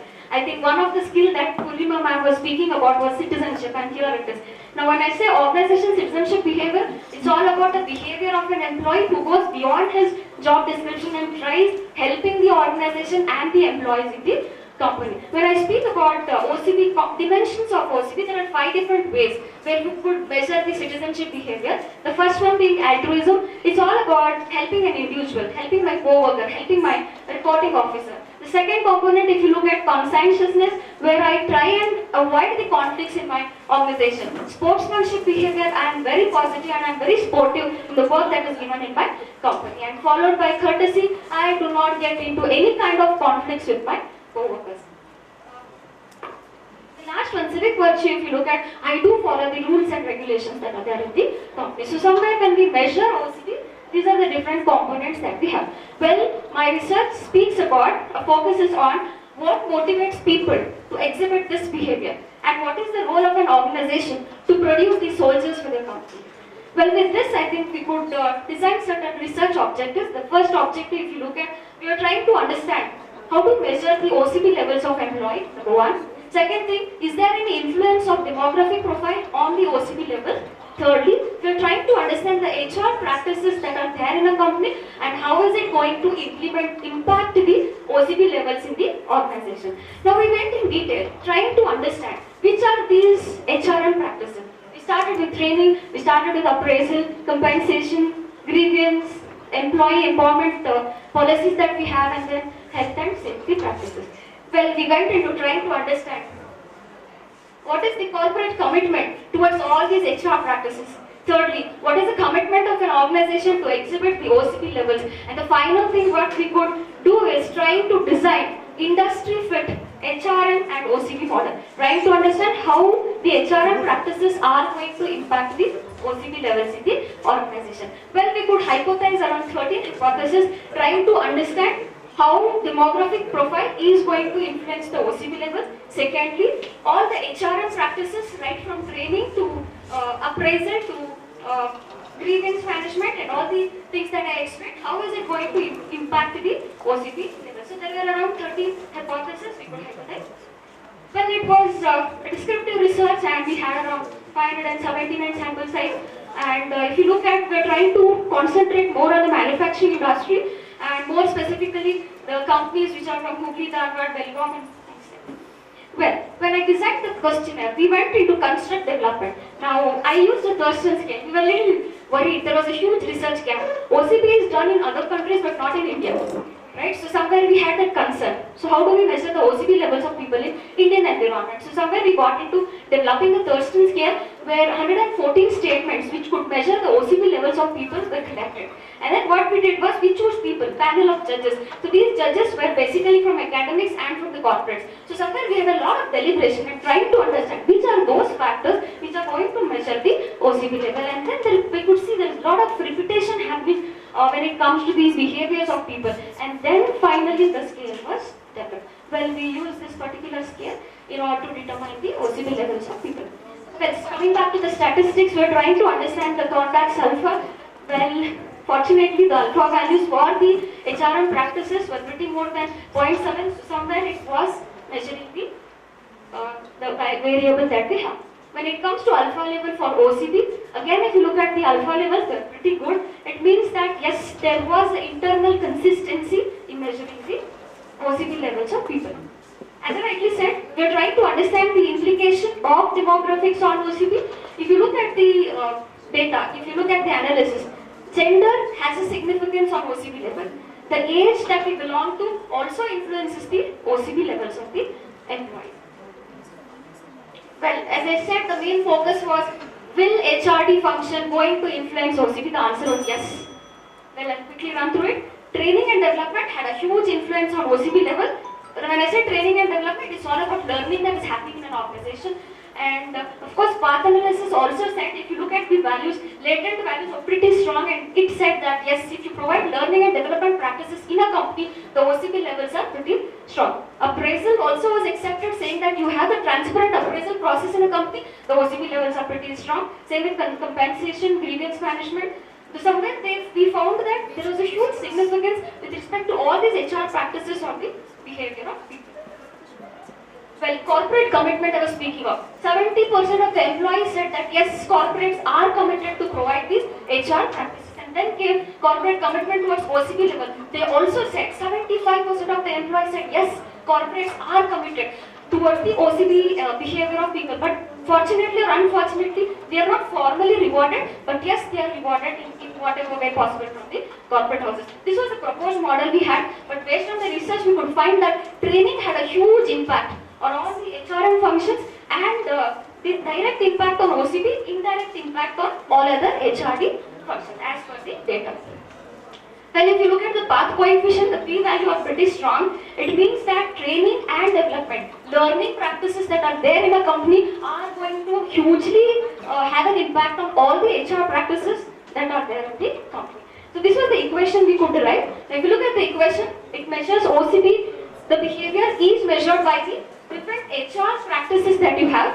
Firstly, training, performance appraisal, compensation, and grievance redressal in the organization. So based on the structural equation modeling, this is the model we got. As I said, my last objective was to develop a model of measuring the HR practices and its influence on the OCB level. And if you look at the p-value, it was pretty strong, and it said that yes, there is a huge influence of HRM practices on the OCB levels of the organization. If you look at the model fit, you can see that the SMR value that obtained was 0.07, which was pretty less than 0.08. It said that the model is, well, I would like to conclude saying that yes, organization can expect employees to become the soldier if and only if you are transparent with respect to your HR practices. More importantly, the learning and development practice that you have in the company has a huge influence on people's behavior. Thank you.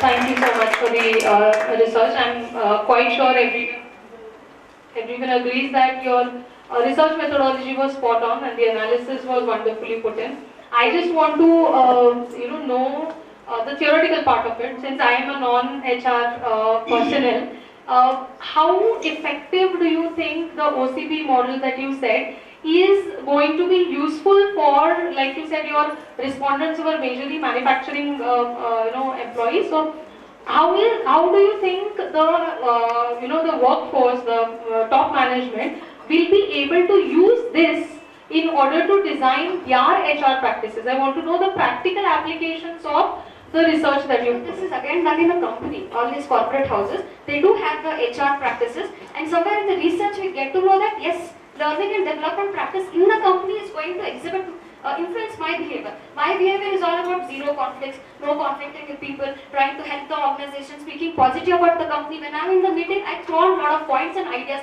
and I speak a lot about my organization in and outside, and it is not formally measured in a company, but yes, most of the, if you look at my construct development, it was all corporate people who are sitting there. They did agree that yes, there are citizenship behaviors, but somewhere we are not able to formally reward it or formally identify it. And in the process, we could design a citizenship card. As rightly said, by different countries, they do have a citizenship card. So I did suggest to the corporate houses, why don't you give a citizenship card from your end, company?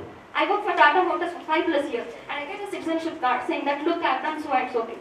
So that is one addition we could do for the corporate. Wonderful.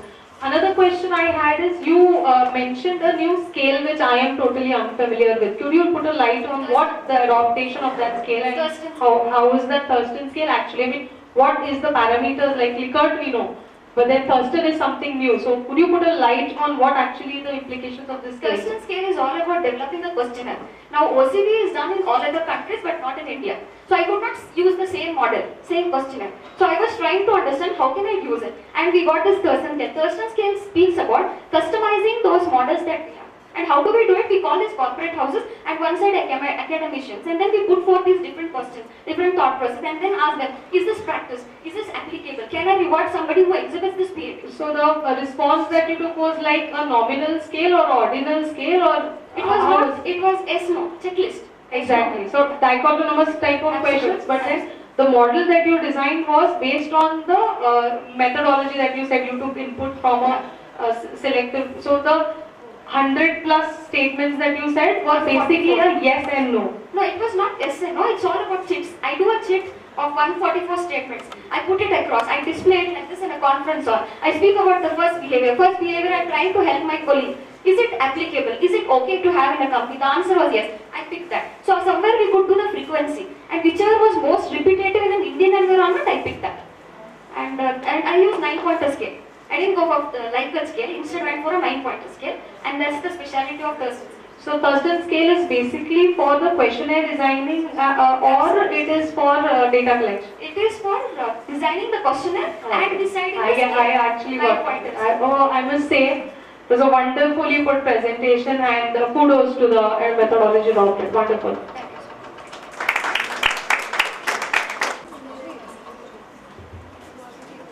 So next presenters are online, Ms. Sanobar Sheikh and Dr. Girish.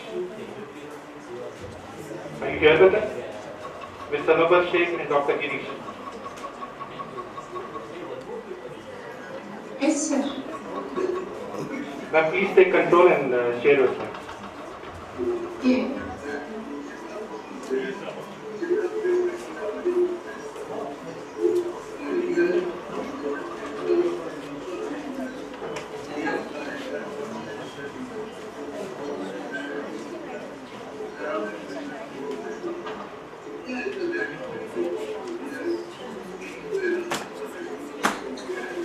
Hello.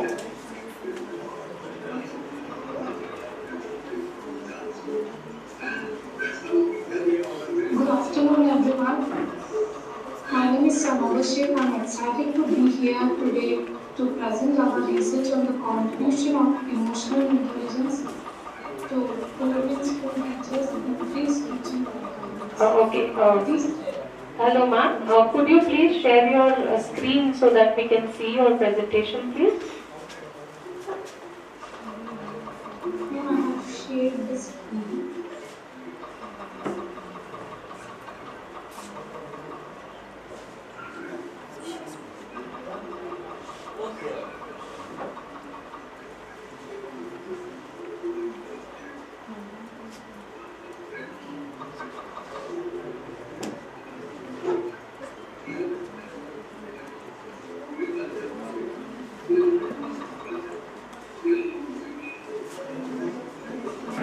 Sorry, ma'am. Give me a moment.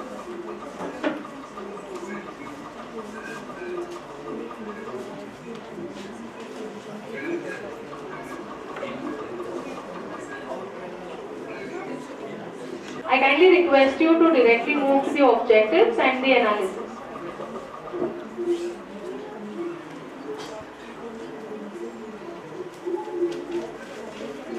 Sure. So to guide our research, we focused on four key objectives. Understanding the relationship between emotional intelligence and student relationship to determine the ability of EI in predicting teacher-student interaction, to validate the reliability of the measurement instrument for EI and teacher-student relationship, and to present empirical evidence on how emotional intelligence influences educational outcomes for positive teacher-student Sanoma dynamics. Sheikh. Hello. Yes, sir. Show your slides. Slideshow. Slideshow is not there. Only slideshow you give. Slideshow you click. Then it will be clear. Slideshow not there. Is it there now, sir? No, slide is visible. If you can just press F5 on your keyboard, ma'am. Sorry, ma'am. The function key F5. Slideshow.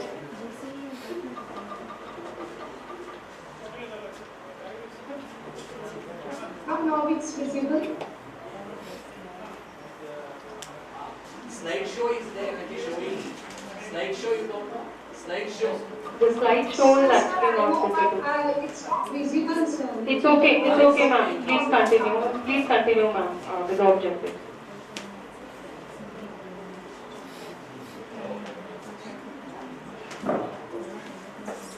Sorry, ma'am. No, please continue, ma'am. Okay, ma'am. To establish the statistical significance of EI in influencing the teacher-student relationship, these are our objectives for the study.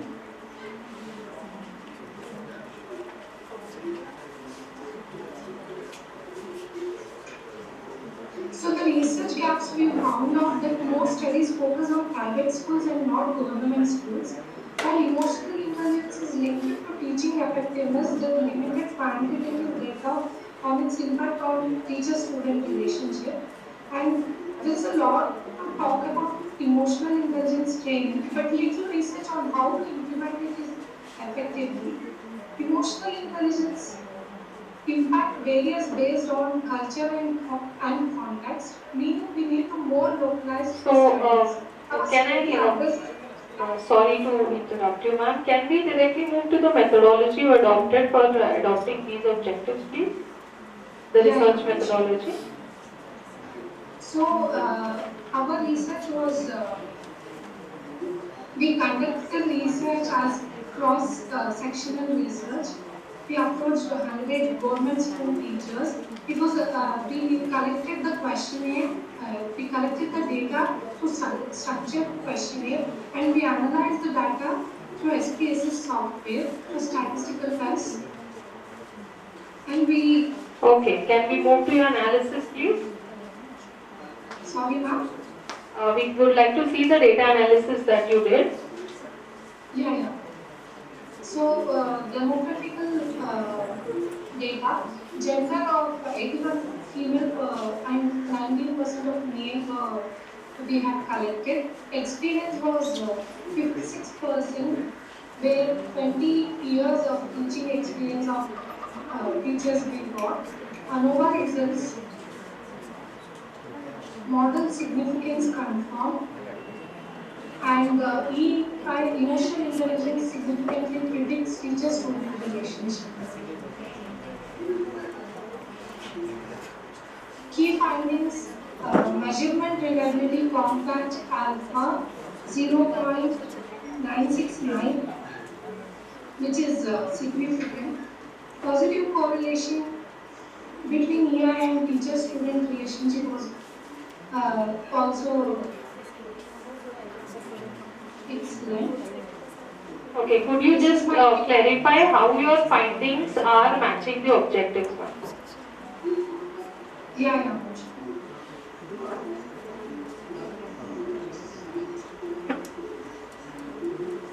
These findings suggest that teachers who can regulate their emotions create a better learning environment. They can handle stress, resolve conflicts, and connect with their students more effectively. Our study highlights importance of EI training for teachers, especially in government schools, where the challenges are often greater. Okay, thank you so much for the presentation, ma'am. We'll move with the next one.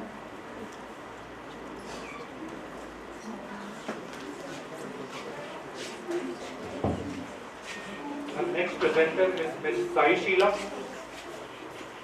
She's an offline presenter. Yes, sir. Please go on.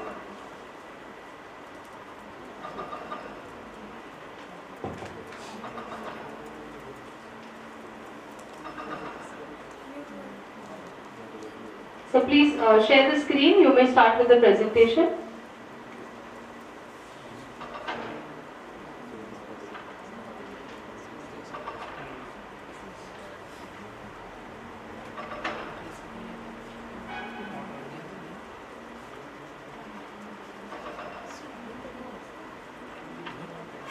Sir, we can't hear you if you're speaking.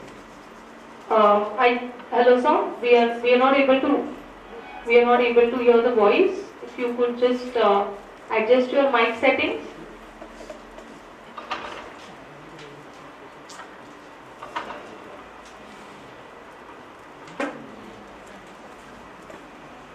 Santosh sir, you're not audible.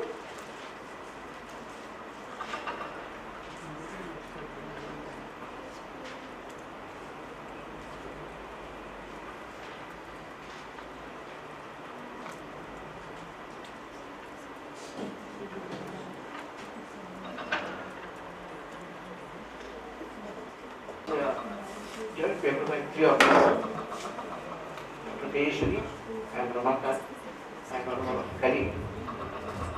And this deals with the emotional intelligence issue. Dr. Chiranti was also referred in our presentation the importance of emotional intelligence in today's global village, what she was talking about. And this topic is apt, considering that particular point and take it further.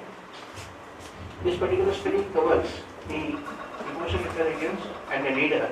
And the leaders here, what we have picked up, are the colleges principals and the ability of the principals to handle emotional issues in mediating is the theme of this paper. The world is witness to the acrimonious exchange between the two states that recently what happened, and we know that the leadership has to have that emotional intelligence under control so that they are leading the organization, be it a government organization, but otherwise. So that is how the team has been developed. The point is that raising Sir, awareness. I'm very sorry to interrupt you. We are a little short of time. Yeah, Could sure. we quickly see the objectives and the findings, sir? Okay, this is the conceptual framework. Where we are looking at managing own emotions, perception towards emotion, managing others' emotion leading to realization of emotion, and that further should lead to dissatisfaction. So that's our concept. And we thought that the research can be around this area where limited focus on AI, insufficient exploration of relating, lack of empirical studies, cultural and contextual variance. The research objective, what we are trying to look are these three: assess the effect of emotional intelligence, determine the satisfaction level of principles, and determine the utilization of emotion as a mediating factor. Out of this is the statement we have arrived at. College principals face increasing demands for effective leadership, and despite the importance of AI in leadership, there is a limited research on how AI factors impact the job satisfaction. These are some of hypotheses which my colleague will make.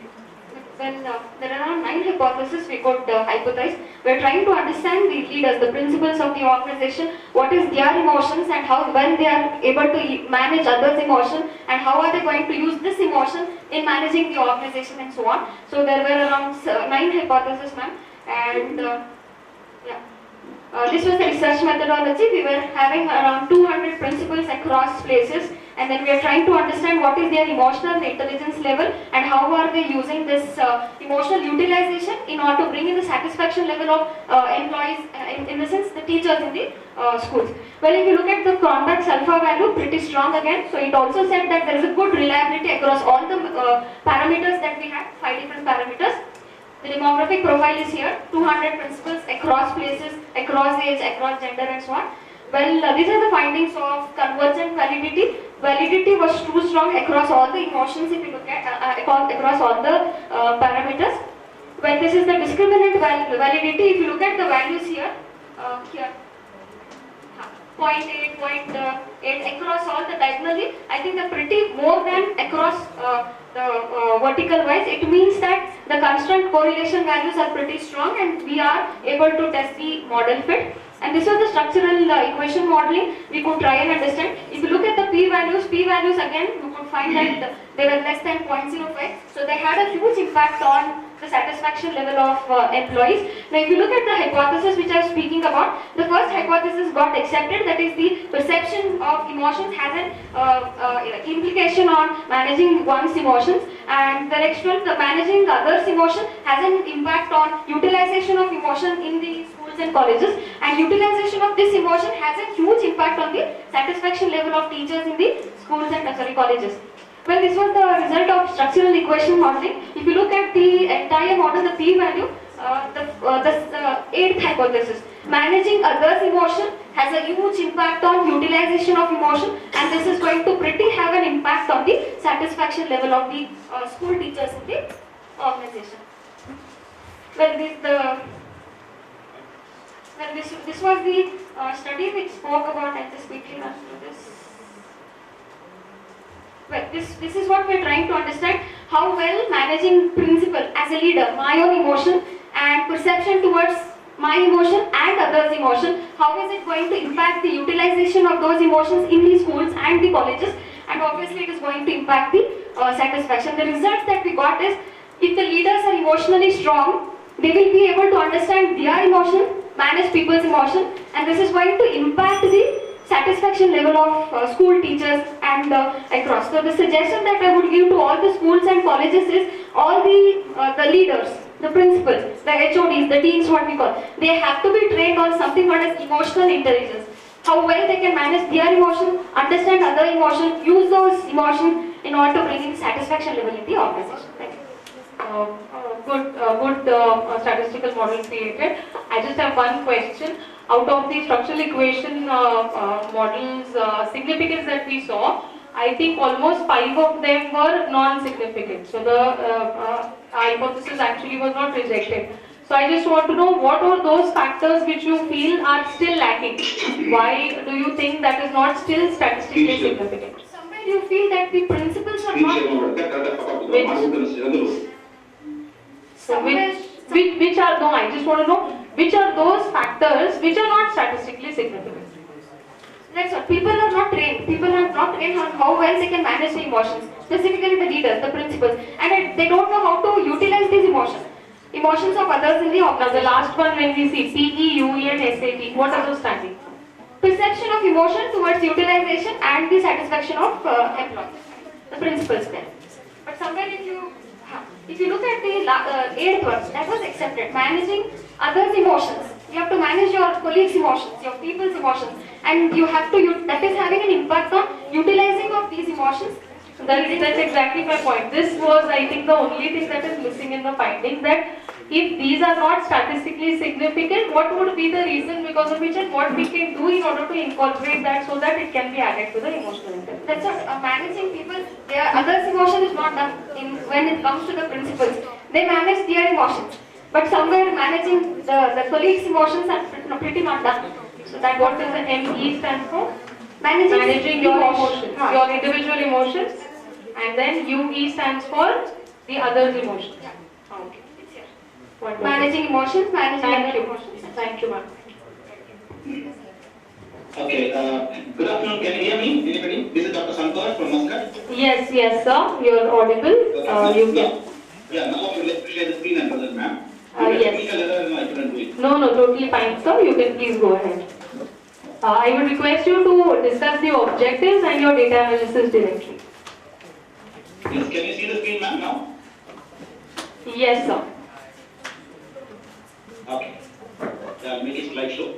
Okay, good afternoon to all of you present over here. My dear students, in fact, it is my privilege to talk to the Indian students after a long time. In fact, it's been such a almost 5 years over. I couldn't be in touch with MBA students, especially in India. Okay, this is especially for MBA students. In fact, the title says the enhancing management education through industry-institute collaboration. This is what the paper I'm going to present today. I would heartily welcome to all of you. As Madam said, we don't have much time. I would not speak much about the introduction. I will just speak about one line actually here. We being the Faculty of Management Department or Management Education Institutions, I believe that it is our health responsible for the type of students what we produce. Right? We all need to introspect at this kind of,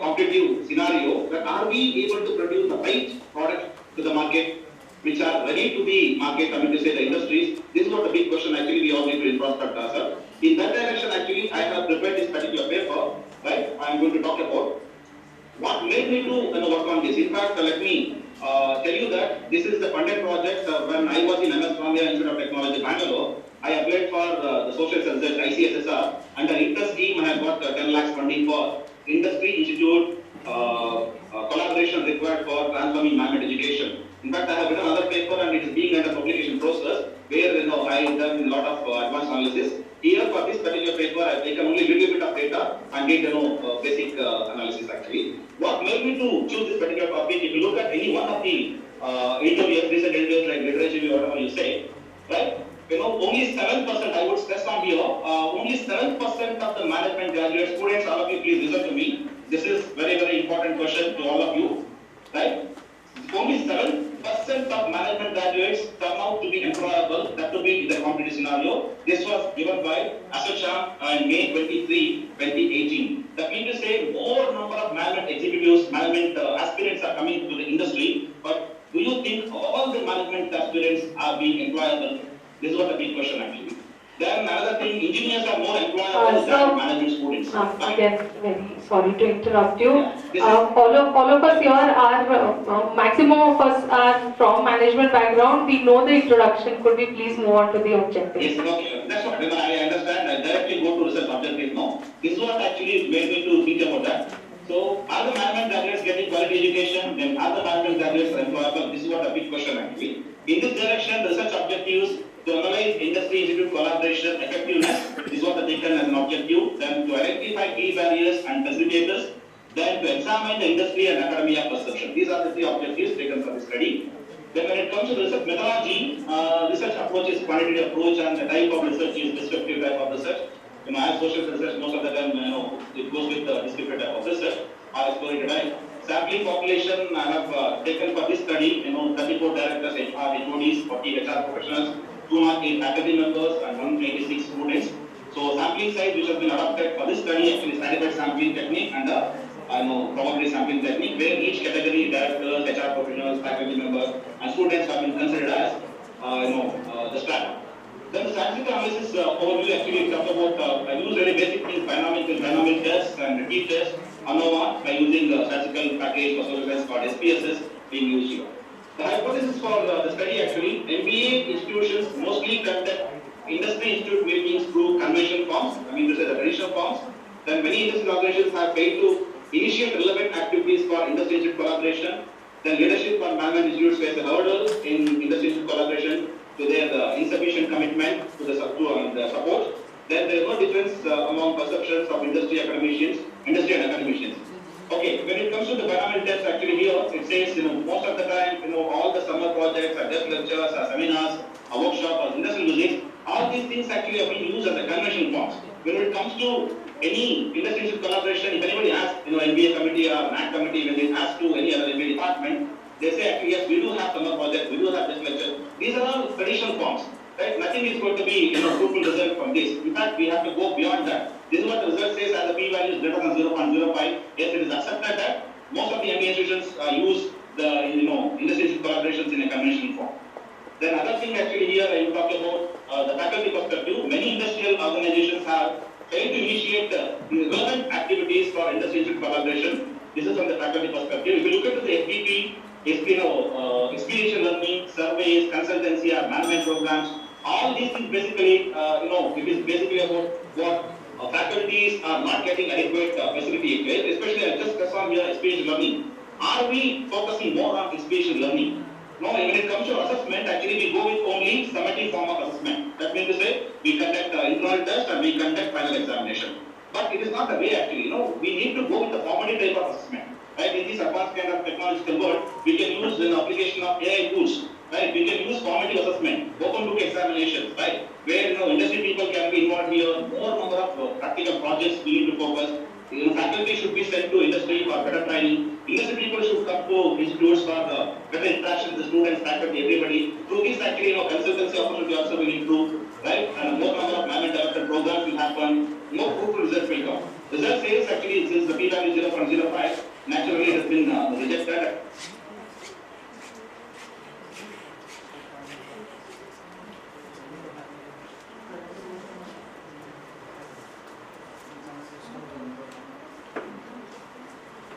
Them. If we are able to skill them appropriately, definitely, it's going to be a huge, impact on Indian economy by providing great amount of job opportunities and meanwhile entrepreneurial development activities, all those things. The future scope of research actually, of course, it can happen by, going to any kind of regional based things, industry collaboration can happen through, tier 2 cities, tier 3 cities like that by having collaboration with small industries there. This is what actually I would like to conclude. So if anybody has any questions, please. No, sir. Thank you so much. It was a very interesting concept, put forth very wonderfully. Thank you so much for your input. Okay, thank you, sir. Thank you so much, sir. Shrikant Subbu, sir, for giving me an opportunity. The title, what I have chosen for my paper is exploring the connection between organizational sustainability practices and employee well-being, a human resources perspective. My introduction is, organizations are shifting focus beyond financial performance to improve sustainability and employee well-being. Organization sustainability integrates economic, social and environmental factors. Employee well-being includes mental, physical and Ma'am, I kindly request you, we will move to objectives and directly discuss your research. Yes, sure. My objectives are, in short, what I could say is to assess the relationship between sustainable practice and employee well-being, and to identify the best practices and challenges in sustainability integrated across factors, what my objective says. My research methodology. Qualitative, I have reviewed around 70 plus papers, and there is a thematic analysis mapping what I have done. Data collection was reviewed some journals. This is the model which I have made. Thematic mapping. Thematic mapping revealed a strong connection between work-life balance, employee engagement, and sustainable initiatives.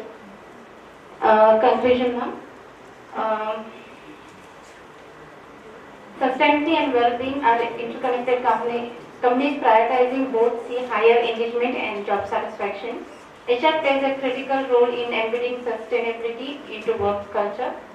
Organizations must implement genuine sustainability efforts to build trust and Shall I go with my findings, please? HR practice enhance employee engagement and job satisfaction. Work-life balance and green HRM positively impact employee well-being and retention. Just one question. Why do you choose thematic mapping as your tool to analyze this particular connection? Because, ma'am, That is one where we can have a comparison between which are the aspects where I can show it clearly. Both a comparison between employee sustainability and the organization cultures, which can show it me too clearly. There are other data analysis tools also which will be more, data driven. So why you chose this particular? Yes, to be very practical and straight, madam, we are very fresh into research. So this is also one thing what I have learned. We should learn what it means and why. Yes, definitely I'll come back on it, ma'am. Yes, thank you.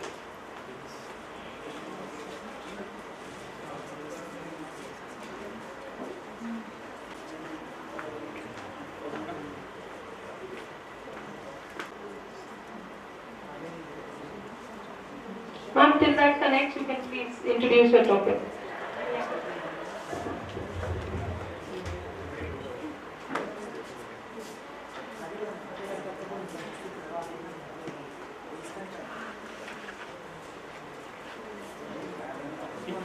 Ma'am, your topic is the impact of women leaders on environmental stewardship. Yes, yes. So, could you put light upon how do you emphasize environmental stewardship? How do you objectify this? Basically, the meaning of the term stewardship is monitoring or supervising the whatever fluctuations are happening in the environment, and in that the leaders, that too women leaders, are playing a very important role in environmental stewardship. Because, for example, the grassroots leaders are those who are focusing mainly on their environmental studies or locality studies wherever they are living. Wonderful. What are the major environmental, tools or environmental issues that you have focused on in the research, ma'am?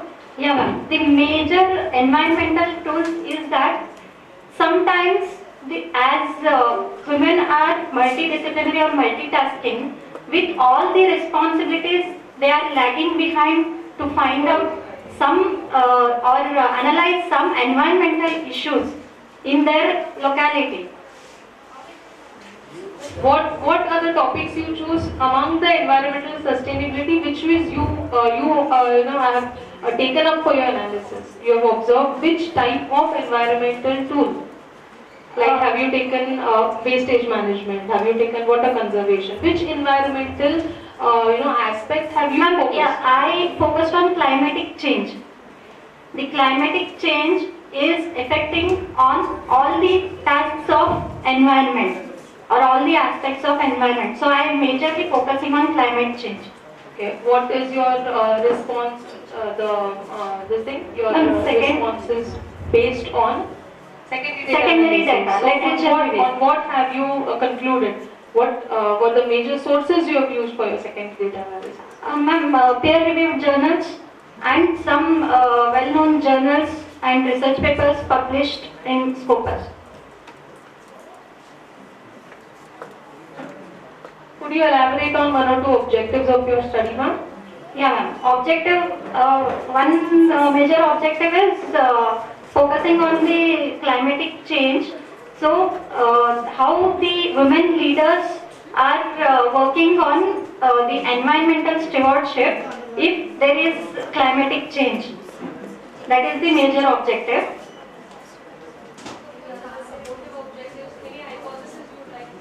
No. What conclusion did you find, or what are the major findings? Ma'am, major finding is that the environmental stewardship, that too with the in the matter of women leadership, here what I find out is there are many lack of studies related to climatic change with the women leadership. So there should be major focus in the future on that.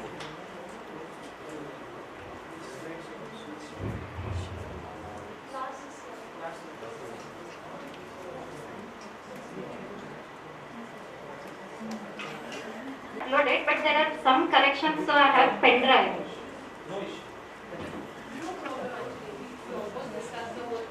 Yeah. So I just would like to commend the uniqueness of your topic because it is not a regularly researched concept. But then I also had an issue to, why choosing this particular concept of impact of women leaders on environmental stewardship. Does it actually matter why women are important or men are important, because environment is environmental? No, ma'am. Like environmental stewardship,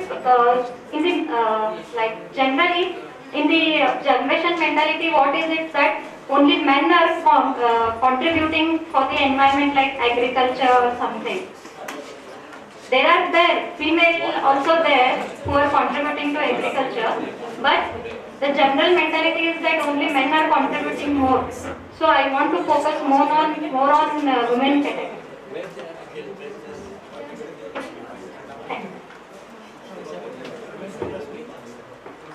Our next presenter is online.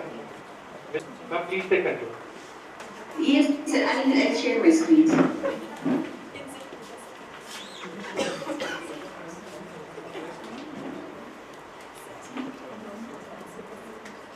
Sir, is it visible? Yes, ma'am. You can please start. I request you to focus on objectives and directly discuss your findings, please. Yes, ma'am. Yes, ma'am. Yes. Ma'am, good evening. My topic is a study on sustainable development goals with relevance to Maslow's need hierarchy theory. So, these are the contents we are going to see here.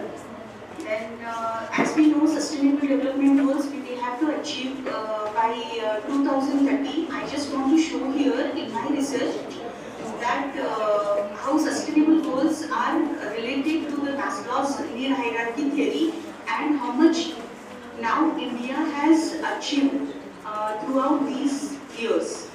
Okay, so these are the sustainable goals. As we all know, 17 goals are there. We have to achieve this by 2030. These are my objectives. Ma'am, can you hear me? Yes, ma'am. Please go ahead. Yes, yes. So these are my objectives: to study Maslow's need hierarchy theory under the dimensions of economic, social, and environmental goals. So these are the 3 criteria I have taken. Under that, we can segregate our SDG, sustainable development goals also, and we can compare that with Maslow's need hierarchy theory also. My second objective is to compare the achievement of SDG by India with global achievement of SDG. So, through my literature review, I have come up with this, that is for economic, environmental and social goals. Here we can see the Maslow's need hierarchy theory, which is divided into 5 stages, that is psychological needs, which is very basic concepts of management, that is psychological needs, safety needs, love and belonging, esteem needs, and then the self-actualization needs. So, these 5 needs, which is this hierarchy is given by Maslow's long back, and from so many years we are learning this in management. But now we can relate this to SDG, which is recently we have to achieve this by 2030. So this is divided into 3 dimensions, that is economic goals, which covers the SDG goal of 8, 9, 12 and 17. Which again one more goal is there, that is social goal, which 1, 2, 3, 4, 5, 10 and 11. So these goals are combined here, and the environmental goals, which are 6, 7, 13 and 14, which are segregated here. If you can see under the Maslow's need hierarchy theory. Now, I have found out from the Sustainable Development Report from 2024. This is these are the 17 criteria as we can see, and these are divided into these segments like economic, social, and the environmental sector. Can we move to your major findings, ma'am? The final findings, madam? Findings of the study? Yes, ma'am. Please move to the last findings of your study after the research methodologies. Yes, ma'am. So, by looking at this data, I have done this regression analysis. So, which says that approximately which indicates 0.8, which indicates the strong correlation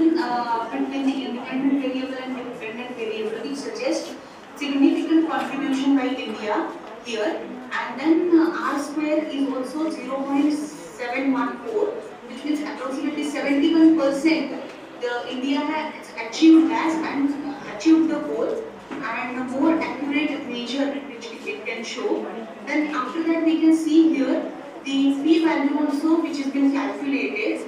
So p-value is 1.98, which correctly shows the data, and it significantly shows the relationship between India, whatever it has achieved through or compared to globally. So this study is important because SDG is a priority now for India also and globally also. In that, compared to other countries, India has achieved most. And for further study, through our literature review, I have observed that many of them they have done done research with related to the food, nutrition and hunger, but the other things which are related to the social and the environmental needs. One more thing is psychological need is also important to take in this, so that future researchers can take from this. Thank you so much, ma'am. It was a new perspective to see the addition to the Maslow's theory. Thank you so much for your input. Okay, thank you so much for giving me an opportunity. Our next presenter is Mr. Mahesh Jain.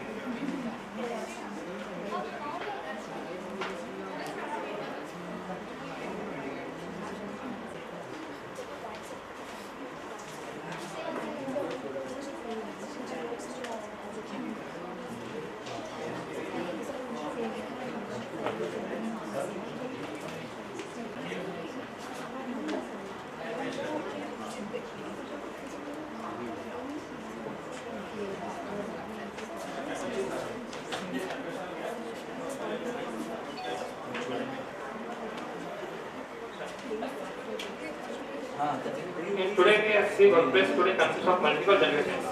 Like we have first of all we see how my title is related to sustainable development goals. First one is alliance with the SDG, which talks about quality education, and second one is the promote gender equality, and next one is the promote SDG 8, that is the vision and economic growth, and last is alliance with the SDG 16, peace, justice and strong institutions like solving the issues in the coming with the peace goal. Let's see the introduction. So we'll move directly to the objectives, and then we'll discuss your findings.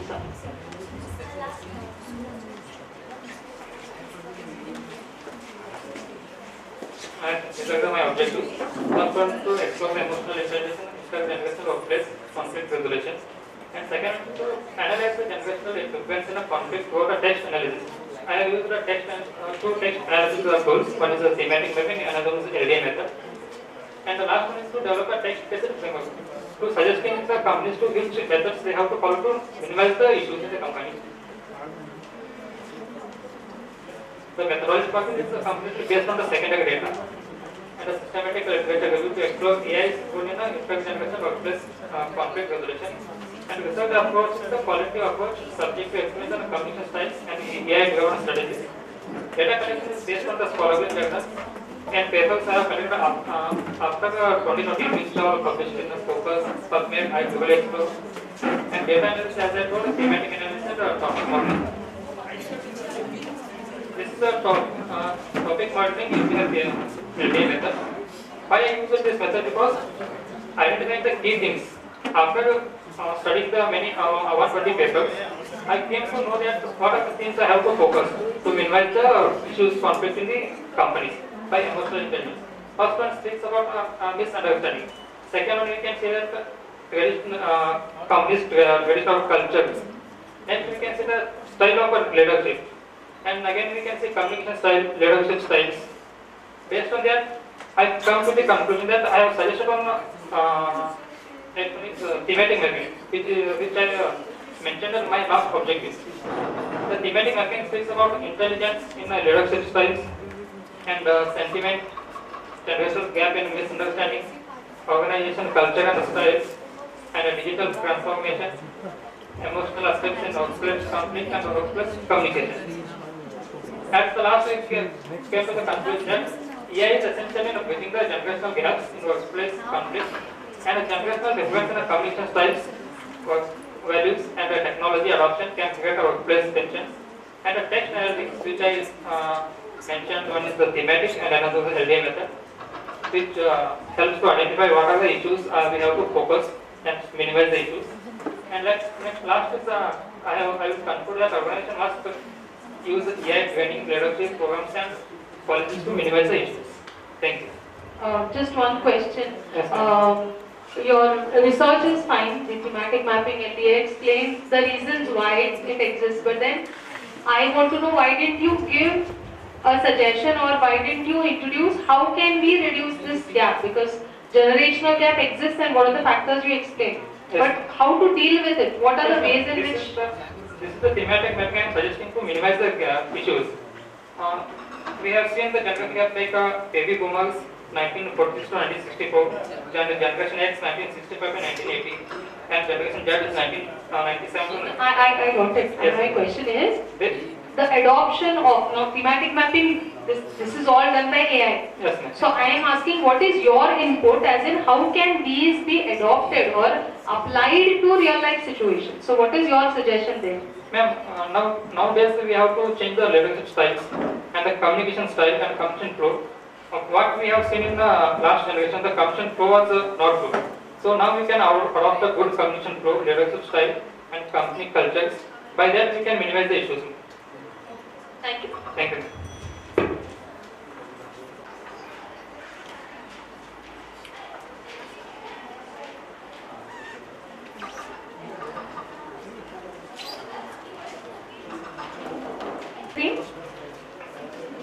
Yes, ma'am.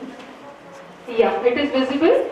I request you to directly move to the objectives of the study and then we will discuss your findings. Okay. Good afternoon, everyone. I'm Smriti Shastri from ICSIS, Study as Responsibility. Now I'm going to present a paper on the topic, study on challenges in HRM. So the main objective of my study is to study the challenges faced in HRM and to provide suggestions to overcome those challenges. For this study, secondary data has been used. The data has been collected from internet websites, etc. So the main limitation of this study is the analysis was based on the information or opinion which may change with time, trends, lifestyle, etc. And next limitation is time constraint.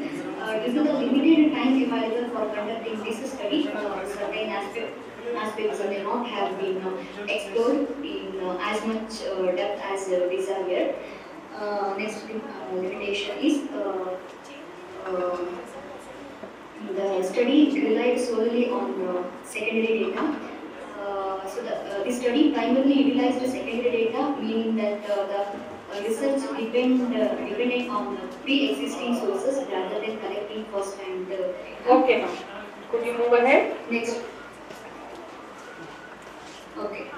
Next one, challenges in the HRM. So the first challenge is diversity in workforce. Management must always remember that no two individuals are the same. Workforce diversity is a natural and common occurrence taking various forms such as caste, color, culture, language, age, etc. Reports indicate that 47% of Ma'am, what is the methodology? What is the research methodology you use to shortlist all these challenges? Which is the tool that you have used? Descriptive method. Any other technological support that you used for shortlisting these individually? Google. Okay. Can we discuss your findings, ma'am?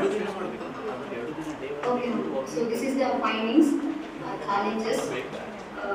So diversity in workforce and training and development. So all these are the challenges in HRM. Okay, this is your first objective. What about your last objective, your suggestion? So finally, So HR, the conclusion is the HR manager must understand that innovation is crucial to an organization's success. They encounter numerous challenges including technological advancements, workforce diversity, equipping younger generations with new skills, and navigating changing law and regulations. These challenges should be carefully considered by HR managers when recruiting and selecting the most suitable candidate for the organizations. Thank you so much, Kriti ma'am. I would request if next time you undertake data analysis, try to use a more quantitative analysis approach. Thank you so much for presenting. Okay. Mr. Vishal? Yes, sir. Can you hear me? Yes, we can hear you. Yes. Vishal, please share your screen. Sure.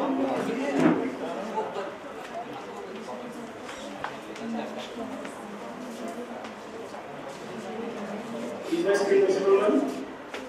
Yes, please go ahead. I request you to discuss your objectives and we'll move directly to your findings, please. Yes, ma'am, sure. I'll just.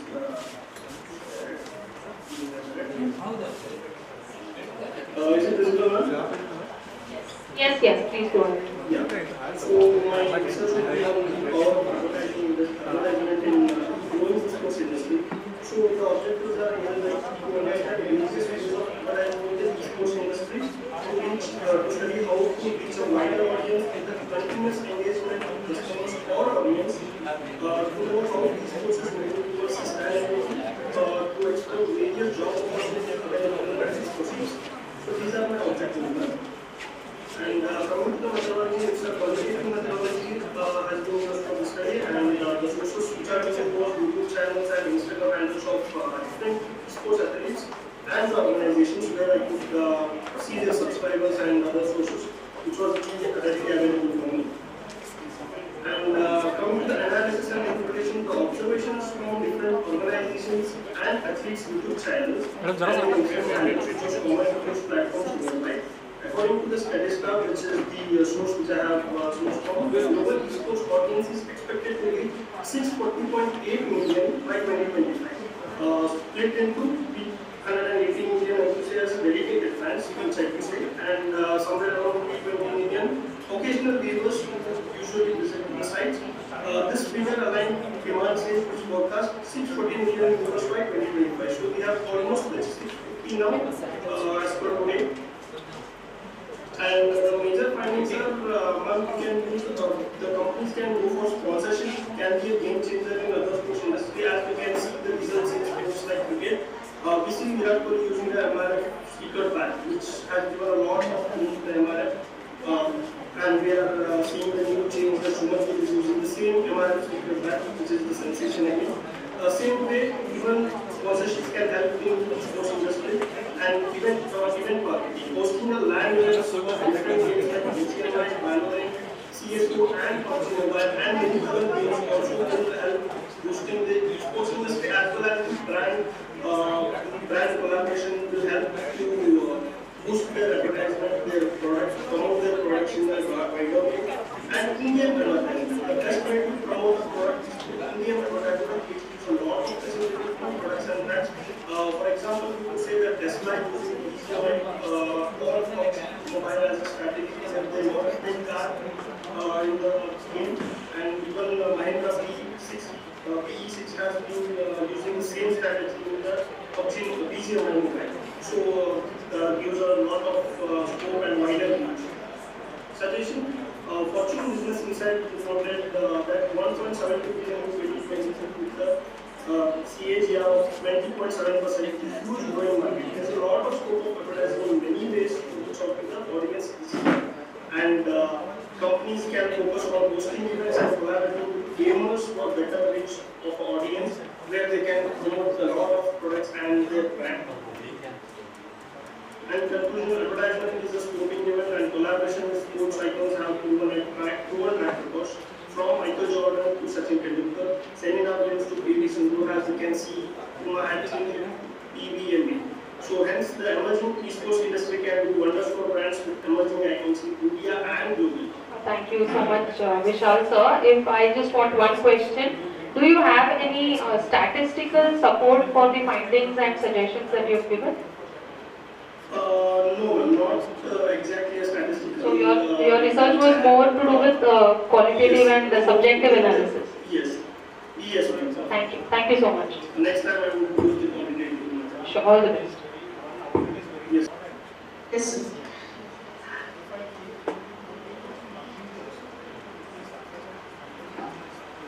Is it possible, sir? I'm sharing. Yes, madam.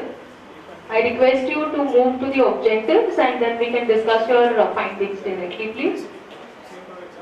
Yes, ma'am, sure. Thank you for the opportunity, first of all. I wish a good evening to everyone. And I'm moving with my topic today is to know degenerative diseases. This is the introduction part. And I have been along the 30 papers of the process over which I will only mention your 10 papers. Is it my slides in moving on? Yes, ma'am. Please go ahead.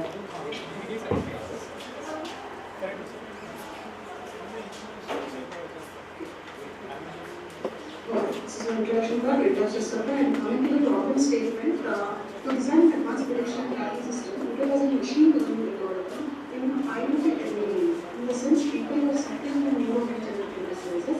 Like there will be lack in cognitive, there will be declining cognitivity, and there will be no disorders in respect to movements, and people have such speech with respect to people suffering with this NDD, and for that I am trying to put in a model so that they will be independently doing the activity day-to-day basis.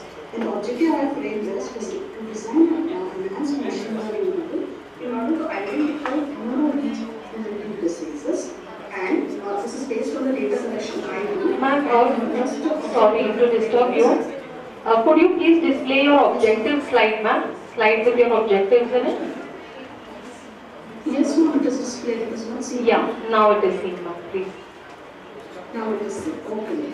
The second objective is to design a novel feature selection mechanism in order to address what is the concept of class imbalances, issue, and multivariate classification data. What is this class imbalances? Majority individual data set classes, whereas minority and majority classes, there should be a balance between those classes so that we can predict the performance very well. If there is any imbalances with respect to that classes, then it was an issue for that. For that one, novel feature selection mechanism has to be designed. That I am trying to do. And one more is multi-level classification data. And for this multi-level classification data is important. Whenever we are training a data set for a particular output, that input has to be labeled one EV as a output corresponding. If for one input data you are mapping the two output as a prediction purpose, then that also becomes one issue. So that is my second objective. And the third objective is that I am doing comparative analysis on whether the project my ecosystem and the existing systems and try to get a good performance in terms of accuracy, so that my prototype or my model, whatever I am trying to design, works well. And the methodology is as follows. First, the interpretation is done. I am trying to take a data set, or else I am also trying to put real-time data and concept demands for that. And the second process is data pre-processing, whereas it speaks about data cleaning. Data cleaning is nothing but any erroneous, inconsistent data set has been given. Data transformation is nothing but you are supposed to normalize or standardize your data to some form to process it. And the third point is data reduction. Data reduction is irrelevant data or redundant data is being removed. Data integration, you should be able to integrate with multiple sources and perform that. And data splitting is you are subjecting your data after all the host steps. You are going for testing, training, and validating of that particular. Once the data processing is done, you are supposed to go for the feature extraction and selection. In this feature extraction, you are actually getting the original dimensionality of your data to a new one, so that you can pick whatever exact feature you want from that particular data and give it to an enhanced machine learning model. And this model, after training your data, has to be subjected to training industry and between 70% of training ratio and 30% of your testing ratio. Once training testing is done, that has to be going to the prediction. Prediction is nothing but it has to evaluate using those metrics and accuracy discussions involved to evaluate the accuracy of my system. Okay, ma'am. Can we move to the data analysis? Yeah, conclusions, please. This is a conclusion where machine learning has a potential for predictive and tracking neuroinformatic processes for medical data diagnosis. And there you have many challenges of data quality, interoperability, I am trying to address all these issues mentioned in the slide with respect to my model. This will be my conclusion. And coming to the references, I have referred so many. Any questions? No, ma'am. Thank you so much for your input. Yes. Yes, ma'am. Please share a slide.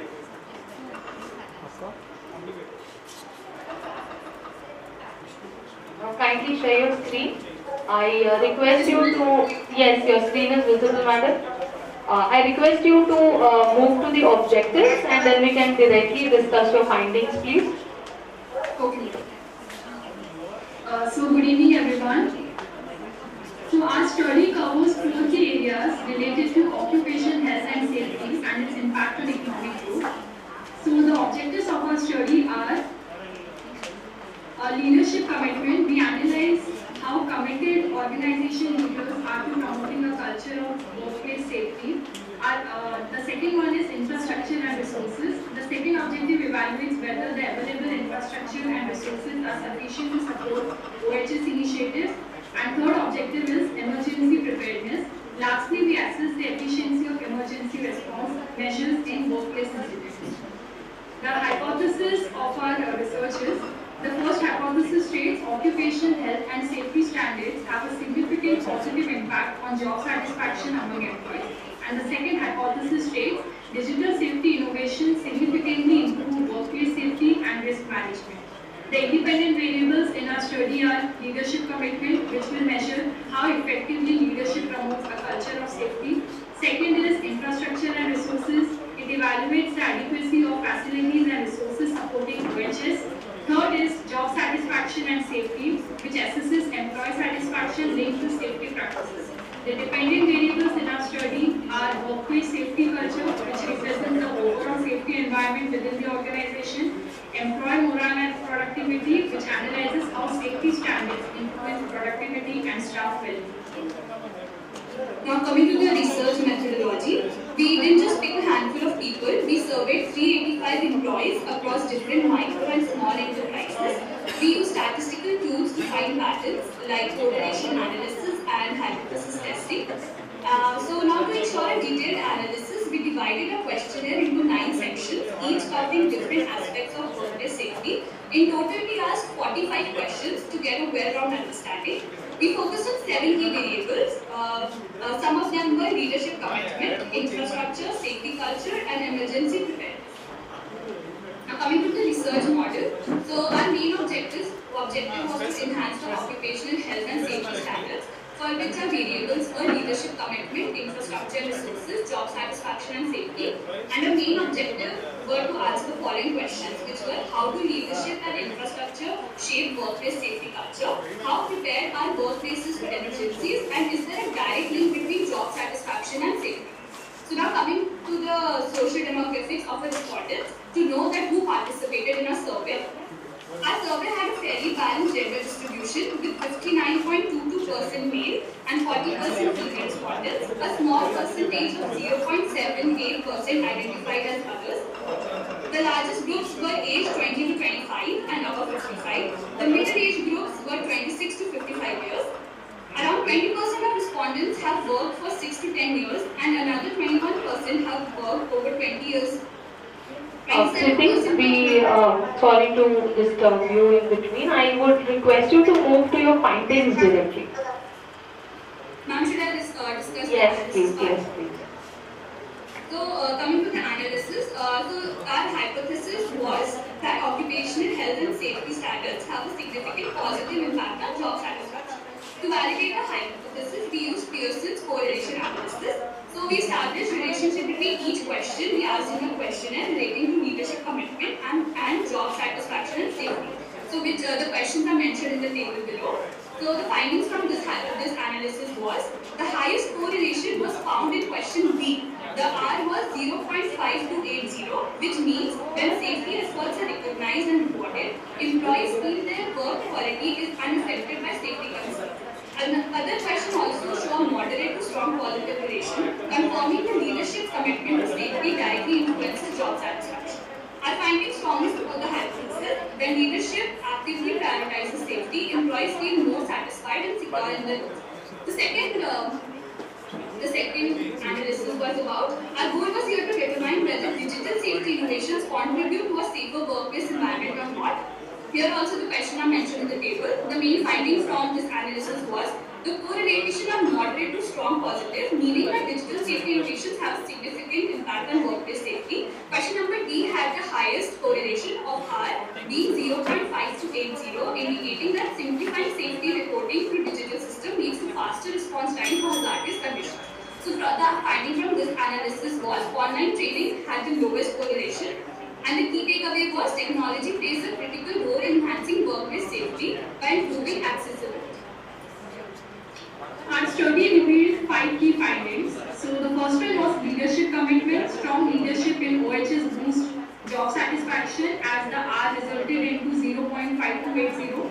Second was digital innovations. Safety tools like real-time alerts enhance workplace safety. Third was OHS and morale. Effective OHS frameworks improve employee morale and productivity. Infrastructure and safety perception. Adequate resources make employees feel safer. And the last is economic growth. Robust OHS policies reduce accidents and boost productivity. These findings highlight the impact of strong OHS practices on safety and economic growth. Now coming to the conclusion part, our study emphasizes that ensuring workplace safety is not only essential for protecting employees, but also for driving sustainable economic growth by strengthening OHS frameworks through policy reforms, employee training, and leadership engagement. Organizations can significantly improve productivity and workforce well-being. Our recommendations would be mandatory OHS compliance audits, structured safety training programs, increased leadership accountability, and financial incentives for safety technology. Thank you. Thank you so much for the presentation. I just have one question. What are the factors did you consider when you undertook digital safety innovations, and how do you think MSME units will be able to adopt to them successfully? Can you repeat the question once? I want to know, when you conducted your research, what are the factors you undertook to decide your second hypothesis, digital safety innovation, and then your respondents were MSE units, right? So, do you think they are ready to adopt such practices?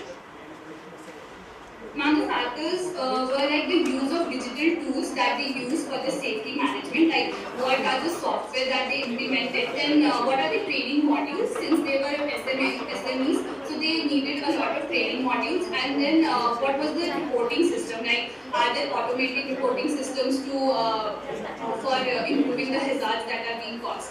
And ma'am, as for your second question, that how will they implement, so ma'am, there are some government initiatives which we can collaborate with to implement this.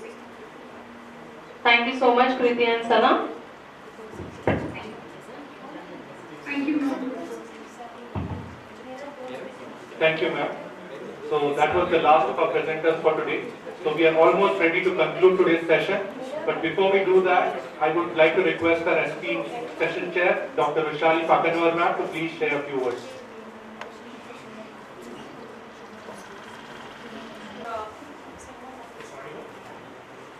Thank you so much for the participation. It was wonderful listening to all of you. And as we know, the concept that we covered today is very, very crucial, because everyone is talking about change being the only constant. And the recent changes that all of you discussed among some of the topics that were discussed were so true.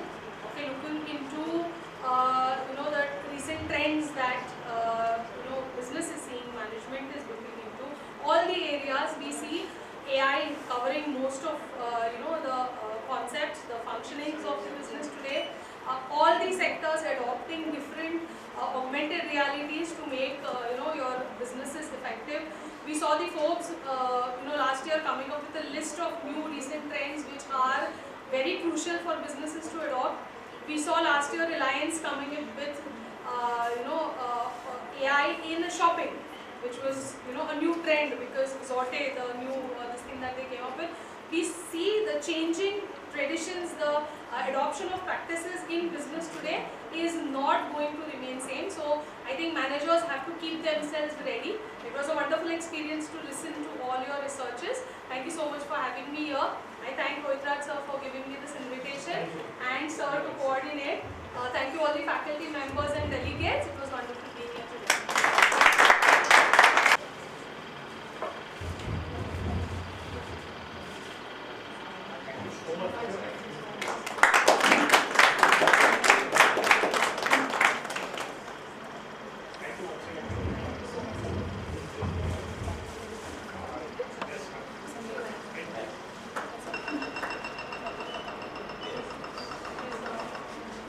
Participants for all the hard work that they put in, and the technical team that helps with the offline coordination over here, as well as all the attendees. Thank you everyone. Have a good evening.